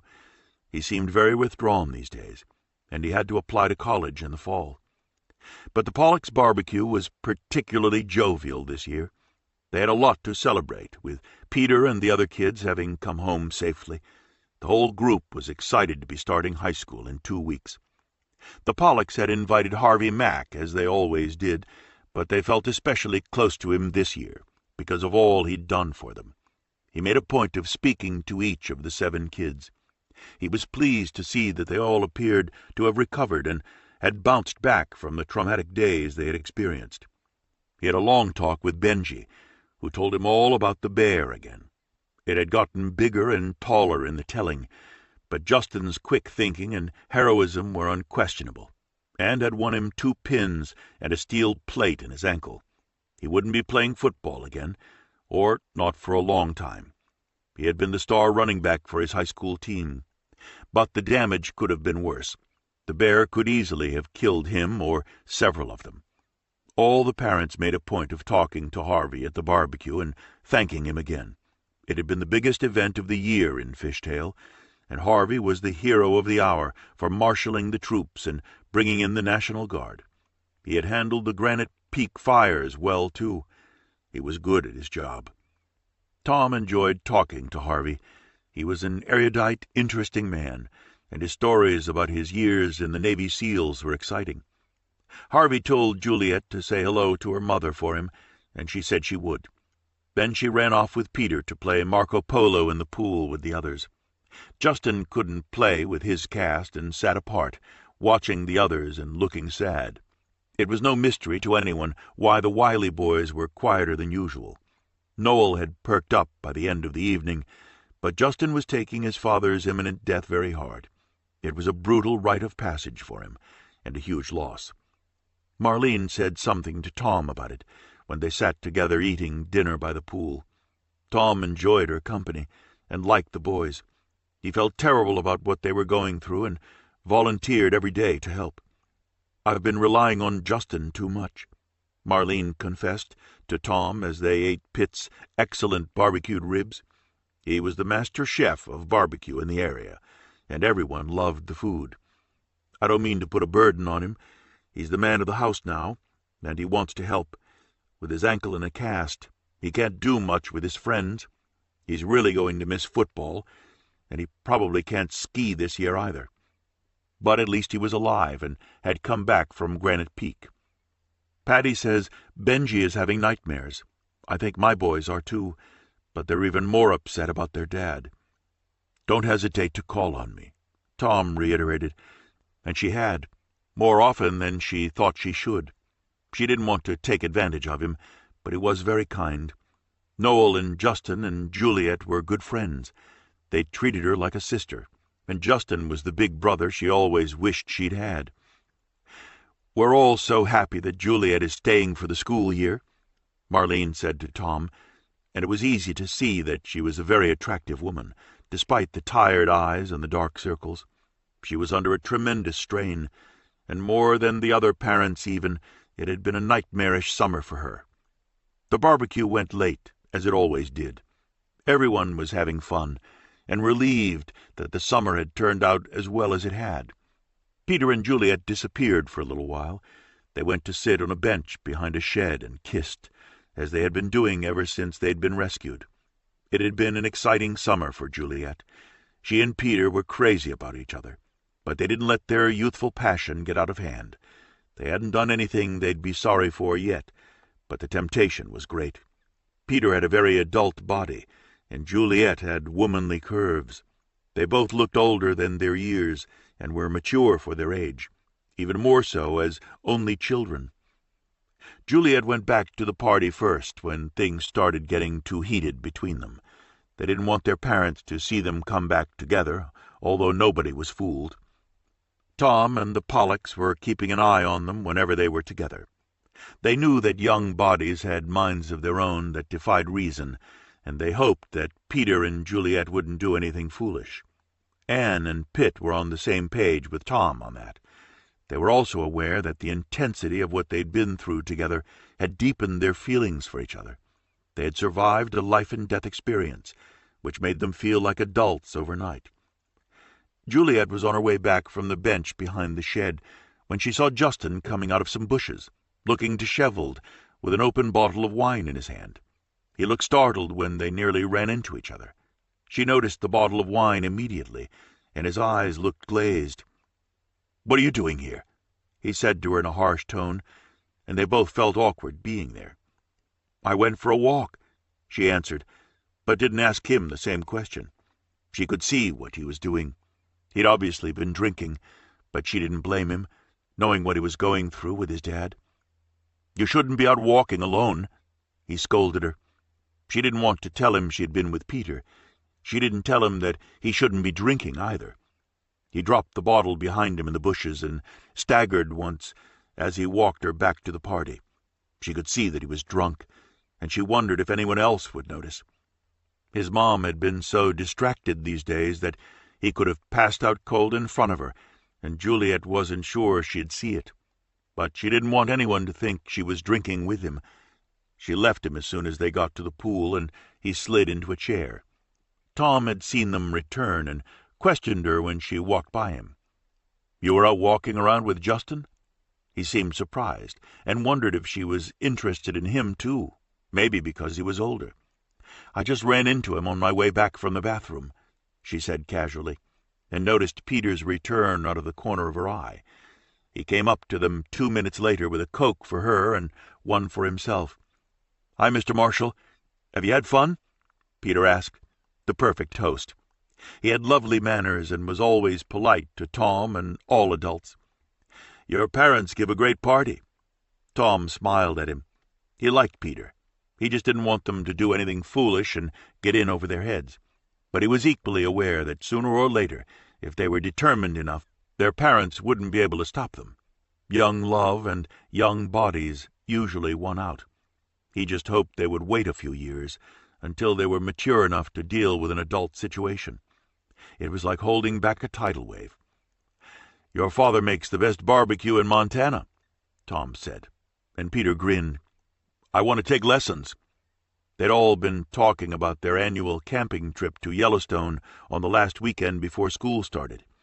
The parents of the Lost Seven, as some people called them, were less enthusiastic than usual. They were afraid that it might bring up bad memories for their children, but the kids seemed game to go anyway.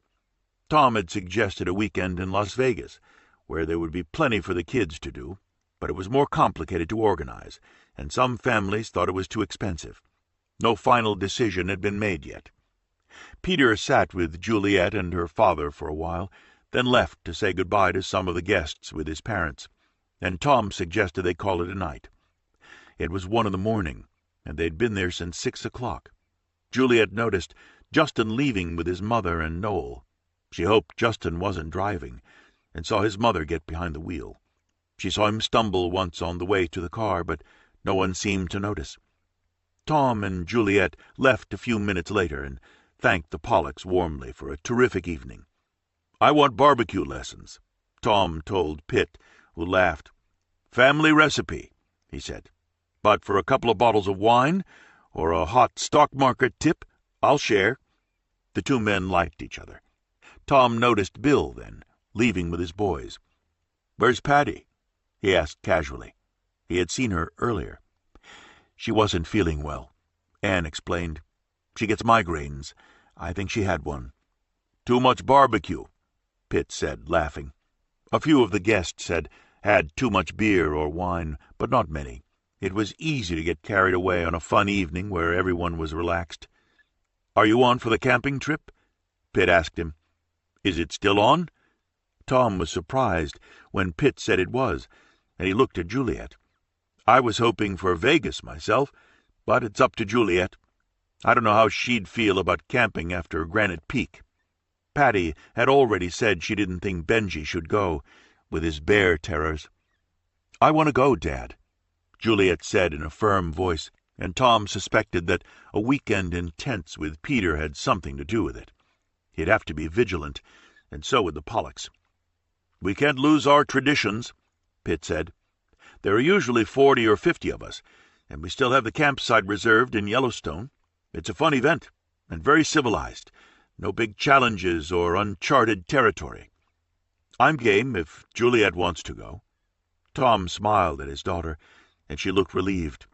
She and Peter had been talking about it for weeks, and now that she would be going to school in Fishtail, she'd be there. If she weren't, she'd have been back in New York by then with her mother. Beth wasn't coming back until after school started, and Juliet was nervous about that. But Peter said he'd take care of her on the first day of school. They were hoping they'd be in the same classes. "I guess we're in," Tom said to Pitt about the camping trip, and Pitt looked pleased. So did Peter and Juliet. They left a few minutes later, and Juliet yawned on the way home. "Did you have fun?" her father asked her. He'd had a good time, enjoyed everyone he talked to, and had been happy to see Marlene out for an evening. They had talked for quite a while by the pool, and sat together for dinner when he brought a plate back to her so she didn't have to move. She was grateful for his thoughtfulness. "I did," Juliet said with a sleepy smile. "How do you think Justin was?" her father asked her, and she only hesitated for a fraction of a second. She had already decided that she wasn't going to tell anyone about seeing him with the wine bottle, not even Peter, and she hadn't. "I think he's fine," she said innocently. "Why?" "His mom thinks he's having nightmares, and he's very upset about his dad, understandably. It's hard for all of them, watching him die slowly every day. It's gone on for a long time." "I know." Juliet looked serious when she nodded. "They were afraid he'd die while we were lost. It's so sad." Everyone felt sorry for them, and Tom did, especially for Marlene. He could see how painful it was for her and her boys. "Marlene's worried that he's depressed, and maybe suffering some kind of trauma from your adventures. Justin was the only one who had gotten physically injured, which was hard, too. Eventually, he'd have to have surgery to take the pins out." "He seemed okay to me," Juliet said, looking out the window. She hated lying to her father, but she didn't want Justin to get in trouble. He was like her big brother now. "It's a wonder you all came out of it as well as you did." Then he looked at her. "Have you had nightmares about it?" She shook her head. "I dreamed about it a couple of times, but not like real nightmares. The bear was really scary. She stood up on her back legs and roared at Justin. I thought she was going to kill him, but he scared her off by getting up taller than she was and not acting scared. We were all shaking when she left. Brown bears are nothing to mess with. We forget that these are dangerous animals, and this is still wild country in places. Pitt says the camping trip in Yellowstone is pretty tame." "It sounds like fun, Dad," she said, smiling, and he laughed. "You and Peter better behave, or I'll chain you to the steering wheel of my truck and take you home." "I know, Dad," she said, and rolled her eyes. "I mean it," he said more sternly, but they were both in a good mood and had had fun at the barbecue. He was relieved to hear that she thought Justin was okay. Kids usually knew the real story about their friends, so Juliet's opinion carried weight with him. It never occurred to him that she was lying and thought she was doing Justin a favor. Chapter 12. 2 days after the Pollocks' barbecue, the moment the Wileys had dreaded and been expecting for a year finally happened. Bob was sleeping with the ragged breathing that had become familiar to Marlene. He had seen the boys for a few minutes earlier in the day. He was too weak and exhausted to speak, but he had smiled at them and touched their hands, and then he had drifted off to sleep. Marlene was sitting beside him, and saw him take his last breath half an hour later. The nurse who was in the room with them felt for a pulse and shook her head gently at Marlene when there was none. Marlene sat with him alone for an hour and gently kissed his cheek, and then left the room, and they called the doctor. He came to examine him and signed the death certificate. The funeral home came to get him 2 hours later, after the boys had seen him, and then they took him away. Noel sobbed in his mother's arms when they took Bob, and Justin stood still and looked like he'd been hit by a bomb. The three of them sat in the kitchen afterwards and hugged each other. It was over, a year after it had started, and it had been the hardest journey they had ever been on. He had been a wonderful father and husband, and he was finally gone. He hadn't wanted to leave them, and had put up a valiant fight, but it was one he couldn't win. They had known that since the beginning, and he had held on for as long as he could. Marlene called Anne and told her that night. "He's gone," was all she said when Anne answered, and she and Patty went over half an hour later to sit with her and hold her hands. Justin and Noel were in their rooms, and Peter and Matt had come with their mothers. The 4 boys went for a walk, while their mothers talked in the kitchen. Bob had made most of the arrangements himself months before, to make it easier for Marlene when it happened. He had always done everything hard for her. It had been his idea to come to Fishtail, to start a life of their own, away from their families, where they could lead life as they wanted. Bob had had a domineering father and an anxious mother, and Marlene's parents had been meddlers who constantly interfered in their lives. They had loved being on their own after they left Denver and settled in Montana.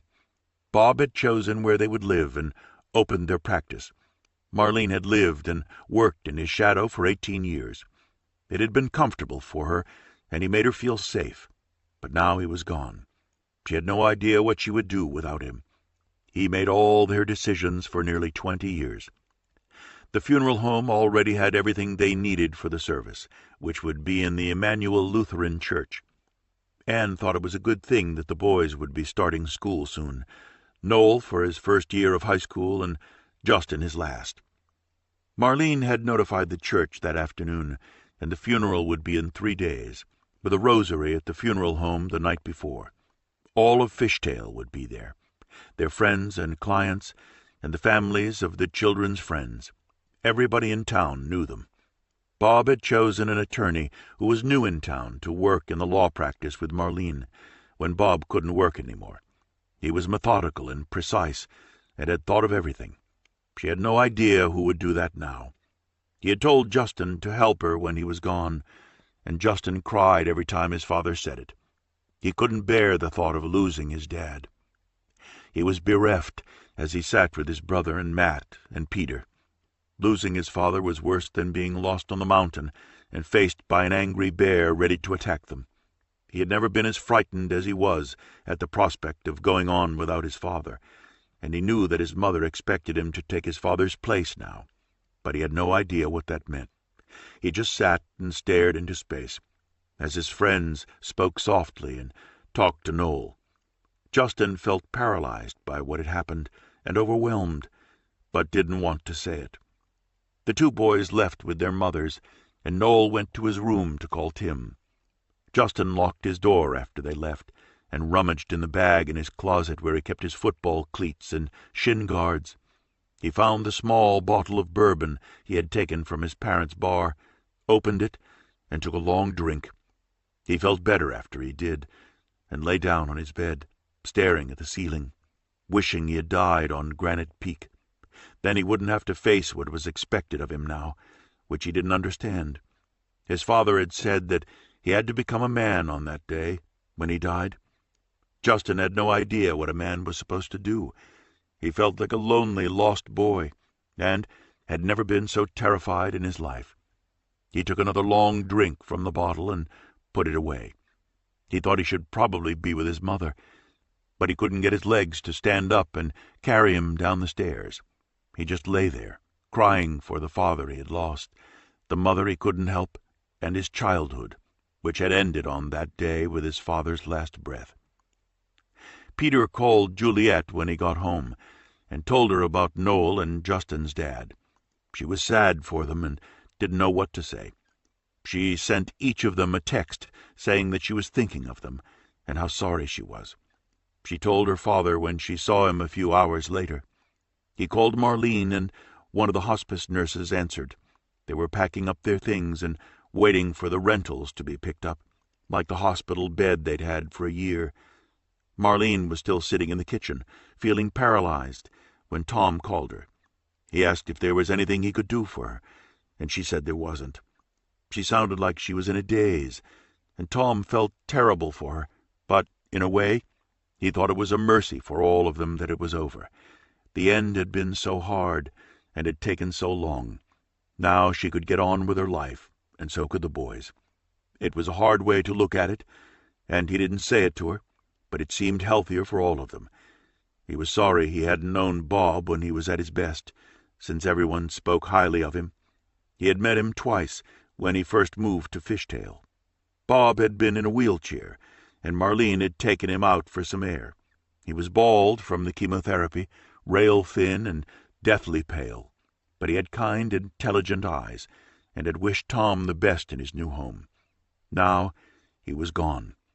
It made Tom muse about the mysteries of life and death, and how strange and sad it was that interesting, lively, intelligent, good people suddenly disappeared from our lives in an instant, never to be seen again. He felt sorry for their boys, who would grow up without a father, with whatever memories they had of him as their only comfort, and their mother, who had been so brave ever since Tom had met her. He knew the days ahead would be agony for her. Bob did everything for the funeral himself, she told him on the phone, when he offered to help her. He had very definite ideas about everything. I think Justin should read the eulogy, but he hates public speaking, and he's afraid he won't be able to get through it. And Noel is too young. Tom had barely known him, so he couldn't do it either, and didn't offer. Pitt said he'd do it, she said softly. Will you come to the service, Tom? She asked him. Of course, if you want me to, he said, as support for her. I'd like to know you're there. She felt like a frail, vulnerable bird, or a butterfly whose wings had been torn off. She hadn't realized how broken she would feel and how helpless and lost, even though he'd been sick for a year. But she didn't feel prepared, no matter how much warning they had had, from the first diagnosis to the final death sentence, when they stopped chemo and sent him home to die. Even then, it had taken nearly 3 more months for it to happen.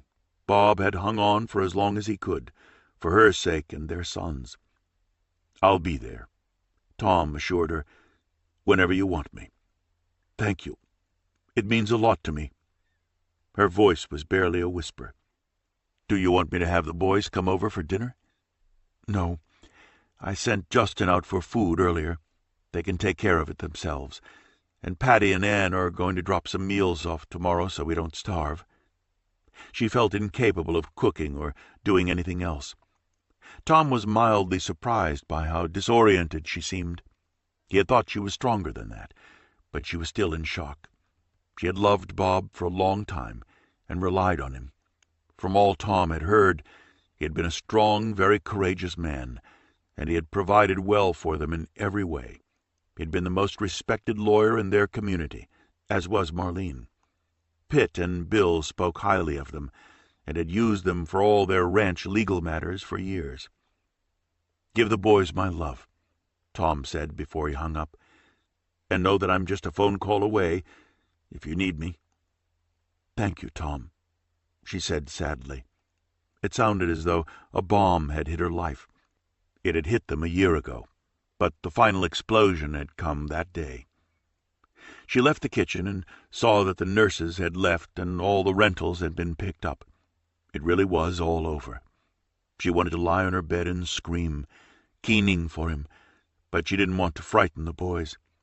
She saw that Justin's door was closed when she went upstairs. She knocked gently, but he didn't answer, so she didn't go in. She didn't want to intrude on his privacy if he wanted to be left alone to grieve. He had a right to mourn as he needed to, and she wanted to respect that. Noel was in his room, too, playing a video game to distract himself. If she had gone into Justin's room, she would have seen him out cold on his bed, with the empty bourbon bottle on the floor next to him.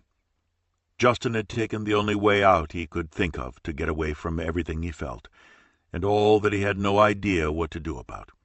He felt like he was at the bottom of a well, and had drowned at 3:17 p.m. when his father took his last breath. Chapter 13. Bob Wiley's funeral was exactly the way he wanted it, according to all the written instructions he had left and what he had told Marlene. The music, the flowers, the seating. He hadn't told her at the time so as not to upset her, but he had picked the casket himself. It was a handsome dark mahogany, and he had paid for it, so she didn't have to do that either. The casket was closed at the rosary, which seemed suitable, given how ill he was. Marlene had bought suits for the boys several months before, just in case, and was relieved that they still fit. She had white shirts and black ties for them, and a black suit for herself. She decided not to wear a hat since it was summer, and the one she had bought was too wintry. She didn't feel as though she needed one in Fishtail. Most funerals were informal affairs, and people often wore jeans and a clean plaid shirt in a farming and ranching community. Many people didn't own suits, but Bob had worn one every day. As attorneys, he felt that they should dress the part. Marlene always wore a dress or a skirt suit for work, and never pants, although she always changed into jeans and sneakers or cowboy boots the moment she got home. She wore high heels to Bob's funeral and looked very pretty, despite the sad occasion. Tom Marshall sat 2 rows behind her. He wasn't an old friend, but they were close enough, and had gotten closer when their children were missing. That whole event had made close friends of people he had scarcely known before. He sat next to Pitt. There were several rows of children farther back. Juliet was among them, between Peter and Tim. Justin and Noel were on the other side of their mother in the front pew, with the casket a short distance ahead of them in the center aisle. Their relatives from Denver were there, although Marlene had said that their parents had died in the last few years. But there were cousins, an aunt and uncle, some in-laws of Bob's. Tom knew all but one of the pallbearers from among their friends in town. Bob had bought a big plot in the cemetery for himself, Marlene, the boys, and their eventual spouses, with 2 additional places for grandchildren that he hoped they'd never use. He had ordered his own monument in black granite. The final dates had been added in the last 2 days. Everything about the service was formal and dignified, as Bob had been. He liked everything first-rate and following tradition. Tom sang Amazing Grace with the congregation, and his voice rose with the others as he watched Marlene. She still looked dazed. She clung to Justin's arm when they followed the casket out of the church, and both boys looked devastated, their faces as pale as their white shirts. They were watched by the entire congregation with deep pity. Rather than having everyone go to their house afterwards for a drink and buffet in his memory, the Pollocks were doing it for Marlene, so she didn't have to think about it. There were almost 300 people in the church. Some had come from Billings, others from Red Sky and Big Lodge in the neighboring communities, and all of them were handed a slip of paper on the way out by Peter and the Wiley boys' friends, inviting them to the Pollock Ranch for a reception after the service. Because it was given by the Pollocks, they all came. It was a big gathering, mostly on the patio and in their dining room and living room. The atmosphere was respectful and congenial, with old friends meeting, clients greeting Marlene, and a constant exchange of memories about Bob. Tom stayed close to Marlene. Once or twice he thought she looked as though she might faint, and he spoke to her in a low voice. "Are you okay?" She nodded and whispered thank you. He didn't see her eat all afternoon. Bob's closest friends had gone to the cemetery with the family for the internment, but Tom and Juliet had met them at the house afterwards. All of the children were gathered outside. Their jackets had come off if they had worn one, which many hadn't, and their shirts had come loose, and shirt-tails were flapping. Ties were gone, and they were running around the Pollocks' back lawn around the pool, playing chasing games. Anne didn't stop them. They needed the relief. The ceremony had been hard for the adults, and even harder for the kids. In many cases, it was their first brush with death. It was a sobering experience, and the adults were buffering it with large quantities of alcohol being handed out by ranch hands at the Pollock's bar. There were sandwiches and sodas for the kids, and a generous buffet for the adults. Food and alcohol seemed to be the accepted antidote for grief. Tom saw Peter and Juliet, inseparable as they had been for the past month, sipping cokes, sitting in chairs by the pool and talking quietly. Juliet had worn the only black dress she owned, with a white collar and pleated skirt, and kitten heels and stockings. Her mother had told her on the phone that it was the right thing to wear. Tom saw Justin wandering around like a ghost, with a bottle of mineral water in his hand. Noel was downstairs in the playroom with his friends playing video games. It would have been a nice party if the reason for it weren't so sad. He saw Justin stumble once with his cast on uneven ground on the lawn. As Justin set the water bottle down, Tom suddenly had a question in his mind. He drifted over to where Justin had left it, picked it up, and kept walking until he rounded a bend and was standing near a tool shed where no one could see him. He unscrewed the lid, sniffed it, and took a cautious sip. It was straight vodka. He wondered if it was a unique occurrence for this painful event, or if Justin had done anything like it before. He put the lid back on and dropped the bottle in a nearby trash can. He wondered if he should tell Marlene about it or speak to Justin himself. She had enough on her hands today, and he wondered, too, if he should let it go unless he saw it happen again. It was hard to know. It was obviously the only way Justin thought he could get through his father's funeral. Tom's heart ached for him, and he hoped it was a singular event that wouldn't repeat itself. Justin had had a hard month, lost on the mountain, with a dying father who had finally left them. It was a heavy load for a boy of 17, and for Noel, too, but Noel seemed to have a sturdier and more optimistic disposition. Justin was more of a brooder, and as the oldest son, a lot was expected of him. Marlene herself admitted that she was relying heavily on him, maybe too heavily, Tom thought. He would have liked to lighten the load for all three of them, but he didn't want to be presumptuous or intrusive. He decided to just keep an eye on things for a while, especially Justin, without saying anything. Hopefully, once he was back in school, he'd be busy dealing with classes, homework, and his college applications, and wouldn't have time to get into trouble. He hoped so, for Marlene's sake. It was hard enough losing her husband without having to deal with problems with her children. Tom couldn't imagine it, and wished that he could protect her from life's blows.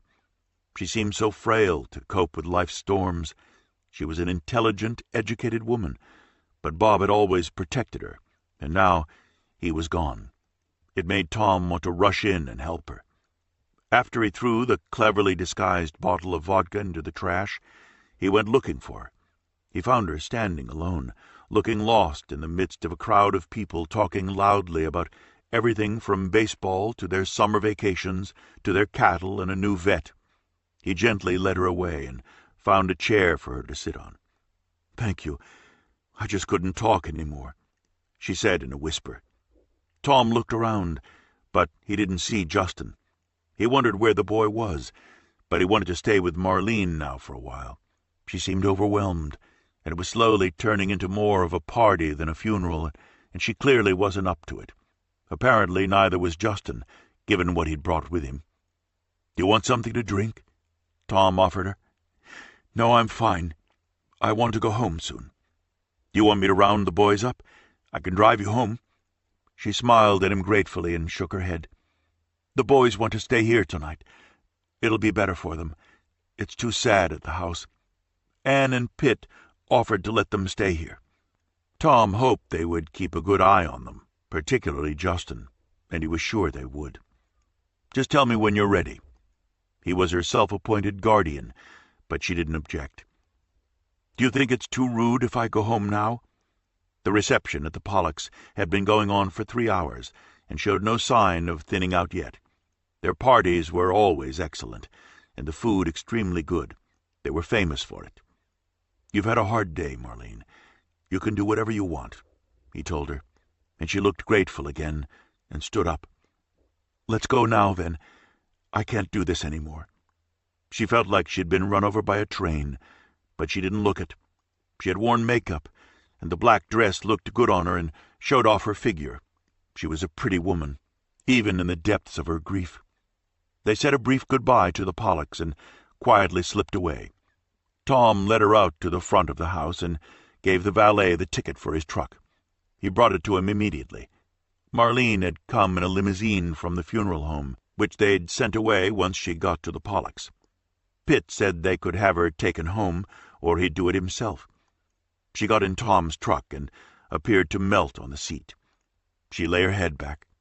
She felt as though all the bones in her body had dissolved. She was so tired, she couldn't even sit up as he drove her home. He glanced at her once to make sure she was all right, and she smiled at him. "Thank you for taking me home.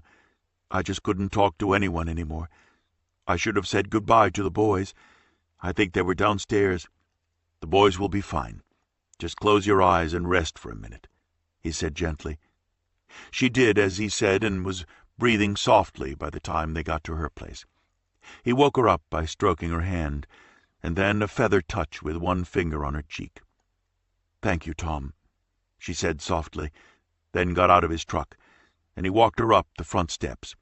She opened the front door with her key, and he followed her into the hall to make sure she got in all right. "Will you be okay?" he asked her, but they both knew she wouldn't. She nodded with the saddest eyes he'd ever seen. "Try to get some sleep." He kissed her cheek and let himself out of the house quietly. As she began to climb the stairs to her room, looking as though she had the weight of the world on her shoulders, he hoped he could lighten the burdens for her in the coming weeks. It seemed like the least he could do for a friend. Chapter 14.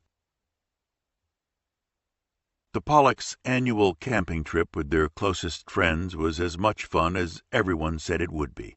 They had reserved tents in the best section of Yellowstone Park, as they did every year. Tom and Juliet knew almost everyone there. All of Juliet's friends, the Granite Peak 7, were there, even Benji. Marlene had said she wasn't coming, but Patty and Anne had talked her into it, and said it would be good for her to go, and Tom thought she looked well. It was the last hurrah of the summer, and however hard it had been for some of them, everyone seemed to forget it for 3 days of games, barbecue, good friends, music, and revelry. The kids played games and swam. The adults shared meals with old friends. There was a band and a hayride, and as the Pollocks did everything, they organized it beautifully. It was the invitation everyone wanted and waited for eagerly every year. It was a totally relaxing weekend, and every time Tom saw Juliet, he saw Peter with her. "Should we just plan the wedding now and get it over with?" Pitt teased Tom. "Don't forget, Anne and I were their age when we decided to get married. And it's worked out pretty well for us." "Fine. Have it your way. If he marries her now, will you pay for college?" "Sure. Why not?" Pitt said good-humoredly. "It's a deal, then. I'll have her bags dropped off as soon as we get home." Even though it concerned both of them to some degree, it was sweet watching their kids. They were like two puppies playing. It was the epitome of first love, and it seemed innocent so far. Tom just wanted it to stay that way for as long as possible. "How did you two manage to behave, if you started at 14? Tom asked him. "Easy. Her father told me he'd kill me if I touched her before our wedding day, and he had the biggest rifle I'd ever seen," he said, and they both laughed. "I'm going gun shopping immediately. What kind was it?" "Actually, we held out for almost 8 years. Well, more like 7. But we were engaged by then. He scared the hell out of me." "I'm not sure kids are that well-behaved anymore." "True," Pitt agreed. "Let's hope they're sensible, with a little help and guidance and a few threats from us. I don't think we need to worry about that yet, but I've got my eye on them, and I know you do too." Tom nodded agreement as Peter and Juliet ran past them again. The nice thing is that today kids seem to hang out in groups of friends. Tom had noticed that too, and he liked seeing it. How do you think the Wiley boys are doing, by the way?" He asked Tom about Noel and Justin, and Tom looked serious. "I'm not sure. I think Noel is doing pretty well. I don't know about Justin. I think there's been a little alcohol in the mix around the time of the funeral. I thought that might be the case. We need to watch that. He's a good kid. Did you say anything to Marlene?" Tom shook his head. "She's got enough on her plate. I thought I'd just keep an eye on it myself for a while before I say anything to her." "I agree." One of the many things Tom liked about his new community was that they cared about each other, and even each other's kids. Tom couldn't imagine that happening in New York. The weekend was everything that Tom and Juliet and all of the other guests hoped it would be. Anne had organized games for the kids. Everyone went swimming. Some went riding. The food was delicious, as it was at anything they hosted. Tom had a chance to go on some long walks with Marlene. She seemed in better spirits. Tom observed Justin, who seemed fine too. Peter and Juliet did some serious kissing, out of her father's sight, but nothing more extreme. Pitt had had a serious talk with his son about not letting things get out of hand, no matter how in love with her he was. "I'm not ready for grandchildren yet," Pitt told him, and Peter blushed to the roots of his blond hair. "Got the message?" "Yes, Dad. If that happens and I don't kill you, her father will." Peter looked seriously mollified after their talk. They all had a wonderful weekend and lots of fun. Even Marlene, who almost didn't come until Anne insisted, said she was glad she'd gone in the end. Tom was constantly attentive to her, but not oppressively so. She felt safe and protected, and she had fun with him and all her friends. She had a teary moment, talking to Anne and Patty about Bob, but the moment passed. They had noticed how kind and caring Tom was to her, and they wondered if anything would come of it. But it was too soon to think about that, and they were sure Marlene hadn't either. She had been so in love with Bob. But it was nice of Tom to take such good care of her, and he was good to her boys. By the time the weekend was over, they all felt like they'd had a week's vacation, and the next week all the children in Fishtail were starting school. Juliet was nervous about starting a new school, but she would have had to face it in New York, too. High school was a big change. Peter was excited about it, too. Absaraki High School was a short 7-minute drive from Juliet's house. Her father was going to drive her on the first day. She'd take a school bus after that. Peter had promised to meet her outside the school so they could go in together. Matt, Tim, and Noel would be there too. She was starting with 4 friends on the first day, and Justin would be there as a senior. She had had endless consultations with her mother on WhatsApp about what to wear. She had settled on jeans, a pink blouse, a denim jacket, and pink Converse. She didn't expect anyone to overdress in Montana, or to compete the way they would in New York. The girls in high school in Manhattan all competed with each other if they didn't have to wear a uniform. Most schools didn't require a uniform in high school, so it was a free-for-all as to what they wore. Juliet had her long blonde hair in a ponytail. She looked fresh and young and pretty, and appropriate for her age. Peter thought she looked adorable when he saw her, and she gave a last wave at her father over her shoulder as she hurried to join up with Peter so they could go in. "Where are the others?" she asked him, looking around. "They went in early. They wanted to hang out in the gym. We sign up for sports teams tomorrow. I'm signing up for basketball. My dad won't let me play football. He says he wants me to go to college with teeth. I think I'll sign up for girls' volleyball. I played it in 8th grade. Do they play field hockey here?" She saw several girls walk past them and noticed that their hair was long down their backs. They had on makeup and were wearing short skirts, and some had on high heels. "Do I look ridiculous?" she whispered to Peter. "No," he whispered back. "They went to 8th grade with me. They're weird." She laughed at his description, which seemed apt. Their skirts were too short, and their sweaters were tight and a little too low cut. Juliet looked like Alice in Wonderland compared to them. They were dressed like Barbie. Some had facial piercings and tattoos. It was only a handful of girls, but they stood out. "Is there a dress code?" she whispered again. "Yes, but they do what they want. The rest of the girls look normal, like you, only not as pretty." He smiled at her. "Thank you," she said with a smile. He looked nice, too, in a new sweatshirt, jeans, and new Nikes. They had none of the same classes that morning, and she was in a different section, so he walked her to her classroom, and then went to find his. The school was unfamiliar to him, too, but he had gone to schools like it, and navigated better than she did. She had gone to small private schools all her life, which were different. It felt intimidating on the first day, but she was sure she'd get used to it. The classes were small, which she liked. They were roughly half female and half male.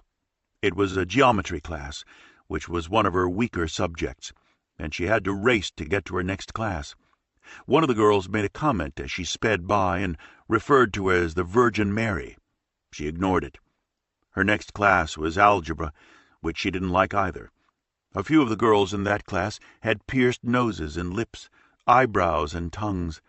All she had was pierced ears, and only one earring on each. The girl in front of her had discs in her earlobes the size of a 50-cent piece, and gave her a nasty look. She saw Tim sitting in the classroom and changed her seat to be next to him. She left the class with him, and she was looking dejected. "The first day always sucks," he reassured her. "I don't know where all the freaks come from, but they're out in force on the first day. They kind of blend in later on." She had an English Lit class that afternoon, and biology. She was beginning to wonder if she had made the right decision. Some of the girls looked nice, others were too racy. The classes were hard, and the teachers hadn't been friendly so far. They looked overwhelmed on the first day, too. Someone else had called her goody two-shoes in the hall. The atmosphere wasn't congenial or welcoming on her first day of high school. Peter was waiting for her in the cafeteria. It was a big, noisy room. The lines were long, and there was nothing she wanted to eat except a yogurt and a banana. "That's all you're eating?" He looked worried. He had helped himself to a burger and fries, but they looked tired to Juliet, who was used to private school, well-balanced, appealing meals. Everything was new to her here. "How are your classes?" he asked, as they found a table and Matt and Noel found them. Tim had a different lunch break. "They sucked," she told him. "Geometry and algebra, my two worst subjects. I didn't understand a thing." "Tim does mine for me," he said with a grin. "He can do yours, too." "I'm going to flunk, and I'll never get into college," she said glumly. The yogurt was warm, and the banana was mushy. "You won't be alive by then, if you don't eat more than that," Peter commented, and Matt and Noel heaped potato chips, half a sandwich, and some cookies on her plate. "Eat," Peter told her, and she smiled. "I hate the first day. It's always depressing. The teachers want to show you how tough they are. They shower you with homework, and all the freaks in the county show up for school. Everybody gets nice about 2 weeks later. What do you have this afternoon?" "English Lit. At least I understand that." He smiled at her comment. "And biology?" "I have American history and sociology. I need a translator for those," he told her. "I do his history," Matt volunteered. "He does my English papers. What do you do?" he asked her with interest, and she laughed. "English? I suck at math and science." It had cheered her up to have lunch with them, and they went back into the chaos in the halls. She found her next class more easily and promised to meet Peter outside after school. "Play nice in the sandbox," he told her, and rushed off to his own classes. She liked the English Lit class better and had already read the book they were discussing, which made it easy. She almost cried in biology when they told her they were going to dissect a frog in the coming weeks. She nearly threw up. She saw Peter for 2 minutes after school, and then had to get into her father's truck.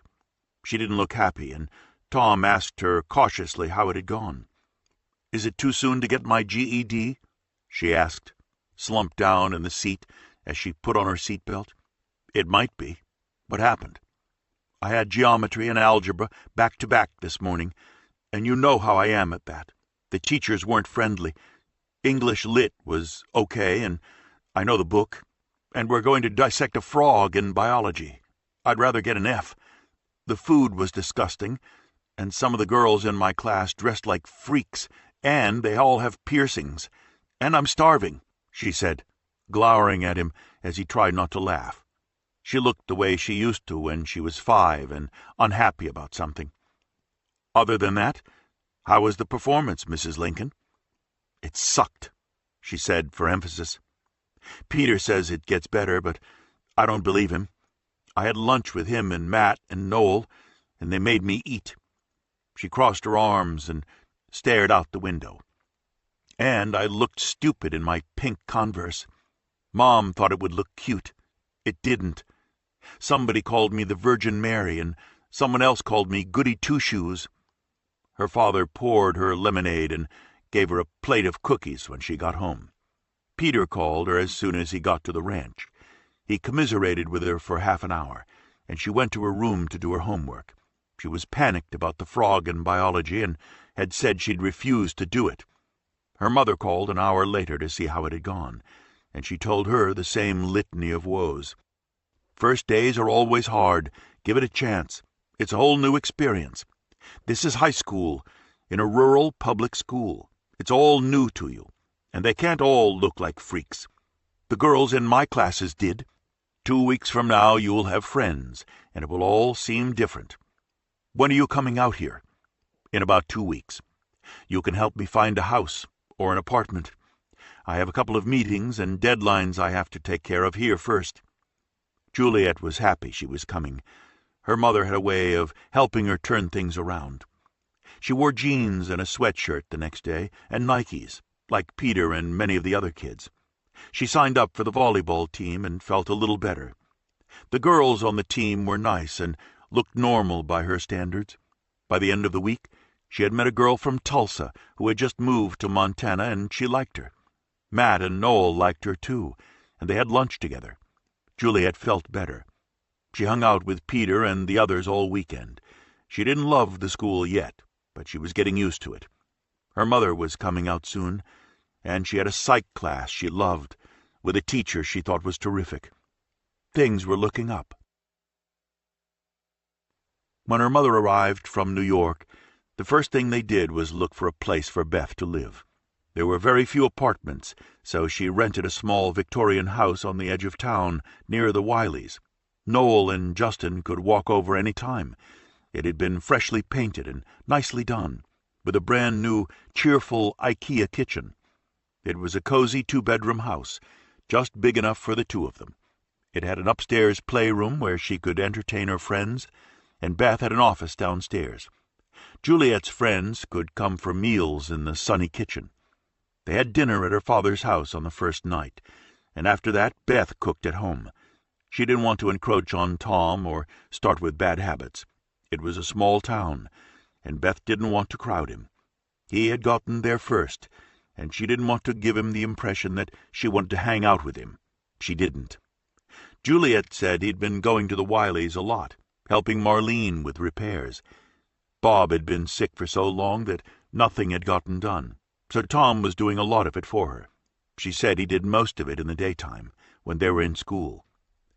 Tom's doing repairs at the Wileys had started when Marlene had a leak in the kitchen and couldn't get a plumber to come out.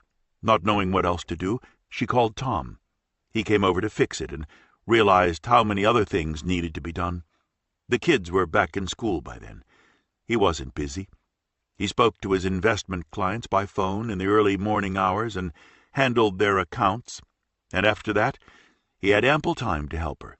He offered to come over every day and get a few more things done. He estimated that it would take about 4 weeks to do them all, and he said he enjoyed it.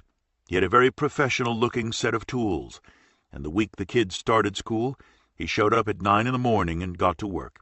She made him lunch, and he went back to his house in the afternoon to return any calls from his clients.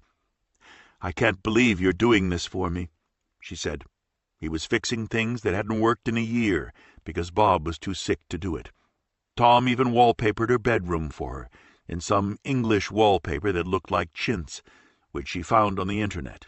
It was by a famous designer, and she loved it. He did a beautiful job, and said he loved house projects because you could see the results so quickly, unlike everything else he did. Investments took a long time to bear fruit. Working on houses is like magic, instant gratification, he said to her. He arrived with his toolbox every day and got to work, and within days everything in her kitchen was running smoothly. He had fixed shelves. He did carpentry.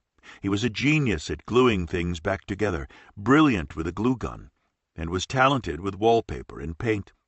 If my business goes under, I can be a handyman, and I'll probably make more money, he said, and seemed to be thoroughly enjoying it. What he liked most was talking to Marlene while he worked. They never ran out of subjects which interested them both. She was taking a break from her law office for 2 months while she figured out what she wanted to do. The young lawyer they had taken into the practice when Bob got sick was handling her clients for now. I'm a lady of leisure for the first time in 15 years, since I finished law school. I kind of like it, she admitted. I was a litigator in Denver, which I enjoyed, but here we mostly get agricultural cases, and they're not very exciting. Property line disputes, contracts. Bob loved practicing here, with the ranches and the farms. I was never totally convinced, and it doesn't really use my skills as an attorney, but Bob wanted to be here for the boys. Please don't tell me you're moving back to Denver. He looked crestfallen, and she smiled. I'm not moving anywhere. This is home now. I just don't know if I want to practice law here anymore or sell the practice. The lawyer filling in for her had already told her that if she decided to sell, he wanted to buy the practice at a very decent price. Bob had invested their money wisely, and he had left her an enormous life insurance policy, which he never told her about, so she didn't have to work. I'm not sure what I make practicing law here is worth it. Bob thought it was fun, but I didn't. Cases involving water rights and farm animals don't really thrill me. She smiled, and he laughed. I've been thinking about writing a legal guide for lay people. It might be a nice challenge. It didn't seem like fun to practice without Bob, either. She had done it for the last year, carrying his caseload and her own, and hadn't enjoyed it. In the meantime, Tom was helping her fix up her house, purely for the fun of it, and she spent every day talking to him while he did. He always asked about the boys and how they were doing. He took a real interest in them. It gave her someone to talk to, now that Bob and all the nurses were gone. She was concerned about what colleges Justin should apply to. She hardly saw the boys with all their after-school sports practices and activities. But she spent hours every day talking to Tom, and she thrived on the attention. He was good company. They laughed a lot, and she enjoyed helping him with the wallpaper and paint. She loved the results. Maybe we should go into business together, fixing up houses, she said, only half joking one day, and he smiled as she handed him the next piece of wallpaper. She stood there, holding it, waiting for him to take it from her, and he couldn't stop looking at her. He couldn't even remember what she had said to him. All he saw were her eyes and her hair, the curve of her neck, and the fullness of her breasts, everything he'd been trying not to see for the last month of spending every day with her. Bob had been gone for 6 weeks, and she looked more peaceful now. He put down his tools, took the wallpaper from her, and before he could stop himself, he was kissing her, and they both felt as though a tidal wave had hit them. She hadn't realized how desperately she had wanted him, maybe even since before Bob had died. She didn't know when it had started, but they couldn't stem the tides until they were in her bed and had made wild, passionate love all day. Her face was chafed, and she could hardly move by the time they stopped. She lay in bed, smiling at him, and he started laughing. He'd been afraid all afternoon that she would come to her senses and either throw him out or call the police. "Oh, my God," she said, still breathless, as they lay in the tangle of sheets, with their love-making heavy in the air. "What happened? I think we lost our minds," she said, as she ran her hand over his body again and got an instant reaction. She couldn't remember ever making love the way they had all day. They were insatiable, like two starving people, which they had both been. He hadn't made love in 2 years, and she hadn't in a year. Her sex life with Bob had been lackluster for years, but she loved him and told herself it didn't matter. But as it turned out, maybe it did. Or maybe we found our minds, Tom said gently, then fondled her breasts and kissed her again. I think we need to go to a desert island somewhere, so we can make love all day, all the time. But they had the perfect alibi, with the house repairs he was doing, and his showing up every day with his toolbox. Their children were in school, and there was no one to disturb them. She had let her cleaning woman go with the nurses and was going to clean the house herself. Her sons never came home before 6. All Tom had to do was be home for Juliet at around 4 o'clock, or later, when she had volleyball practice. They were free, independent, single adults. The only thing that might have stopped her was the memory of Bob, and she was amazed to discover that it didn't. I suppose I should feel guilty, she said, as they climbed into the shower together when they got up. But I don't. We were happy together, and I loved him. Our sex life was never exciting, but everything else made up for it. The kids, our work. Our relationship was always more intellectual than sexual. We loved working together. He was so sick for so long, though, that our whole relationship and our life changed. I became his caregiver, but it was agony watching him die. I felt like I was dying, too. And now you make me feel alive again, she said as he kissed her. He was so overwhelmed by how sensual she was that they made love in the shower before they finally got out and got dressed. I could hardly keep my hands off you for the last month, he confessed. I thought you'd hate me if I reached out to you. You're the sexiest woman I've ever seen or made love to. How was it with Beth? She was curious. His ex-wife was a beautiful woman, and he was a very sexual man, she had discovered.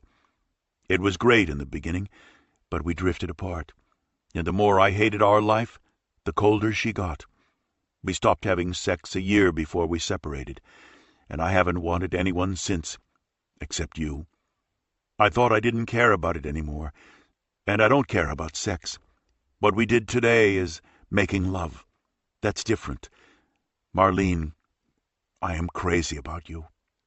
Me too, she whispered in a sultry voice, then stretched her body the length of his and pressed herself against him. It drove him crazy again, but he had promised to meet Juliet at home. What do you think we should say to people? He asked cautiously as they both dressed. She looked panicked when he said it. Nothing for now. Our friends would be shocked. Bob's been gone for 6 weeks. We can't tell my kids for a long time either. It would be disrespectful to their father. They already love you. I don't want to spoil that. I agree. What do you think? 6 months? A year? He was willing to keep it a secret for as long as they had to. For a minute, he wondered if he should tell her about Justin's drinking the day of the funeral, but this wasn't the time. He seemed to be okay now. He had looked sane and sober any time saw him since then, so it might just have been a very bad day. He hoped so, for her sake. She didn't need any more worries, and he didn't want her to have any. He wanted to protect her. They finally made it to the front door with their clothes on, and he kissed her and held her. Thank you, Marlene. Thank you. I love you, Tom, she whispered, and gently touched his face with her fingertips and kissed him, and he was aroused again. I love you, too. See you tomorrow. He slipped out the door before they could lose their heads again and waved as he drove away, smiling. He could hardly wait to get back to work on her house the next day. Their days of wallpapering and carpentry were over for now. All he wanted was to be with her. Chapter 15. What happened between Tom and Marlene felt like madness to them, but it was the sweetest madness they had ever tasted. They readily admitted that nothing like it had ever happened to either of them. He had been so love-starved during the last year of his marriage and after, and she had been so distraught watching Bob waste away and die, that they came to life in each other's arms and couldn't get enough of each other. Their union was a celebration of life and everything they'd been lacking. He arrived at her house at 9 o'clock every morning, and they made passionate love all day, anywhere in the house that appealed to them. He was insatiable and obsessed with her, and she was equally mad about him. It was all the sweeter because it was a secret, and somewhat forbidden fruit as a recent widow. Marlene had to remind herself not to look too happy when she went out or saw friends, so no one would suspect what was going on. She had to look serious and down some of the time. She realized now that she had mourned Bob in the early months of his illness, and by the end, keeping him alive had felt more cruel than kind. She had never had anything with any man like what she shared with Tom. Their paths crossed socially frequently, since they got along well. The Pollocks often invited them together as their two single charity cases. Marlene and Tom laughed about it sometimes, but they were extremely circumspect when they were out in public, especially with their children. Marlene didn't want her boys to know for a year, and Tom respected that. It was reasonable for her to want that. Then they would carefully introduce Tom into their lives and hope that it went well. There was no reason why it shouldn't, with a respectable delay before she started dating. They weren't dating.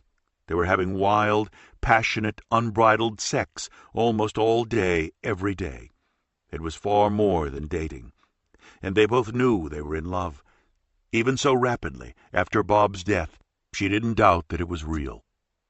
Marlene had lunch with Patty and Anne at the end of September, and she had to be extremely careful not to seem too cheerful. But as it turned out, Patty wasn't feeling well, so the focus was on her, not Marlene. "You should get that checked out," Anne scolded her. "You've been having stomach problems since this summer. I'll bet you have an ulcer." Anne looked worried about her, and Patty shook her head. "I did get it checked out, and it's not an ulcer." "What is it?" Anne asked her, even more concerned than she'd been before. She lowered her voice. "Is it a tumor? Is it cancer?" Patty shook her head and smiled. "It's actually something else. They said they can take care of it in April." "In April?" Marlene stared at her. "They expect you to have stomach problems till April? What's wrong with them?" As she said it, Anne was staring at them and narrowed her eyes. "You little shit! You scared me to death. April my ass! Patty Brown, you bitch, are you pregnant?" Patty nodded with a huge grin, and Anne threw her arms around her and hugged her, genuinely thrilled for her. She knew Patty had wanted another baby, but didn't have the guts to leap in. "It was an accident. I can't even remember when it happened.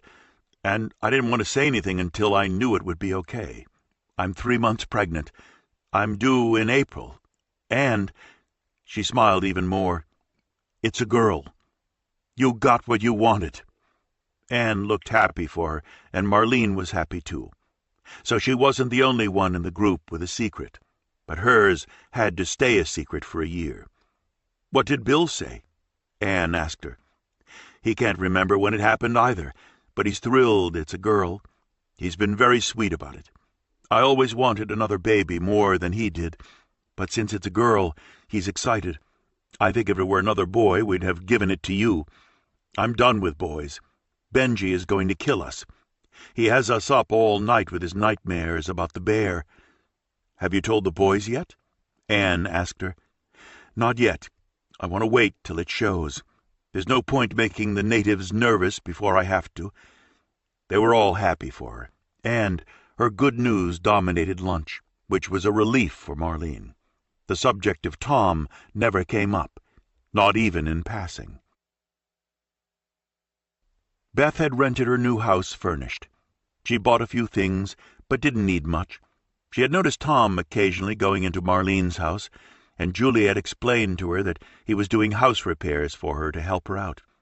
"That's nice," Beth said to her daughter, and then wondered if there was more to it than that. She was an attractive widow, albeit a recent one, and Tom didn't seem to be dating anyone. so why not? She mentioned it to Juliet the next time she thought of it. Wouldn't it be funny if your dad ended up with, or at least dated, Marlene Wiley? Juliet made a face immediately. Mom, gross. That's awful. Her husband just died about 5 minutes ago. It had been a month and a half, but admittedly it wasn't long. Daddy wouldn't go out with her now. He respects her more than that. He always says how much he admires her. That would be awful if she were dating so soon. Dad would never do that. Well, maybe in a year, then. I thought she was nice when I met her. She is nice, but she really loved her husband. They had a great marriage. The boys always say so. She probably won't date for a long time, maybe never. Juliet was very close to Noel these days, too. He helped her a lot with her homework. She was adjusting to her new school and liked it even more than she thought she would. And seeing Peter every day was terrific. You never know. Your father is a nice man. Stranger things have happened than a romance with a newly bereaved woman. That's not a crime. Beth reminded Juliet. Unusual things had happened in her life, too. A few days before she came back to town, Beth decided to be bold and brave, and sent Harvey Mack, the chief ranger, a text. He hadn't answered, which was slightly embarrassing, and she decided that she had misread the signs. He obviously wasn't interested. She forgot about it and had been in her new house for a week when he called her. Juliet was at her father's, and Beth had just organized her closet and was pleased. She got everything in. "Good evening, ma'am." The distinctive deep voice greeted her. "Do you have a flock of deer in your front yard? Or a herd of bison?" "Actually, no, I don't." She laughed at the question. "A mountain lion? An elephant? Are your trees on fire?" "None of the above." "I'm very sorry to hear it, because in that case it appears you have no need of a forest ranger." He sounded disappointed. "Wait, I'll go and get a bison immediately and put it in the front yard. Where do I find one?" "I'll bring one. Is 10 minutes too soon?" "Not if you bring me a bison. And by the way, you don't know where I live." "Yes, I do. I have my spies. We're a covert branch of the FBI. Why didn't you tell me you were moving here?" "Because it all happened very quickly, the day before I left. My daughter decided she wanted to go to school here, so I'm going to be traveling back and forth to New York." "And does she like it?" "Apparently not at first. It was a big change, but she likes it better now and is getting used to it." "Do you really know where I live?" "Yes, but only because an old friend of mine was the realtor who rented you the house. This is a very small town." They both laughed. "Can I offer you a cup of coffee or a glass of wine?" "Probably neither. I just thought I'd stop by to say hello, in case you'd forgotten who I am." "I'm not the one who forgot. I sent you a text and you didn't answer." "Oh, Christ, I forgot. I'm sorry. We had an emergency and it went right out of my head. I owe you dinner for that." "That sounds interesting. I'm still waiting for my bison." As she said it, the doorbell rang, and she answered it with the phone in her hand. It was Harvey, in full uniform. "Where's my bison?" "I left it double-parked, and it got towed. I apologize for the costume. I just left the office." "You work late, Chief Mack," she said, as she put her phone in her pocket. He looked happy to see her, and she was, too. "Welcome to Fishtail. You've just increased our population to 479. I'll have to get the signs corrected." "That's ridiculous. I'm from New York. There are more people in a subway car in New York. Fishtail is prettier." He followed her into her living room. The house suddenly looked tiny with him in it. He was huge. "I like your house." She had added some personal touches and spruced it up. "Thank you. I do, too. It's a little small, but it's cozy." She offered him coffee again, and he declined. He didn't want wine, either. "So when will you have dinner with me?" "In exchange for the text I forgot to answer." "Whenever you like." Her computer was sitting on a table in the living room, and he noticed it. "Are you working on something right now?" He had read several of her interviews since he met her, and he was impressed. He mentioned the last one he had read and liked. You read the New Yorker?" It was her turn to be impressed. "I do now. I like your work." He had subscribed just so he could read her and wouldn't miss an article. "Thank you," she smiled. "I don't mean to be rude, but won't you get lonely here? Even the bison complain." "I can see why, but it's peaceful, and my daughter is here, and she loves it. I can go to New York if I get antsy." He nodded. He thought she was a good sport to be there, and a good mother. For a woman alone, Fishtail was not an exciting place, and it would be even lonelier in winter when they got snowed in. "Are you free tomorrow night?" he asked her. "I would check my dance card if I had one. I think I can squeeze it in." He smiled at her, enjoying the banter between them. "I don't know what you're doing here, Beth, but I'm glad you are. Does 7:30 sound civilized?" She nodded with a smile. Inviting a woman to dinner at 5 sounds so gauche. They both laughed. She had a feeling that he'd had a sophisticated life once upon a time, but not lately. As she had, he had taken to the mountains and made a life here. She had the impression that he'd be good to talk to. If nothing else, he was smart and fun. They had dinner at the diner the next day, and were the last people to leave. They went to the Cowboy Bar afterwards for a glass of wine. Harvey was extremely well-read, interested in many subjects, and read the New York Times every day, and the Wall Street Journal when he had time. He liked the outdoors, and he cared about people. He thought Beth was the most unusual, interesting woman he'd ever met, and she thought the same about him. "What are you doing here?" she asked, as they finished their wine. She was curious about him. "I think a lot of people here, the newcomers anyway, are runaways from a past life. I took this job because I love the outdoors. I was married when I was in the SEALs. I was young. I was gone all the time. My wife knew what to expect when we got married, but living it is something else. I was gone a lot. Too much. She died of a brain tumor. I got home 3 days before she died. We had 3 wonderful last days together, but I realized that I didn't want that life anymore. I almost missed her death. But more important, I missed her life. I never married again, and crazy as it sounds, Fishtail suits me. It's peaceful. I feel at home on the mountain. If I never share my life again, I'll be happy here alone. And if I do, I won't miss anything next time. I'll be home every night sitting by the fire, like Santa Claus with Mrs. Claus, waiting for Christmas." It was a sweet image. I needed to stop running. And for some reason, I stopped running when I got here.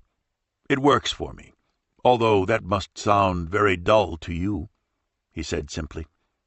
"Actually, it doesn't," she said. "I think it suits me, too. I didn't expect that. But I understand now why my ex-husband wanted to move here.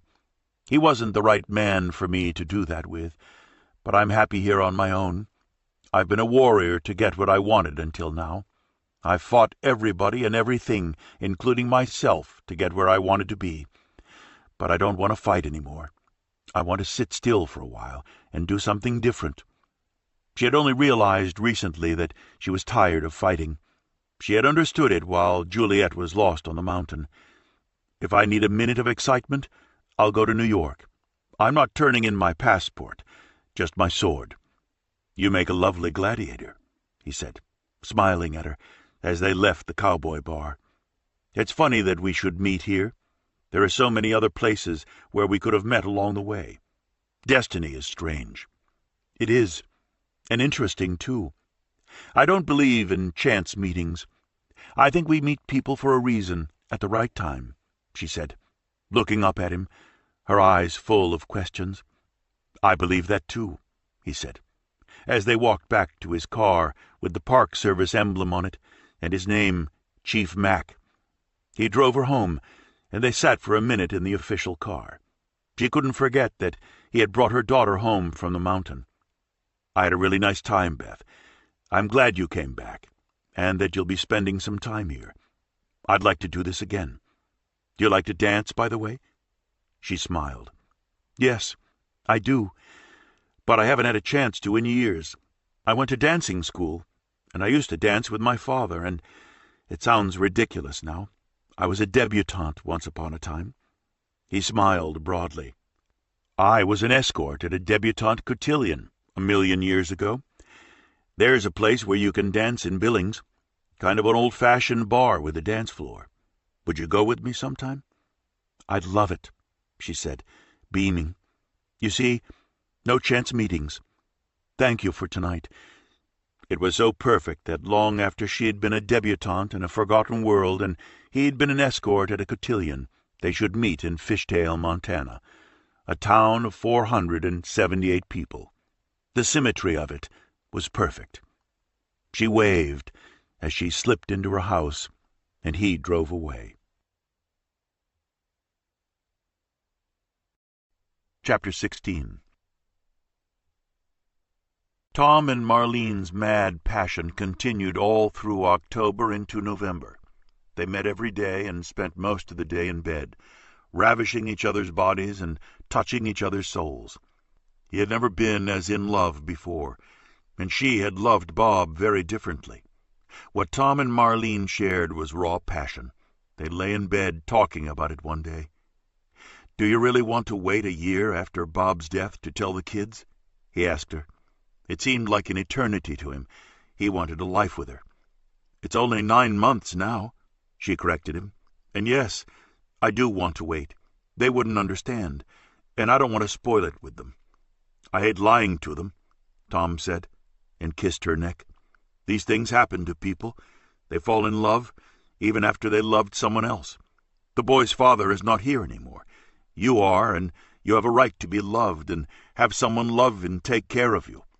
I want to take care of you, and them too. Wouldn't Bob have wanted that for you, and for them? He might have, but they wouldn't. They worship their father. I don't want them to hate you because we rush it. We already have," he reminded her. "But they don't know that. All boys think their mothers are virgins and saints. You may be a saint one day, but you are definitely not a virgin, my darling, not any more." He made love to her again after that, and proved his point. They slept in each other's arms afterwards. They didn't hear Justin let himself into the house with his key and go up to his room, where he took a bottle of rum out of an old guitar case in his closet. He had bottles stashed all over the place now, even in his car. He took a long drink and fell asleep on his bed. He had slipped out of class for just that purpose. He liked the buzz rum gave him, especially if he smoked a joint with it. He had smoked his last one on the way home from school, with a rum chaser now. He had only started drinking and smoking dope since they were lost on the mountain, and most of all since his father died. He felt as though he had failed everyone. He didn't care about college now, where he went, or if he went at all. He didn't even want to fill out his applications. The house was silent and warm, and when they woke up, Tom and Marlene went down to the kitchen naked, and she made them lunch. There was a light dusting of snow outside. Winter had unofficially arrived, and Tom could imagine them making love all through the winter, and then in the summer they could come out of hiding and tell the world. They were halfway through the simple lunch she had made when Tom wanted her again. He pulled her gently into his arms and started making love to her, sitting on a kitchen chair. She was coming when Tom heard a gasp behind them and a shout. She opened her eyes and saw her son standing in the kitchen doorway, watching them with a look of horror on his face, and of hatred when he saw Tom. He advanced on his mother as though to strike her, and Tom grabbed his arm, with the two of them naked and Justin in a parka, with tears running down his cheeks. "You whore!" he screamed at his mother. "You bitch! How could you do that to Dad? Did you cheat on him when he was dying too?" He was sobbing, and Marlene was crying, trying to explain as the two of them stood there naked, and Tom was restraining Justin and telling him to calm down. Marlene ran away up the stairs then to get dressed, and Justin ran out the door. Tom couldn't run after him with no clothes on. He had noticed the distinct smell of alcohol on Justin's breath when he was restraining him, and Tom was sure Justin was drunk. He leapt in his car and drove off, as Tom closed the door on an icy blast and went to get dressed too. Marlene was sobbing hysterically on the bed, and Tom tried to console her. There was no avoiding the fact that it had been a hideous scene, her worst nightmare come true. "Oh, my God, Tom! He saw us! He saw us making love!" "Yes, he did, and I didn't want him to see it either, but he's almost 18. He's not 6. You're widowed. His father is not alive. You weren't cheating on his father. He shouldn't have seen what he did, and it's embarrassing for all of us. But in the real world, you didn't do anything wrong. You had sex in the kitchen, and your son saw you naked. Mortifying, but not criminal." But there was no reasoning with her. She was as hysterical as Justin had been. "Where is he?" "He drove away. And to be honest with you, I'm concerned about him. I smelled alcohol on his breath while I was trying to keep him from hitting you. And what was he doing home in the middle of the day? I think he'd been drinking, or he came home to drink, thinking you wouldn't be here.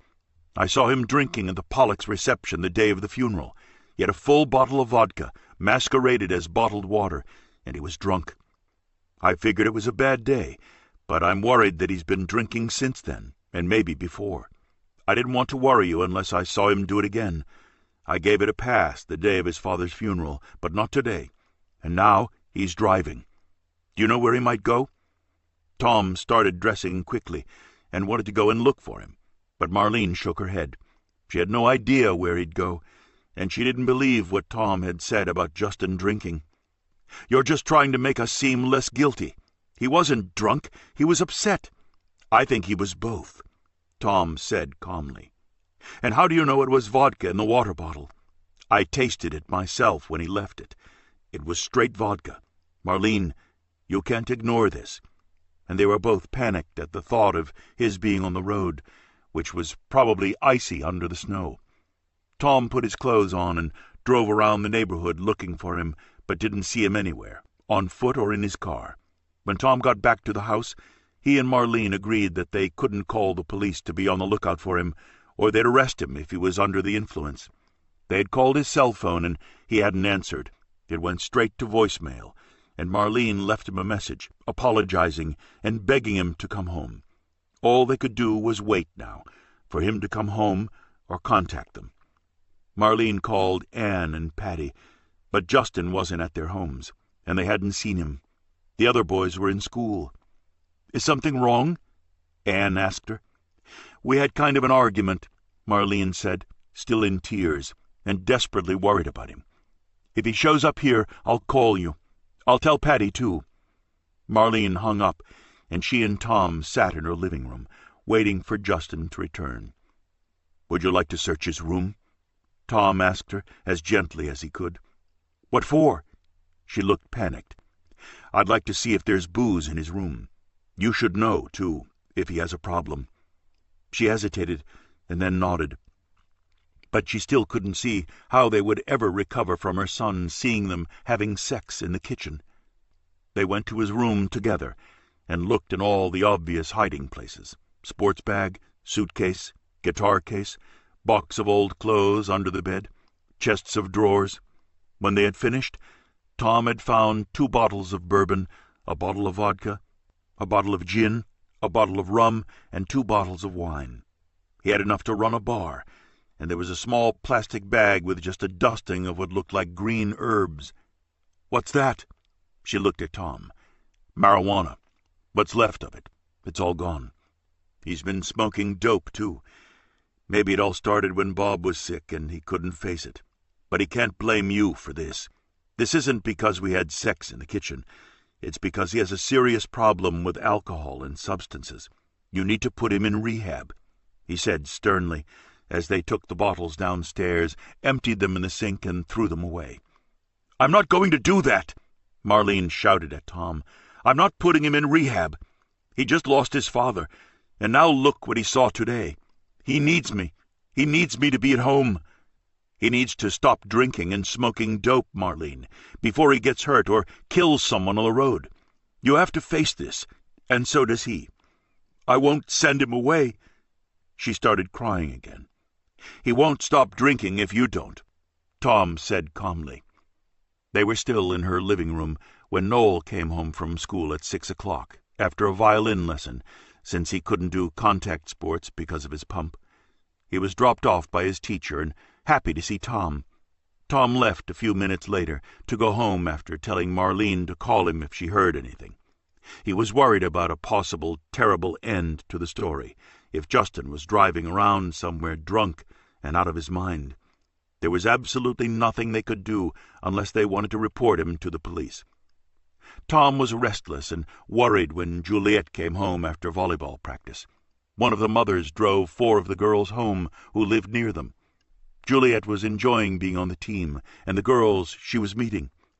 "Something wrong, Dad?" He decided to tell her at least a partial truth. "I'm worried about Justin. I think he may have been drinking lately." Juliet was silent for a long time and could see how concerned her father was. "I saw him drinking this summer at the Pollocks' barbecue. He was drinking a bottle of wine, and that was before his father died, 2 days before, in fact. Why didn't you tell me?" "I didn't want to squeal. I'm just as bad. I saw him drinking vodka at the reception after the funeral. He had it in a bottle of water." "Is he in trouble?" she asked her father.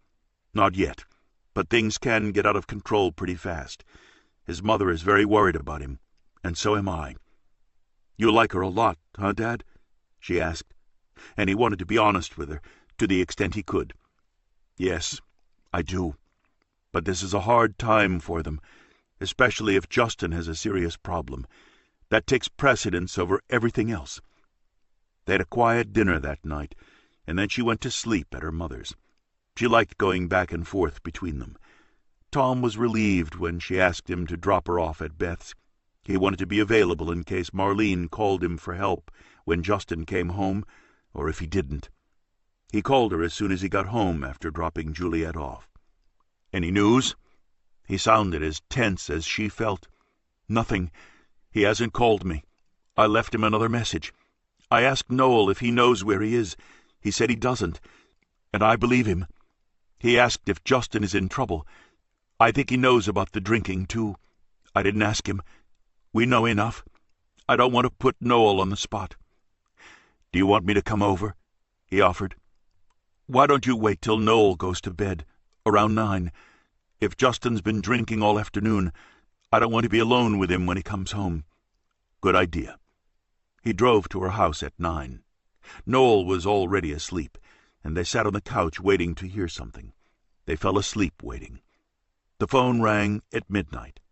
Marlene answered it, and her face went sheet white as she listened. Tom just prayed it wasn't the police, and that Justin wasn't dead. It was the police, and he was alive. She was choking on sobs when she told Tom.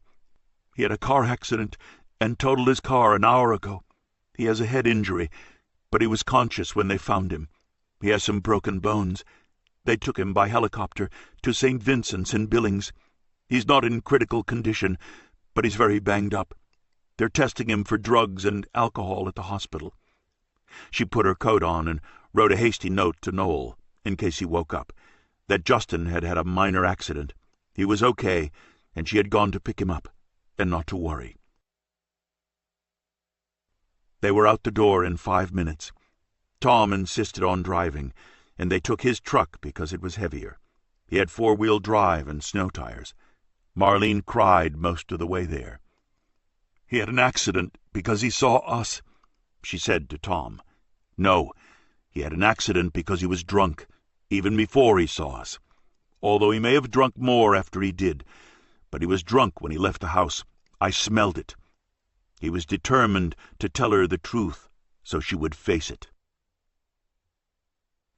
It took them an hour and a half to get to St. Vincent's, and Justin was awake when they arrived. He had a gash on his head and had had 5 stitches, a moderate concussion, and a broken arm. The injuries were adding up. The ER doctor recommended a few days of bed rest and Tylenol for the pain. He was lucky he hadn't been killed. He'd hit a tree when his car slid on black ice. His license had been suspended for 90 days for driving under the influence of alcohol and marijuana. As a first offense, which was a misdemeanor, he would have a $500 fine and would have to go to a chemical dependency education course. They rolled him out of the hospital in a wheelchair, and he got in the back seat of Tom's truck. "Nice of you both to put your clothes on before you picked me up," he said angrily. He was hostile and still drunk. It struck Tom how different he was now, since the summer and his father's death. He was bitter, angry, and frightened, despite the bravado and aggressive words and behavior. "Nice of you to total your car, risk your life, get a DUI, and worry your mother to death. You're better than that, Justin." Tom didn't pull any punches. "How would you know?" Justin shouted at him. Marlene sat in the front seat, crying with her eyes closed. It was 2 a.m. by then. "You're a couple of cheaters." "I never cheated on your father," she said from the front seat. "You are now," Justin said irrationally. "Your mother is a widow. She's a respectable woman. She's no longer married, and I love her," Tom said in a stone-cold voice, and Justin didn't answer. When they got to Marlene's house, Justin stumbled up the steps to his room and lay down on his bed with his clothes on. He was still drunk and belligerent. Marlene offered to help him undress, and he told her to get out of his room, which she did, and she quietly closed the door. There was no alcohol left in his room, so he couldn't get any more drunk than he already was. "Do you want me to stay?" Tom asked her, and she shook her head. "You'd better not. It'll only make him worse if you're here." Tom nodded, kissed her on the cheek, and left a minute later. Marlene went to her room, lay down, and waited to see what Justin would do. He didn't come out of his room again. She checked on him in the morning, and he was sound asleep, still dressed. She made breakfast for Noel, who looked calm. "Did he come home last night?" he asked her. He had seen the note, but hadn't heard his brother come in. "Yes, he did." She didn't tell him in what condition, or that he'd had a DUI.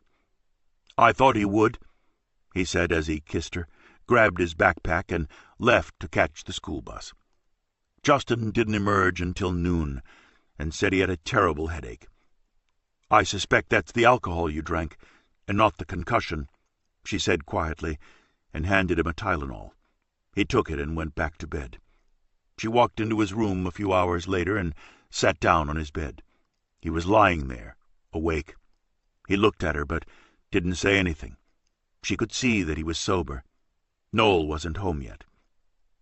"Tom thinks you have a problem with alcohol. We found 7 bottles and some marijuana in your room yesterday." He shot up to a sitting position and then winced and held his head. "You had no right to go through my things," he shouted at her.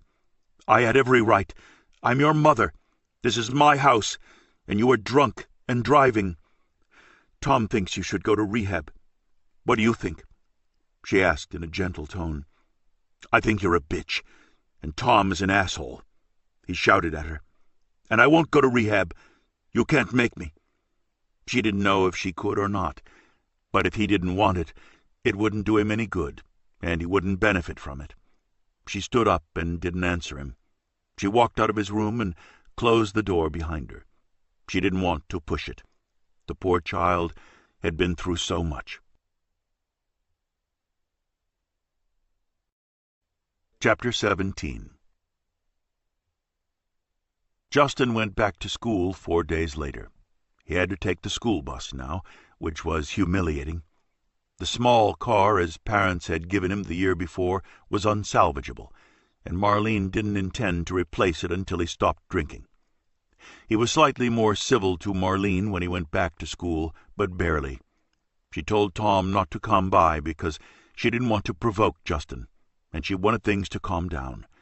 She went to see Tom at his house on the nights that Juliet was at her mother's house, which was unpredictable, since they were no longer on a schedule, and Juliet could come and go. It was on demand, according to what Juliet wanted. He and Marlene hadn't had sex since the scene Justin had witnessed. It just seemed safer not to until things settled down, and the whole episode had dampened their ardor a little. Justin got drunk again that weekend, although Marlene didn't find the bottle in his room. He got dropped off at home by a friend Marlene had never seen before. When he got home, he went up to Noel's room and told him what he'd witnessed in the kitchen. their mother having sex with Juliet's father. Noel cried when Justin told him, and he asked his mother if it was true. She said it was. She said that Tom was a good person, and they loved each other. Noel asked her if she had loved his dad, and, sobbing, she said she had loved him very much. She tucked him into bed that night while he cried, and for the first time in her life she hated one of her children. She hated Justin for the pain he was causing all of them, even his little brother. She called Tom and told him what had happened. He realized how badly she needed someone to help her deal with this. Justin was out of control, and Noel couldn't cope with his brother's manipulations and shouldn't have to. Justin was playing his mother like a violin and making her feel guilty because she had a man in her life who loved her, and she loved Tom. Justin couldn't face losing his father. The pain and grief were destroying him. Justin slept off his latest drunken episode while Noel went to sleep crying. Marlene lay in bed crying off and on all night. At his house, Tom fumed at how helpless he was, while Marlene tied his hands. He wanted to give Justin a piece of his mind. He wanted to protect Marlene from her own child and didn't know how. He fell asleep on his bed in his clothes at 6 a.m, and an hour later Marlene called him, sobbing hysterically. She had gone in to check on Noel in the morning, as she usually did, and found him unconscious. She didn't know if it was intentional or accidental, but his pump was out. She had a strong suspicion Noel had done it on purpose, as a feeble attempt at suicide, which wasn't so feeble. He knew what would happen if he didn't have his pump to deliver insulin to his body. He was in a coma, and he was being airlifted to St. Vincent's in a police helicopter. They were about to take off when she called Tom. "Oh, my God!" He leapt out of bed and put his shoes on. "I'll be there as fast as I can get there." He grabbed his parka and ran out the door. The helicopter was already in the air. Noel was out of the coma by the time Tom got there. He went straight to Noel's room, and Marlene came out to talk to him in the hall. Noel had been given proper doses of insulin by then. He was in pediatric ICU, looking much better than he had when she found him. What she didn't know was whether the whole episode had been accidental or if Noel had wanted to kill himself because of what his brother told him. He said it was an accident, but she didn't believe him. Justin had turned into an alcoholic and was poisoning his brother's mind against Tom. It was all more complicated than she could deal with. They went to the cafeteria for coffee, while Noel slept. Marlene was beside herself over what had happened and consumed with guilt. A psychiatrist spoke to Noel that afternoon, and he confirmed that Noel said it had happened by accident. Marlene wanted to believe him, but she didn't. It was all her fault that her family was falling apart because she had fallen in love with Tom, and her sons weren't willing to accept the idea that she had a right to have a man in her life after their father. It had happened quickly, but he was a good man and she loved him. They'd gotten off on the wrong foot and moved too fast for the boys, and the way Justin had discovered it was unfortunate. Tom stayed with her all day, and they released Noel that evening when his blood sugar levels were stabilized. Tom drove them home, and he and Marlene felt like they'd been hit by a train. Their whole world had fallen apart ever since Justin had walked in on them making love in the kitchen. The fact that he was drunk seemed irrelevant to her. The real issue for her was that her sons didn't want her to have the relationship with Tom that had become so dear to her. They rode quietly back to Fishtail as Noel dozed. She put Noel to bed when they got home. Justin was out and hadn't left a note. She kissed Noel before he went to sleep, and he apologized for all the trouble he'd caused and promised to be more careful with his pump. He always had been before, which was why Marlene was suspicious about what had happened. By the time she got back downstairs to Tom waiting for her in the living room, she felt like roadkill. She was crying again, but she knew what she had to do. She spoke in a low voice so no one could hear her, but there was only Noel upstairs, drifting off to sleep quietly. "I don't think I can see you any more, Tom," she said sadly. "I love you very much, and I want a life with you, if you want me, But we have to stop for a while, until my kids adjust to having lost their father. They'd had denial while he was dying for over a year, and it had only been 3 months since his death. They needed more time to adjust. They weren't being reasonable. They were acting as though his death had come as a total surprise. They wanted their mother burned on their father's funeral pyre in some ancient barbaric rite. They seemed to think she didn't have a right to a life or a man in the future. She and Tom had been ready, but the boys weren't. "Could I talk to them?" Tom asked her, and she just cried harder. "It'll just make things worse. I need to be alone with them for a while, until they get used to their father being gone, and then we can start over, if you still want to. But for now, we can't see each other. Look what happened when Justin walked in on us. All hell broke loose.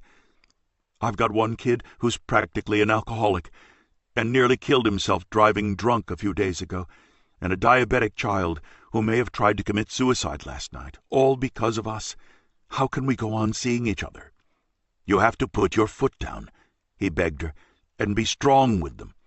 And if Justin dies, or Noel commits suicide, how will you feel then? We can't take the risk just so we can make love all day long. I don't want to see you for a few months, until our life gets sane again. Please, understand. The boys are crazy right now, and they're making me crazy. They don't have the right to rob us of loving each other," he said. "They can't stop me from loving you, but I can't see you right now for a while. I don't want to upset them." "So you'd rather upset us and deprive us?" She was sobbing as he said it, but he knew it wouldn't convince her. He bent down and kissed her gently. "I love you. I'll be waiting when you think they're ready, whenever that is." She looked at him longingly as he left her house. She spent the night crying and checking on Noel, who was sleeping peacefully with his insulin pump in place. Justin came home the next day as if nothing had happened. He was sober. Juliet was worried about her father. She hadn't seen him look that rough since he and her mother had decided to separate. "Are you okay, Dad?" "Yeah. Sometimes life is complicated." But he didn't try to explain it to her. He kept thinking of Justin, who was an accident waiting to happen and was going to break his mother's heart, maybe sooner than later. Tom hoped not, but he couldn't see the situation with Justin turning out well. He tried not to think about Marlene, but it was impossible. He loved her. Marlene told Anne what was happening, and Anne felt desperately sorry for her. She'd been having such a hard time with her boys ever since Bob's death. Anne talked to Pitt about it, and he said that Tom was the best thing that could happen to her, and he hoped she didn't blow it. The boys needed a firm hand to control them, particularly Justin, who was heading for disaster. He hoped that Marlene and Tom wouldn't give up. Anne commented to Pitt that the stars must have been out of alignment, because she spoke to Patty, and they had decided to tell Matt and Benji about the baby they were having in April. Patty wanted to tell them before Thanksgiving because it was starting to show, and she and Bill were so happy about it that they wanted to share it with the boys. They had taken them out for a special lunch at their favorite restaurant and told them. Benji burst into tears and told them he hated them, that they didn't need a baby, and why were they having one, and even worse, it was going to be a girl. He had a jealous tantrum in the restaurant. Matt told them it was embarrassing, and his friends were going to think they were weird. "Shit, Anne. We were so happy about it, and the boys are going crazy," Patty said, disappointed and discouraged. "They'll get over it when they see her," she reassured her friend. "And you had to tell them. You can see it. I noticed it the last time I saw you." "I know. That's why we told them. What do I do now? Benji said to send her back." She laughed. She hadn't lost her sense of humor, but her kids were giving them a tough time, and so were Marlene's. Patty said that Bill was furious about the way they were behaving. Peter and Juliet were doing fine, and were more in love than ever. They saw each other every day at school, and their other friends too, and balanced their time well. He had made the transition to a new school easier for her, and came to dinner at her mother's house regularly. He liked her father, too. Peter and Juliet were still behaving and trying to be good. They wanted to stay chaste for a little longer before complicating things with adult responsibilities. Anne talked to June a few days later. She was excited for Tim. Ted had called him from somewhere in South America, and he was coming home to see him for Thanksgiving. He had been promising to come and see him ever since the mountain rescue. Tim is so excited about it he can't sleep. It's the first holiday his father will actually be here. So Tim won't be coming to Thanksgiving with me this year. I'll come alone if you don't mind. They always invited the friends who had no family and nowhere to go on Thanksgiving, June and Tim among them. She was still dating the pediatrician from St. Vincent's and said it was going well. But he was going home to his relatives in Chicago, and their relationship was still new. I'm happy for Tim, Anne said quietly, hoping that Ted wouldn't break his promise this time. He had eventually stopped promising since he never came. But this time Tim had nearly lost his life on the mountain, and they really had something to be grateful for and celebrate. They all did. They had invited Harvey Mack, too. Ted's arriving the night before Thanksgiving and staying at a hotel with Tim in Billings. June told her. It will be a big treat for Tim. She was happy for her son that his father was finally coming through for him. Tim had had enough disappointments from him to last a lifetime, and had waited so long. Ted was finally proving himself to be a decent human being after all. Anne was guardedly happy for them when she hung up. She still didn't trust Ted completely. His track record as a father was terrible. The relationship that was flourishing, although Beth didn't talk about it, was Beth and Harvey's. There were no expectations on either side and no promises. They enjoyed each other's company, were fascinated by each other's histories, and were a surprisingly good, though unusual, match. He took her to an old-fashioned but charming dance bar in Billings. It took them an hour to get there, but Beth loved it. The food was delicious, and a small band in black tie played traditional dance music after dinner. They did the foxtrot and the waltz, and found that they could both do the tango. He was a surprisingly good dancer, and she felt like a small china doll in his arms. They were breathless when they got back to the table after a very long waltz, and Beth collapsed into the chair, laughing. "You are the best dancer ever," she complimented him. "I love this place. Promise me we'll come back again. Every night, if you like." He was beaming and pleased that she had enjoyed it so much. They ended the evening on a tender note, with a last slow dance to Moon River, which was one of her favorite songs, and then he kissed her. They found that they liked the same old movies, and they downloaded them on the nights that Juliet was with her father. They were going at a slow, comfortable pace. It was turning into a sweet, old-fashioned romance. It made her feel foolish and giddy and young and optimistic about life all at once. She felt alive again, for the first time since the loss of her marriage. He had the occasional emergency to deal with, and she found his work life interesting and varied. He loved reading what she wrote and made intelligent comments about it. "Promise me you won't get trampled by an elk or a moose or a bison or eaten by a bear. I'm enjoying your company. Please don't do anything to spoil it."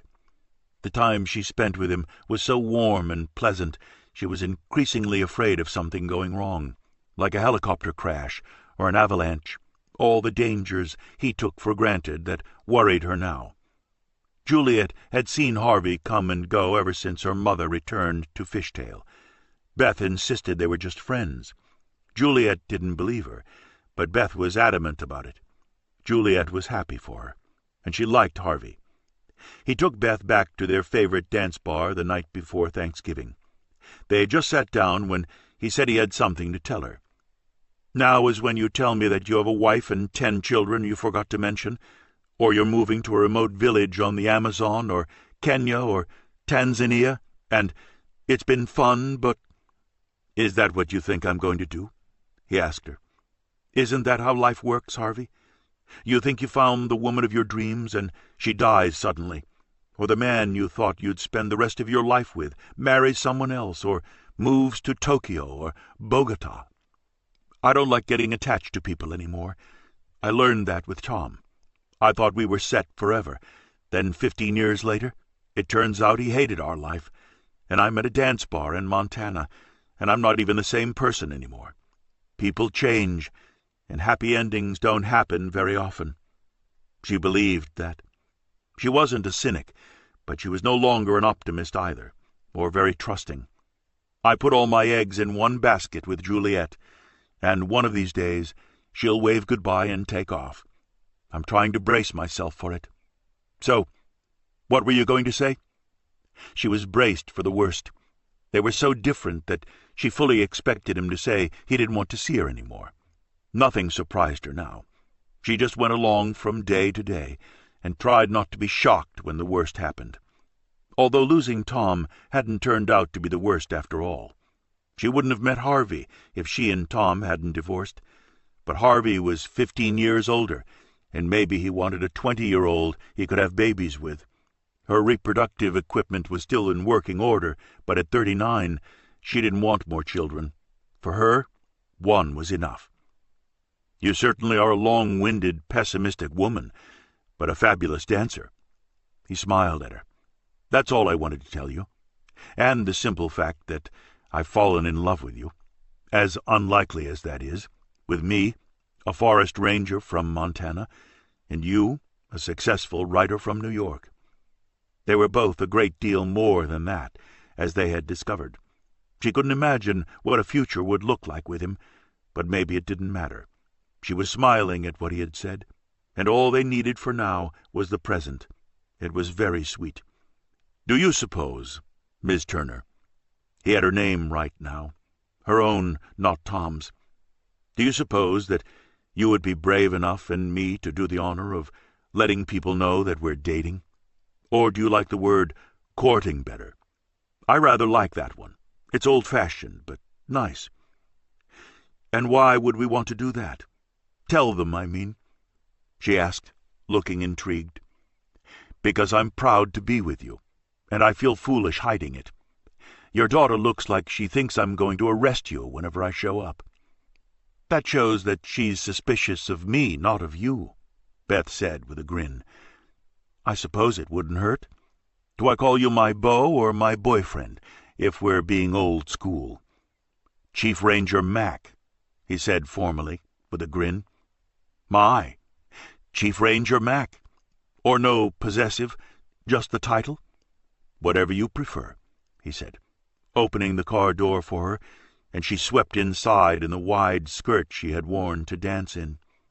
She waited until they'd gotten a few miles down the highway on the way back to Fishtail. This is where, after all the nice things you said, we get hit by a truck.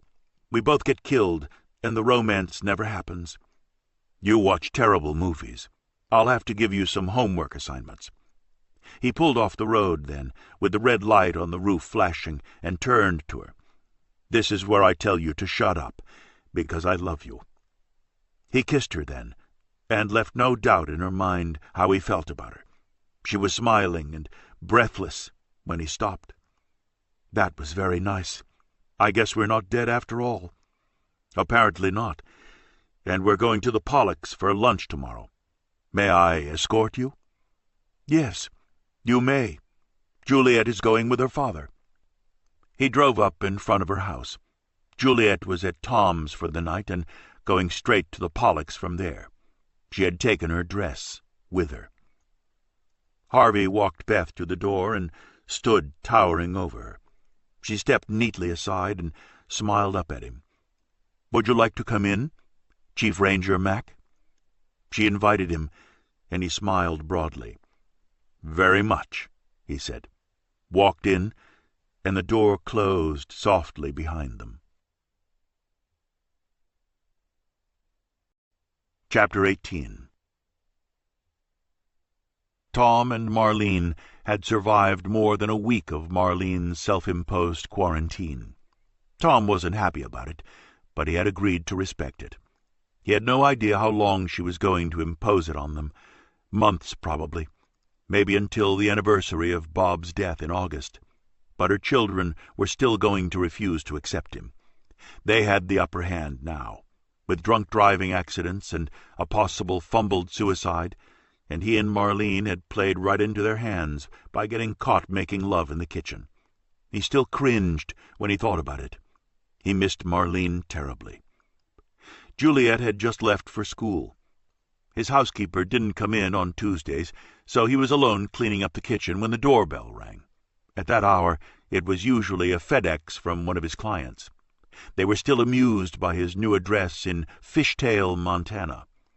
He opened the door with a distracted expression, with his phone in one hand, juggling a stack of files in his other arm, expecting to see the FedEx man, and he found himself looking straight into Marlene's eyes. She was breathless and looked like she was about to rob a bank. Did something happen? He was certain that Justin would do something bad again. It was just a question of when. Is Noel okay? Justin? They're fine. I'm not okay. Can I come in? Sure. His heart beat faster, just looking at her, and he tried not to let it show. Just being that close to her drove him insane. He wanted to reach out and hold her. I'm really not okay, she said bluntly. I can't stand it. I miss you too much. I don't care what my kids think. I need you. She put her arms around his neck and kissed him. He was so startled, he dropped his armload of files on the floor and put his arms around her and pulled her tightly against him. I need you too, he said breathlessly, like air. I love you. What are you saying to me? Are we going to have a showdown with your kids? Not yet. Can't we keep it secret for a while? She said, as he pulled her inside and closed the door. Whatever you want. I'll agree to anything, just so we can be together. Juliet won't be home till 6. He grabbed her hand and raced her up to his bedroom. They flew into bed, tore off each other's clothes and made love, and then talked about how to handle the future. It was not going to be easy. Nothing was resolved, and Justin was still an accident waiting to happen. But Marlene was back in Tom's arms, and it was all he needed for now. They were addicted to each other. It was even more powerful, more flammable, and more dangerous than love. All the usual cast of characters were coming to the Pollocks for Thanksgiving lunch, plus a few new ones. Juliet and her parents would be there. Tom and Beth would be coming separately, but they were on good terms.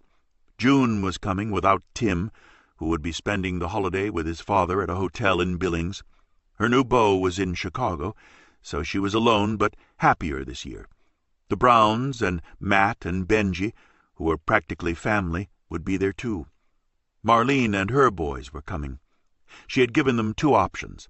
They could stay home with her if they couldn't stomach seeing Tom and being polite to him, or they could go to the Thanksgiving lunch and be courteous to him. They didn't have to be warm and fuzzy, but they had to be polite if they wanted to go to the lunch. They had opted for polite, but said they wouldn't speak to him. The Pollocks had invited Harvey Mack, after his heroic rescue of their children. Including him was the least they could do. Thanks to him, they had much to be thankful for. Anne had set a beautiful table, as she always did. Caterers had provided the traditional meal she served every year. It was everyone's favorite dinner. They had served it at lunchtime since their children were small. They were all bigger now. Benji was the only younger child, and next year they'd have the Browns' new baby, who would be 7 months old by then. Juliet and Tom were the first to arrive, and Juliet disappeared to the playroom with Peter, supposedly to see a new video game, but, in fact, for a quick kiss, which their parents had figured out. Juliet was wearing a dark red velvet dress, which looked right for the season, and medium heels that her mother had allowed. Tom and Pitt were wearing suits and talking when the doorbell rang again. Patty and Bill walked in. Her stomach had popped just in the last few weeks, and she was wearing a navy wool dress which showed her baby bump. Pitt congratulated her, and she beamed. Matt and Benji were sulking visibly and disappeared to the playroom immediately. Then June appeared, with Tim, which was unexpected. He had red eyes and looked like he'd been crying. Anne figured it out right away and hurried to tell the caterers to set another place at the table. June followed her into the kitchen to tell her what had happened, while Tim went to find the other kids. "The son of a bitch called this morning, supposedly from Venezuela. He said he just couldn't get back in time, and he was really sorry. Maybe he'll make it for Christmas. I thought this year would really be different, because of the rescue. I hate that man. I hope he never calls Timmy to lie to him again." "I'm so sorry," Anne said. "Poor Tim. Was he horribly upset?" "He cried all morning. He didn't want to come because he was embarrassed. He told everyone he was going to Billings with his dad. I'm glad he came. We were sad that he wasn't going to be with us. What a terrible thing to do to a kid." Marlene and the boys arrived after that. She was wearing an emerald green knit dress that showed off her figure. She looked nervous and kept glancing at Noel and Justin, who avoided looking at Tom but said hello to everyone else. Marlene was praying there wouldn't be an explosion, but when she looked at Tom, she melted, and there was no one else in the room for either of them. Their relationship was the worst-kept secret in town. Anne had seated Tom and Marlene together.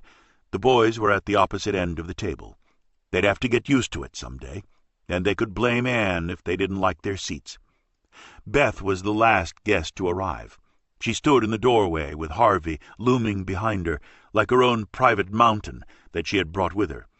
It looked like they had coincidentally arrived at the same time when he walked in behind her and greeted Anne and Pitt. Everyone was happy to see her. She, too, was wearing a red dress. It looked terrific on her, with its short, swirling skirt. Harvey was smiling, and he handed Anne a big bouquet of orange and yellow roses. "From both of us," he said clearly, so everyone could hear. Tom looked surprised, and so did the Browns, but the others didn't. Marlene had seen Harvey going into Beth's house, and Juliet had been teasing her mother about him for weeks. Anne had had a feeling about it. She took the bouquet from him and thanked them both, as the children came upstairs for dinner, all looking clean and neat in blazers and gray slacks, or jackets and jeans. Harvey was wearing a dark blue suit that had been made for him. Beth smiled at them all for an awkward moment, as Anne took the bouquet to be put in a vase. "We're dating," Beth said. The others stared at them and smiled, and she grinned up at Harvey. "How was that?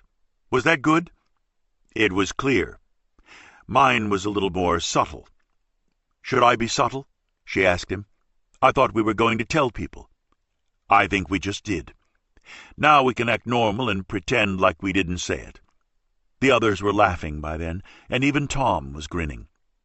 "She doesn't like telling people her business," Tom explained to Harvey. "We were married for 2 years before she would introduce me to her friends. You're way ahead of the game." "We're just dating," she explained. "We're not living together." Harvey was smiling at her and looked like he was going to burst, he was so proud to be with her. They all took their places, and Anne said grace. She had seated Juliet next to Peter. Everyone relaxed as the meal appeared. Tim had cheered up as he heaped the delicious food on his plate and signed to his mother, "Fuck him." She laughed and knew who he meant.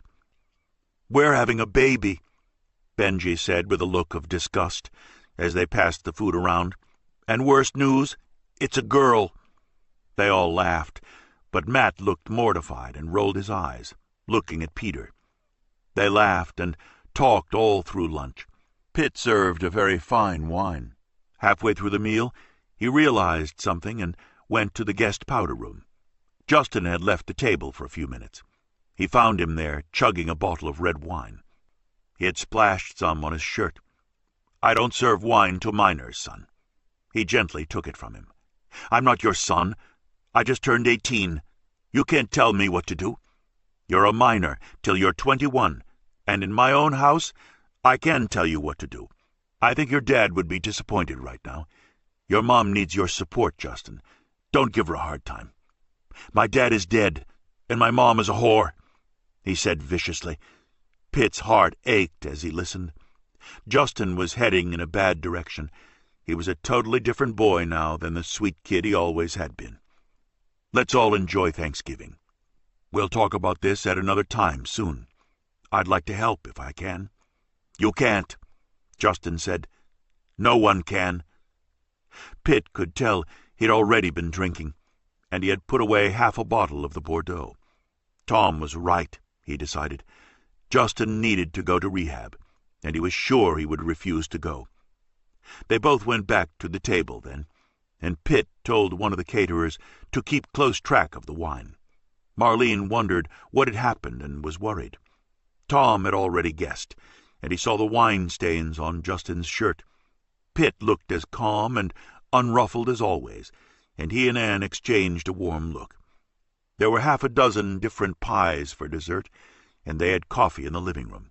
At 5 o'clock, everyone left. Marlene went home with her sons, and Juliet went home with Tom. Harvey went to Beth's house. They watched a movie, and then he had to work that night.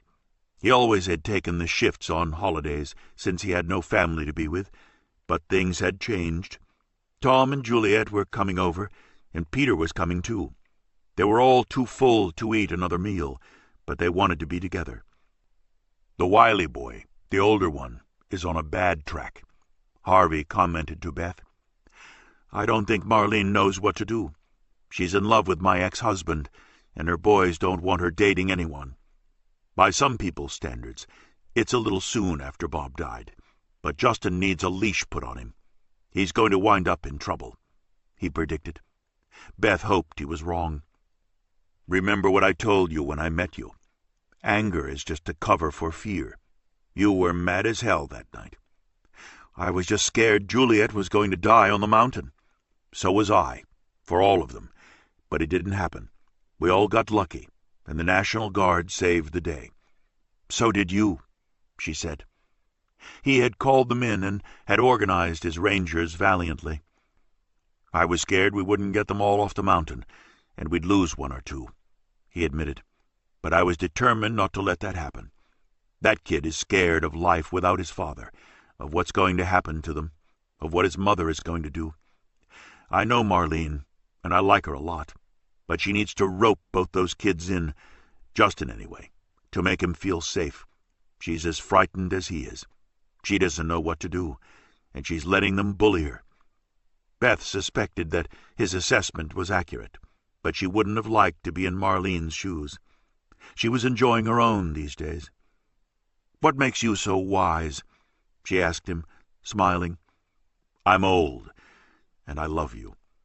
You made a difference. I wanted to show you I could bring them home safely, and I did. Maybe I couldn't have done it if you hadn't gotten so mad at me. He kissed her then, and left for work a few minutes later. He kept a uniform in her closet. Juliet and Tom arrived with Peter a little while later, and Anne had sent a ton of leftovers with them for that night or the next day. "Where's Harvey?" Juliet asked, looking around. "He went to work. I like him," she said to her mother. "Me too," Beth said with a grin. They watched one of the movies Harvey had assigned her that night, and ended up eating some of Anne's delicious leftovers after all. Chapter 19. The days between Thanksgiving and Christmas rushed by in a kaleidoscope of colors. Beth was going to spend Christmas Eve dinner with Juliet at Tom's house, and on Christmas night Juliet was going back to her house for dinner. Harvey was working. The day after Christmas, Tom was taking Juliet to Aspen to ski. Everyone had their own plans for the holiday. Marlene and the boys would be spending their first Christmas without their father, and knew it would be hard. June's doctor friend was taking her and Tim skiing. They hadn't heard from Ted again, and June wondered if they ever would. A door had closed for Tim when Ted hadn't shown up at Thanksgiving. You could only be disappointed so many times. Tim no longer wanted to play and would never believe his father again. The Browns and Pollocks were staying home. Marlene cooked dinner for the boys on Christmas Eve, and Justin went out after dinner. He said he was meeting friends, but didn't tell her where as usual, and he borrowed her car to do it. She and Noel watched movies on her computer. They went to bed at midnight and left out cookies and milk for Santa, as they always did. Marlene loved their old traditions. She was sound asleep at 2 a.m. when the phone rang. It was Justin. He was crying. "Are you hurt?" she asked him. "No, but I totaled your car, Mom."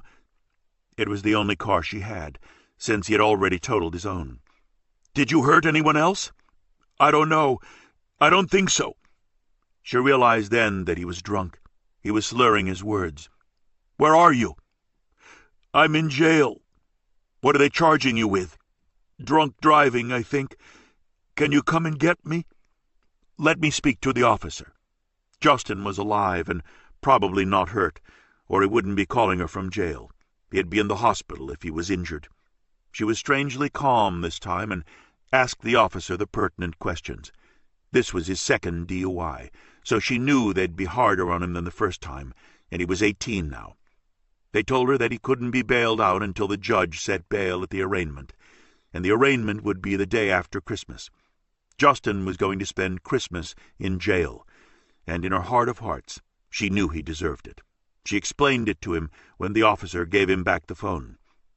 "I can't do anything about it," she told her son. "What about Pitt? Can't he get me out?" "No.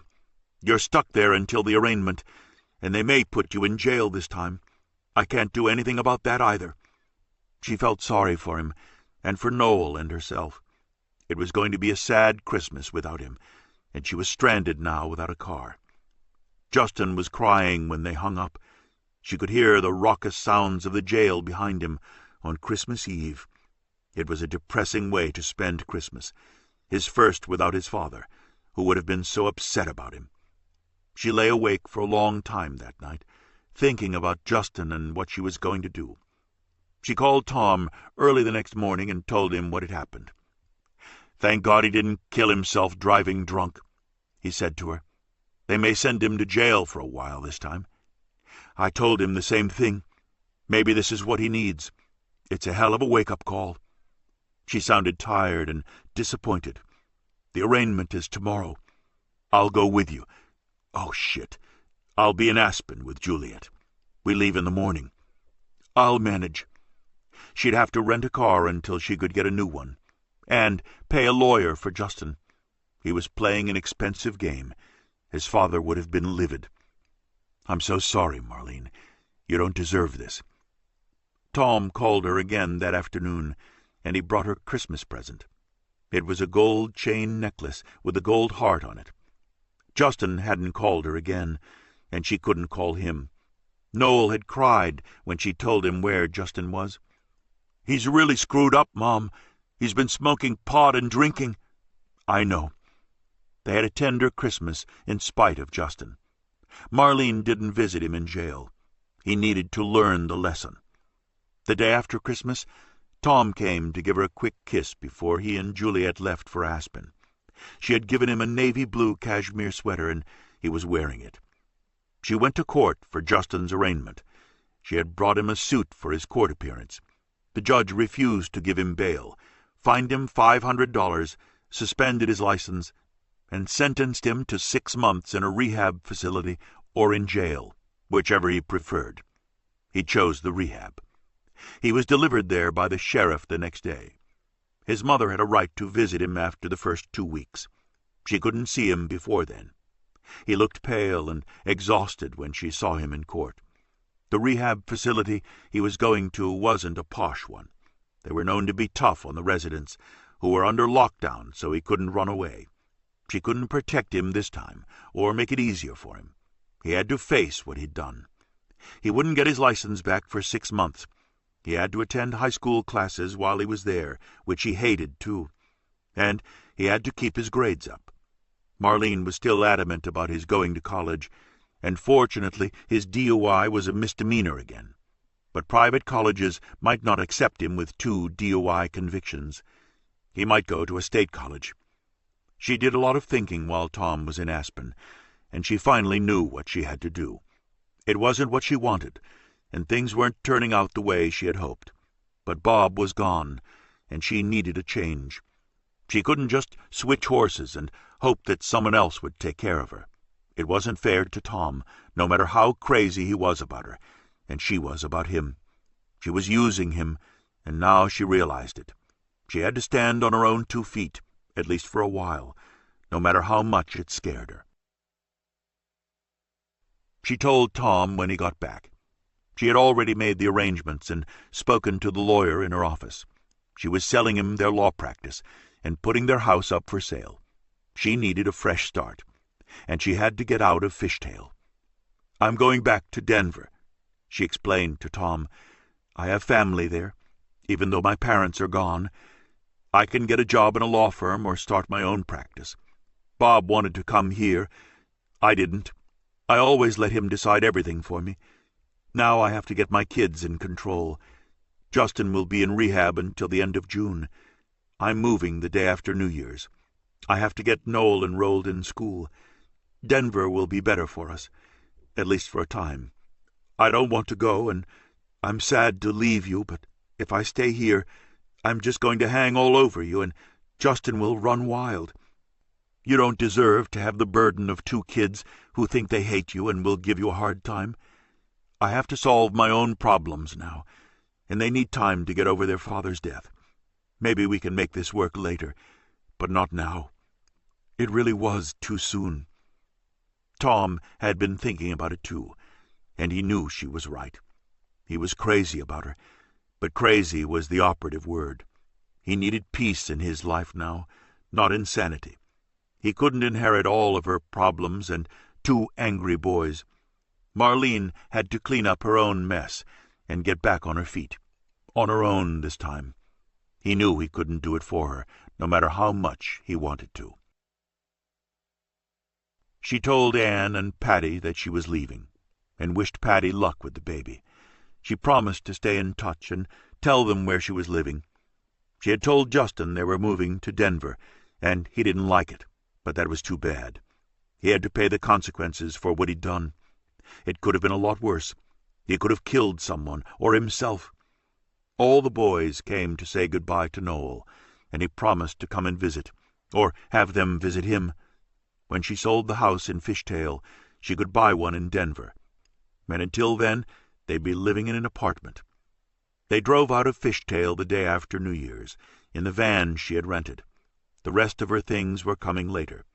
She felt like a grown-up for the first time in a long time, and she was scared. She could see that Noel was, too. He was facing the unknown, and so was she. They were both sad to leave Fishtail and their friends, and she was sad to leave Tom. "It's okay to be scared," she told Noel, "just as long as you're honest with yourself. We're all scared sometimes. You were scared on the mountain, I'll bet. But you came through it. That's the challenge. You win by seeing it through. We'll get through this together. And Justin will too. You survived 3 days lost on a mountain. Compared to that, this is a piece of cake." Tom had come to say goodbye before they left. They had started a fire that had turned into a blaze. It was bigger than both of them and had gotten out of control, like the fire on Granite Peak. It was contained now, but still smoldering. Tom didn't kiss her goodbye. He knew that if he did, the obsession would start all over again, and for now it had to stop, for both of them. He was still watching as the car drove away, and he knew he'd miss her terribly. She smiled at her son, and he turned the radio on as they drove away and headed for Denver. It was a new life, a new day, for both of them. Chapter 20. By the end of March, Patty could hardly move. The baby was a girl, but it felt twice the size of her boys when she carried them.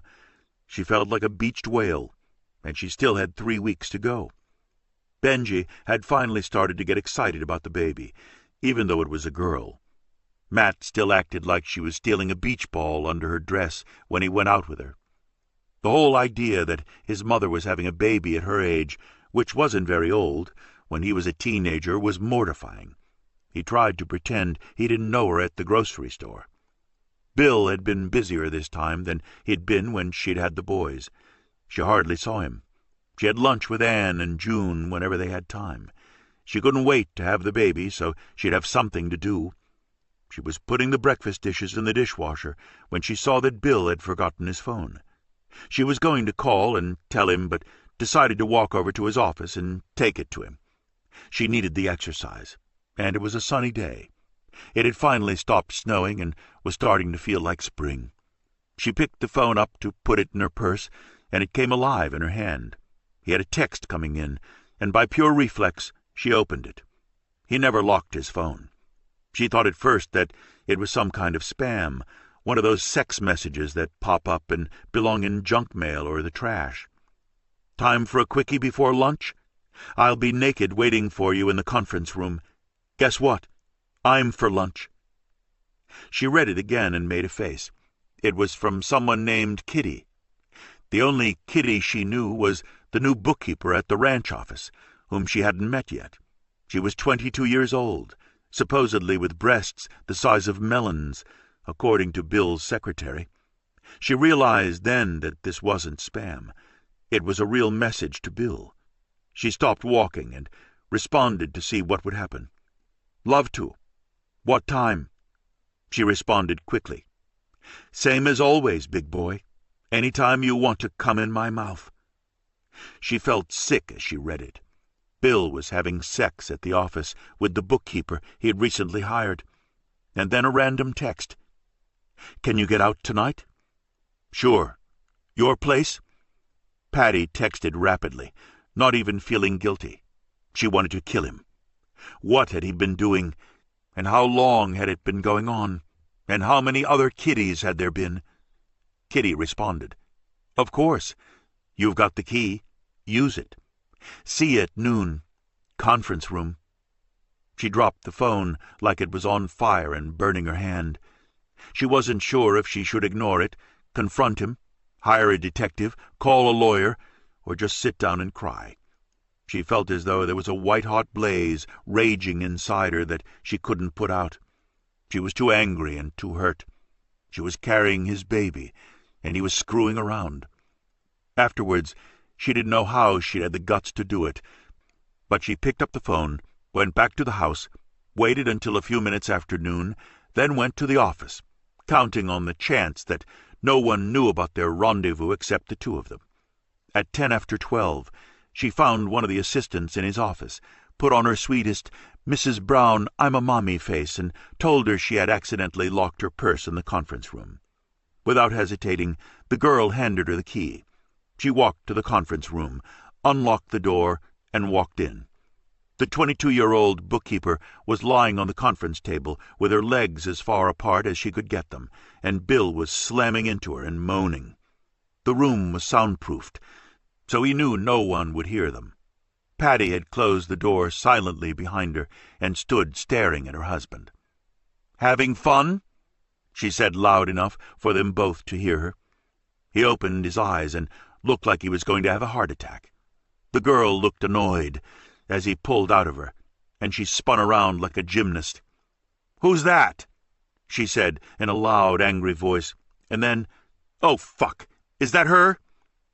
She had seen the belly and knew instantly, although she hadn't met Patty yet.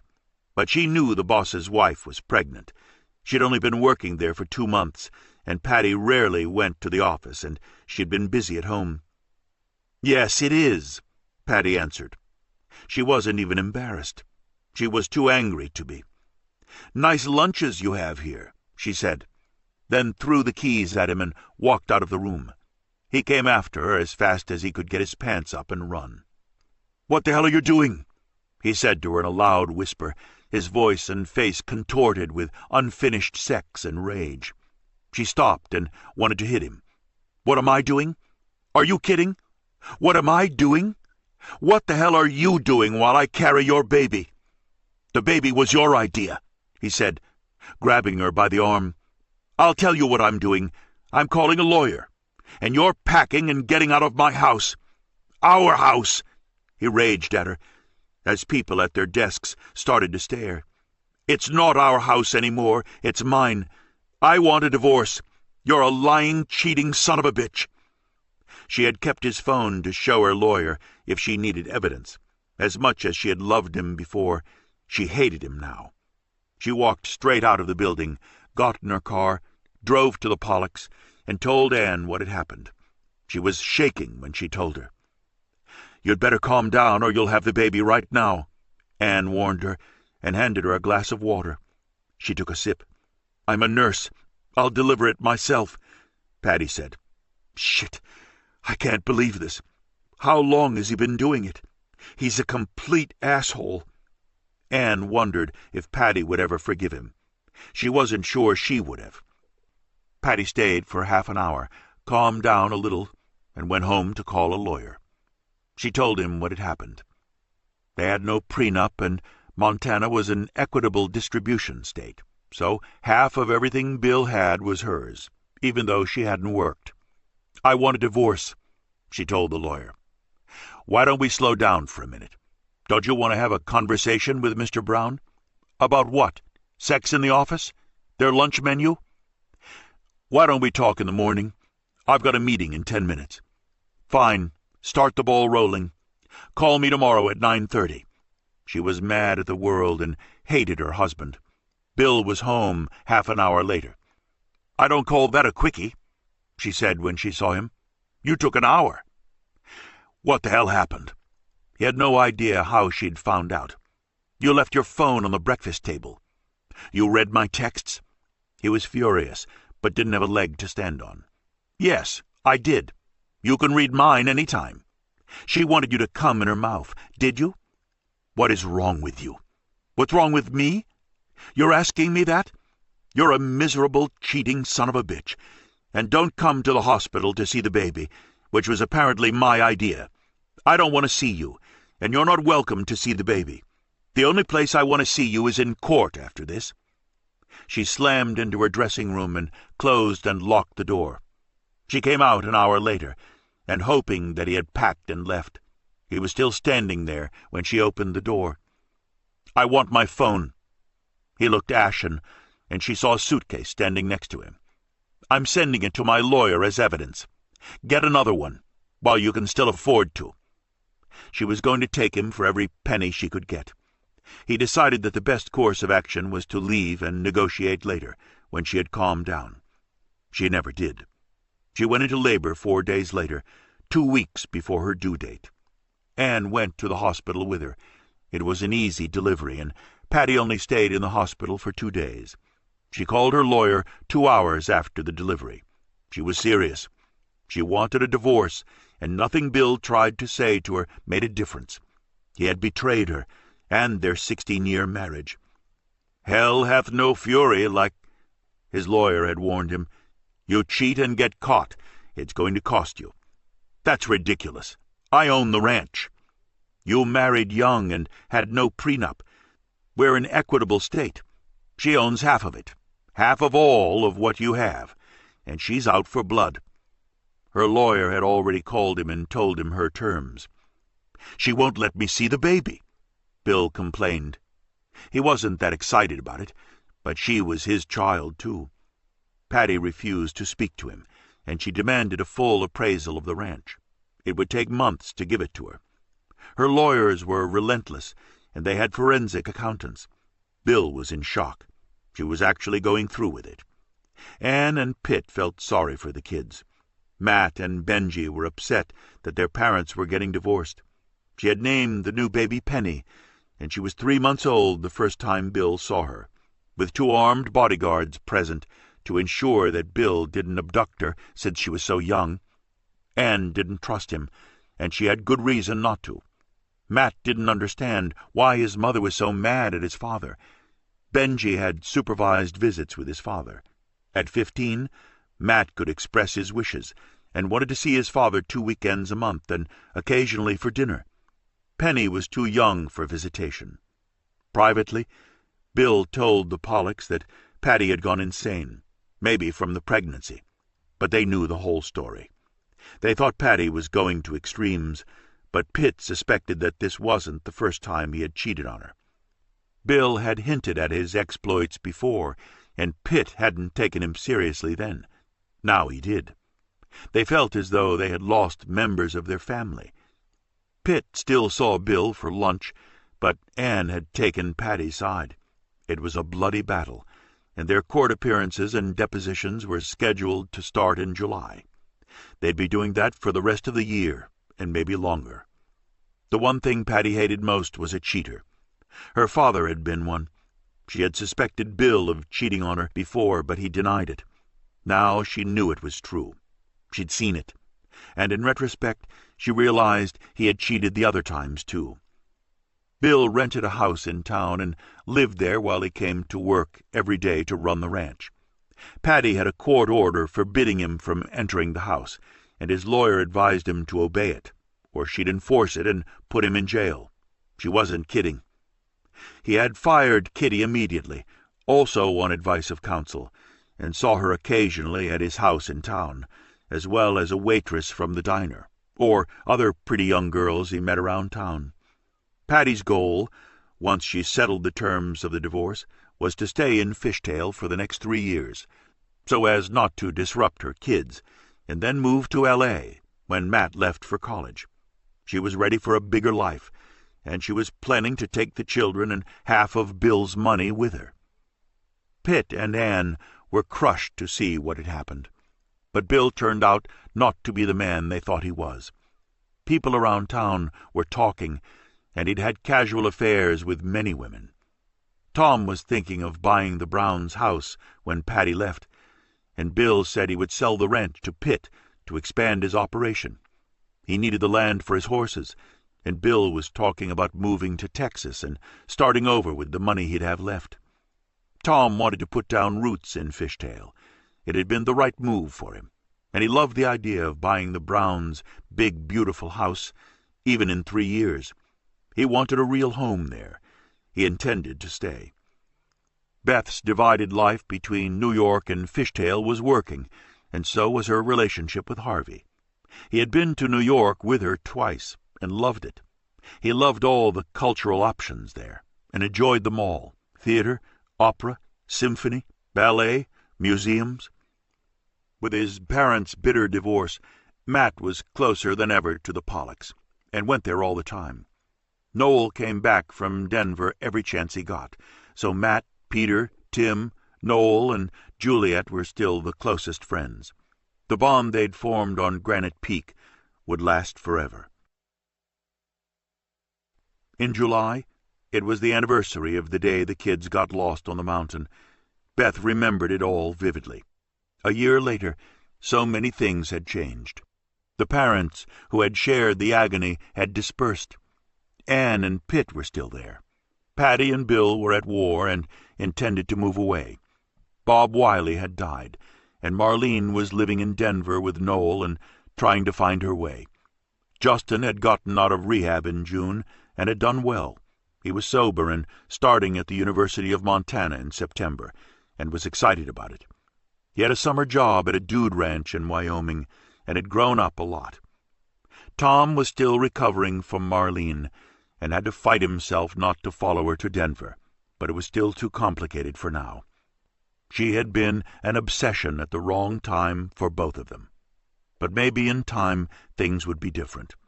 They had rushed it too soon after Bob's death. He recognized that now. They spoke on the phone from time to time, and Noel and Justin had calmed down about him. Their moving to Denver had been the right decision for now. Tom had been love-starved after Beth, and Marlene had dazzled him, and she needed him. Beth didn't. June was still dating the pediatrician from Billings. They were talking about getting married, and Tim loved him. He was like a father to him, and the doctor wanted to adopt him. Beth and Harvey had been dating for 9 months. It wasn't an eternity, but it was a longish time. He had saved their children, and he and Beth were still discovering each other. The stories, their histories, the hidden facets, their childhoods, their fears, the things that made them happy. Their relationship was based on admiration and joy. They loved doing things together, in Montana and New York. They enhanced each other's lives. A year later, She was happy living in Fishtail and going to New York less frequently, but often enough to keep life interesting. Juliet loved living and going to school in Fishtail. She liked Harvey, and she was still in love with Peter, with his parents as their role models. Beth wondered if the real challenge had been the mountain or just life, or were they one and the same. She hadn't figured it out yet. Maybe she never would. Life was like the mountain, ever challenging, frightening at times, dangerous, exciting, deceptive, alluring, with hidden crevasses and ravines. And then at last you went home, with the memories and the victory that you had survived it. "What are you thinking?" Harvey asked her, as she stared at Granite Peak, which had been their nightmare a year ago and seemed so peaceful now. "I was thinking that you changed everything when you saved the children. Life would be so different now if you hadn't." "I was lucky," he said modestly. "So was I." She smiled at him. The mountain had been treacherous, the ultimate challenge, and he was the unexpected gift, the surprise after they won. It was the sweet spot that you never knew what life had in store. Some had lost, some had won. Some had gone home with the prize, some were gone. But for now, she and Harvey were happy. She was grateful for that, and for him every day, and for her daughter. And she and Tom were friends now. "You want to go dancing tonight?" Harvey asked her, and she smiled. "Yes, I do." They had much to celebrate, and she hoped they would continue to for a long time. "So do I," he said, and they walked down the path, hand in hand, to the same spot where the children had left the mountain and had been saved a year before. It was Holy Land.